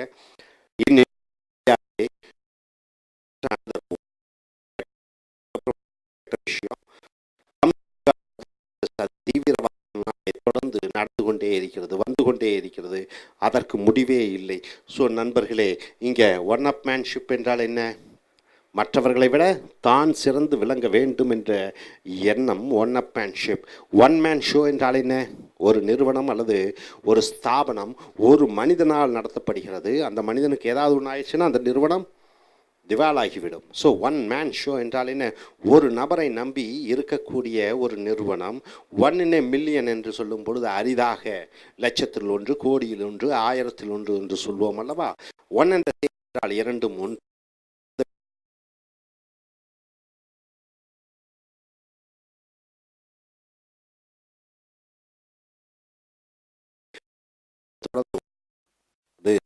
என்று சொல்லும் பொழுது இந்த வாசகத்தை யூஸ் பண்ணுறோம். மறுபடியும் லாஸ்ட்டாக பாருங்க, நீங்கள் வாசகங்களை, சென்டென்சஸ் நீங்கள் அமைக்கணும். ஸோ ஆன் த லேம் என்றால் என்ன? ஒளிந்து வாழ்வது. எதற்காக? தவறு செய்த காரணத்தினாலே போலீஸில் மாட்டிக்கொள்வோம் என்கிற அச்சத்தாலும் பயத்தாலும் ஒளிந்து வாழ்வதை on the lam. On the QT என்றால் என்ன? விஷயத்தை ரகசியமாக வெளியே சொல்லாமல் மிக ரகசியமாக வைத்திருத்தல். ஒன்ஸ் ஒரு முறை, once in a blue moon என்றால் என்ன? எப்போவாவது ஒரு முறை, அரிதாக. ஒன்ஸ் ஓவர் என்றால் என்ன? வேகமாக ஒன்றை பார்ப்பது, ஆராய்வது, சோதிப்பது. ஒன் அப்மேன்ஷிப் என்றால் என்ன? மற்றவர்களை விட தான் முதலாவதாக எப்பொழுதும் இருக்க வேண்டும் என்ற அந்த சுப்பீரியாரிட்டி காம்ப்ளெக்ஸ் என்று சொல்லக்கூடிய அந்த ஒரு குணாதிசயம். அடுத்ததாக ஒன் மேன் ஷோ, ஒரு வியாபாரம் ஒரு நபரை நம்பி இருக்கிறது. ஒரு நிறுவனம், ஒரு ஸ்தாபனம், ஒரு படம் எல்லாமே ஒருவனை நம்பி இருக்கும் பொழுது one man show. 1 in a million, லட்சத்தில் ஒருத்தர், கோடியிலே ஒருத்தர், ஆயிரத்தில் ஒருவர். ஒன் அண்ட் த சேம், இரண்டு இரண்டு குணாதிசயங்கள், இரண்டு பொருட்கள், இரண்டு நாடுகள், ரெண்டும் ஒரே மாதிரி இருக்கும் பொழுது and the same. One fell swoop, வேகமாக, உடனடியாக. ஒன் டேம் ஆஃப்டர் என்றால் என்ன? ஒரு பிரச்சனைக்கு மேல் மறு பிரச்சனை வந்து கொண்டே இருக்கிறது. ஸோ நண்பர்களே, இந்த சொற்றொடர்களை பயன்படுத்தி நீங்கள் ஒவ்வொரு வாக்கியங்களை நீங்கள் அமைக்க வேண்டும். So why don't you speak? Number 4, one and the same. Deemed university and Anna university are one and the same of university. And another one, on the lamp, number 10, on the lamp. Terrorist is on the lamp. So இவர் சொல்கிறார் one and the same. அப்போ அண்ணா பல்கலைக்கழகமும் deemed university சொல்லக்கூடிய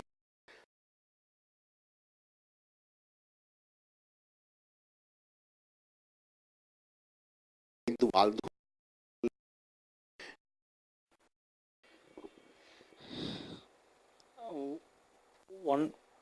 one man show. It's a number 3. The cinemas are believing Rajinikanth is a one man show. And one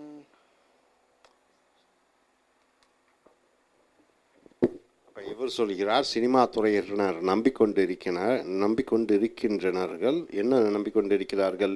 Rajinikanth எப்பொழுதும் தான் முதலாவதாக super ஸ்டாராக இருக்க வேண்டும் என்ற எண்ணத்தில் இருந்து கொண்டிருக்கிறார்.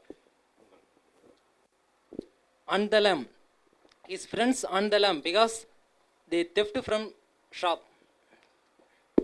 அவனுடைய நண்பர்கள் ஒளிந்து வாழ்ந்து கொண்டிருக்கிறார்கள், ஏனால் கடையில் இருந்து பொருட்களை அவர்கள் திருடி இருக்கிறார்கள் என்று சொல்கிறீர்கள். Last 10 years before, the Naslite Veerappan is on the land in Karnataka forest. கடந்த 10 ஆண்டுகளுக்கு முன்னால் வீரப்பன் கர்நாடகா காடுகளிலே ஒளிந்து மறைந்து வாழ்ந்து கொண்டிருந்தார் என்று சொல்கிறீர்கள். So my dear friends, welcome to his American English, and take your corporate English book. It's in the page number 225. The spoken English words and phrases of Britishers and Americans. Just see the letter O and the word is one track mind. Your mind is not deviated. You are in a single thought. One minute. One track mind. The single thought. Mind is not at all deviated. You are not wavering your mind. Then you're using the phrase one track mind. Having only a single thought generally about love and sex. These are the two things where people have a thought which is fully focused on that. So he had one track mind on girls and he didn't write his exams well. So his mind is disturbed. So his track is only on girls. His mind is only or fully occupied with the opposite sex. He has not concentrated on his studies. So one track mind means the mind is occupied with certain things. Next, coming here, one armed bandit. What do you mean by bandit? Bandit are the people who rob your things. Bandit are the people who steal your things. And one armed bandit means one single armed bandit means gambling machine which takes your money. The gambling machine which takes your money. Nowadays, recently, scientific achievements and scientific way of doing gambling. Earlier they used to go in for cards, but now they have machines. In casinos, what do you mean by casinos? Casinos is the place where you stake your money and take part in gambling. In casinos, we find one-armed bandits. Next, one-night stand. It's having sex only once. It is not considered to be a holistic sexual act. Just like that, you meet somebody and you have sex only once and just say hi and bye and go off. It is just a physical pleasure, satisfying one another. So one night stand. They had a one night stand. They had got one night stand and got separated. They had one night stand and got separated. They just had only one time sex. Open doors. What do you mean by the phrase open doors? The things which will create new opportunities. A thing which creates new opportunities, either in job, in business, going abroad, or in studies. So open door means it brings a lot of opportunities in many activities, in job and education. The new company will open doors for many young graduates to get a job. So the phrase open door means you're getting a lot of opportunities, or a lot of opportunities are coming in your way. So coming here, one track mind. The mind is fully occupied in one certain thought. Generally it is love and sex. One-armed bandit. It is the machines, gambling machines, which they use in casinos, which are used to take away your money. One night stand. A man and a woman meets each other. Casually, they have only one time sex. Open doors. Lot of opportunities in education, in job, in business. Then when you get those opportunities, then you're using the phrase open doors. And coming here, open door policy. You're adding the policy, the word. Anybody who is interested can come. Anybody who is interested, you may come in. Invitation is given. Open door policy. The open door policy of Indian government made many foreign companies to invest in India. It is in time of Narasimha Rao, 1991. India followed the open door policy in economics. In the sense, a lot of foreign companies can come to India. Open-handed. What do you mean by the phrase open-handed?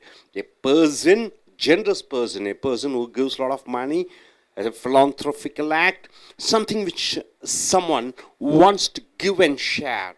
Somebody wants to give and share, then you're using the phrase open-handed. People in the village are open-handed than in cities. People in the village are open-handed than in cities, in the sense that people in the village have the helping tendency. Open and shut, sure and sure conclusion, a known end, sure and sure conclusion. This is what the end is going to be. This is what the conclusion is going to be. Then you're using the phrase open and shut. Everybody on the road saw him killing a man. Everybody on the road saw him killing a man. It is an open and shut case that he is a murderer. That he is a murderer. So it's an open and shut means it is concluded. This is an open fact. Open and shut means the case is over. It is very clear. The final is over. The conclusion has come to a point that he is a murderer. He cannot escape. Open a can of worms. Open a can of worms. What do you mean by that? See how irritating will it be when you open the can and you find a lot of worms inside. So it's always only problems. 24 hours problem. Then you're using the phrase open a can of worms. To live with you, to live with a guy like you or a girl like you, is open a can of worms means what? You are going to give me a lot of problems. So a person who gives a lot of problems, an issue which gives problems, a job which gives a lot of problems, then you're using the phrase open a can of worms. To live with you, say, is like opening a can of worms. And coming here, open and above board. Open and above board means what? Being very honest. She's an open and above board. I like her very much. She's very open. A person who is open, a person who has a clear mind. Then you're using the phrase open and above board. She's an open and above board. Like her very much. So my dear friends, coming here once again, open door policy means what? Anybody who's interested may please come in. Open-handed, a generous person, a person who has the helping tendency. Open and shut, it is the sure and concluded thing which nobody can change. Open a can of worms. A lot of problems coming out of certain things. Open and above board means being very honest. So once again, I want you to recollect all these phrases. Coming here, one mind. The mind is fully occupied on one thing, especially on sex and love, or girls or boys. One-armed bandit, a machine which robs you. In this gambling in casinos, you find a lot of machines where you play with the machine and you lose money. Then you're using the phrase one-armed bandit. And coming here, one night stand, it simply means that having casual sex only once. Open doors means you're creating new opportunities. And open door policy, anybody who's interested can come. Open-handed, a generous person, and open and shut is a sure and concluded thing. And open a can of worms, a lot of problems are coming up. Open and above board means being very honest. So try to use all these phrases in your day-to-day conversation. Let us see can you form a sentence using this phrase? Open and above board. Arun is open and above the board. I impressed to see him. Arun is open and above board. Arun is open and above board. I am very much interested in seeing him. Yes, sir. I saw casino with one-armed bandit. I went to casino and I saw many one-armed bandits. Okay. Hope you are able to get it. So, நண்பர்களே, உங்களுடைய corporate புஸ்தகத்தை எடுத்துக்கொள்ளுங்கள். பக்கம் 265. அமெரிக்கர்களை போன்றும் பிரிட்டிஷர்களை போன்றும் பேசக்கூடிய அந்த ஆங்கில சொற்றொடர்கள், அவர்கள் பேசக்கூடிய சொற்றொடர்களை பார்க்கிறீர்கள். ஒன் ட்ராக் மைண்ட் என்றால் என்ன? மனது ஒரு பாதையிலே மட்டும் செல்கிறது. ட்ராக் என்றால் பாதை, ஒன்றுனா ஒன்று, மைண்ட்னா மனது. மனது ஒரு பாதையிலே மட்டும் செல்கிறது. மனதை அகற்ற முடியவில்லை, மனதை மாற்ற முடியவில்லை. மனது முழுமையாக ஆக்கிரமித்திருக்கிறது என்று சொல்லும் பொழுது, having only a single thought generally about love and sex, பொதுவாகவே காதல், உடலுறவு, இதில் ரெண்டு தான் மைண்டு, மூளையானது, மனதானது ஆக்கிரமித்து கொள்ளும். அதனுடைய சக்தி பயங்கரமான சக்தி. ஸோ அதை பற்றி பேசும் பொழுது ஒன் ட்ராக் மைண்ட் என்ற சொற்றொடர்களை பயன்படுத்துகிறோம். he had one track mind on girls and he did not write exams well.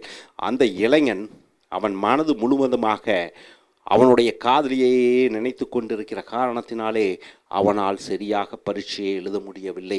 அப்போ மனது ஒரு பாதையிலே மட்டும் செல்கிறது, வேறு எதுவும் இல்லை. பொதுவாகவே பெண்களோ ஆண்களோ அல்லது காதலோ அல்லது உடலுறவோ.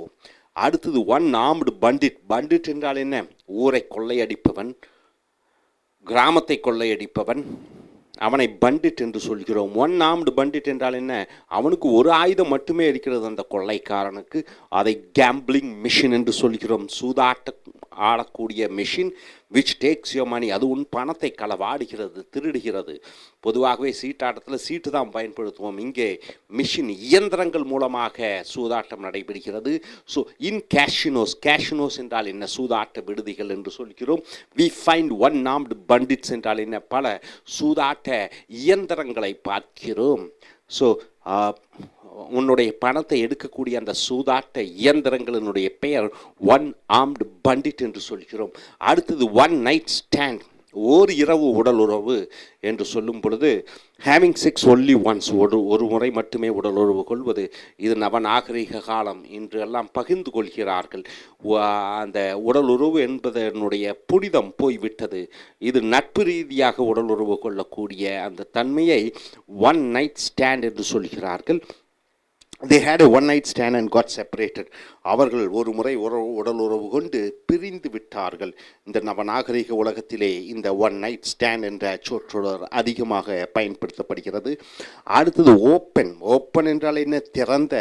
ஓப்பன் டோர்ஸ் என்றால் என்ன? கதவுகள் திறந்திருக்கிறது என்று சொல்கிறோம். இந்த கதவுகள் திறந்திருக்கிறது என்றால் புதிய புதிய வாய்ப்புகள் உனக்கு திறந்திருக்கிறது என்ற அர்த்தம். புதிய புதிய வாய்ப்புகள் வர இருக்கின்றன.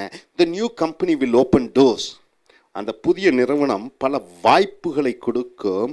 For many young graduates to get a job. பல இளைஞர்களுக்கு, படித்த இளைஞர்களுக்கு வேலை கிடைப்பதற்காக அந்த புதிய நிறுவனம் பல வாய்ப்புகளை வழங்கப் போகிறது. ஸோ ஓப்பன் டோர்ஸ் என்றால் என்ன? வாய்ப்புகளும் சந்தர்ப்பங்களும் உனக்கு வர இருக்கிறது என்ற அர்த்தம். ஸோ நண்பர்களே, ஒன் ட்ராக் மைண்ட் என்றால் என்ன? மனது ஒரு பாதையிலே மட்டும் செல்கிறது, ஆக்கிரமித்து கொண்டிருக்கிறது. பொதுவாகவே செக்ஸ் பற்றியும் லவ்வை பற்றியும். அடுத்தது ஒன் ஆர்ம்டு பண்டிட் என்றால் என்ன? ஒரு இயந்திரம், அது உன்னிடம் இருக்கக்கூடிய பணத்தை கொள்ளையடிக்கும். அது சூதாட்டத்தின் முறையிலே. ஒன் நைட் ஸ்டாண்ட், ஒரு ஆணும் பெண்ணும் ஒரு முறை மட்டும் நட்பு ரீதியாக உடலுறவு கொள்வது. அடுத்தது ஓப்பன் டோர்ஸ், வாய்ப்புகளும் சந்தர்ப்பங்களும் உனக்கு வர இருக்கின்றன. ஸோ அடுத்ததாக ஓப்பன் டோர் பாலிசி என்றால் anybody who is interested come, யாருக்கெல்லாம் ஆர்வம் இருக்கிறதோ அவர்கள் உள்ளே வரலாம் என்று சொல்லக்கூடிய அந்த சொற்றொடர் open door policy. The open door policy of Indian government, இந்திய அரசாங்கத்தினுடைய அந்த ஒரு சில திட்டங்கள், அதாவது வெளிநாட்டுக்காரர்கள் உள்நாட்டிலே வந்து வியாபாரம் செய்யலாம் என்ற அந்த கொள்கை. பாலிசி என்றால் கொள்கை. ஓப்பன் டோர் என்றால் என்ன?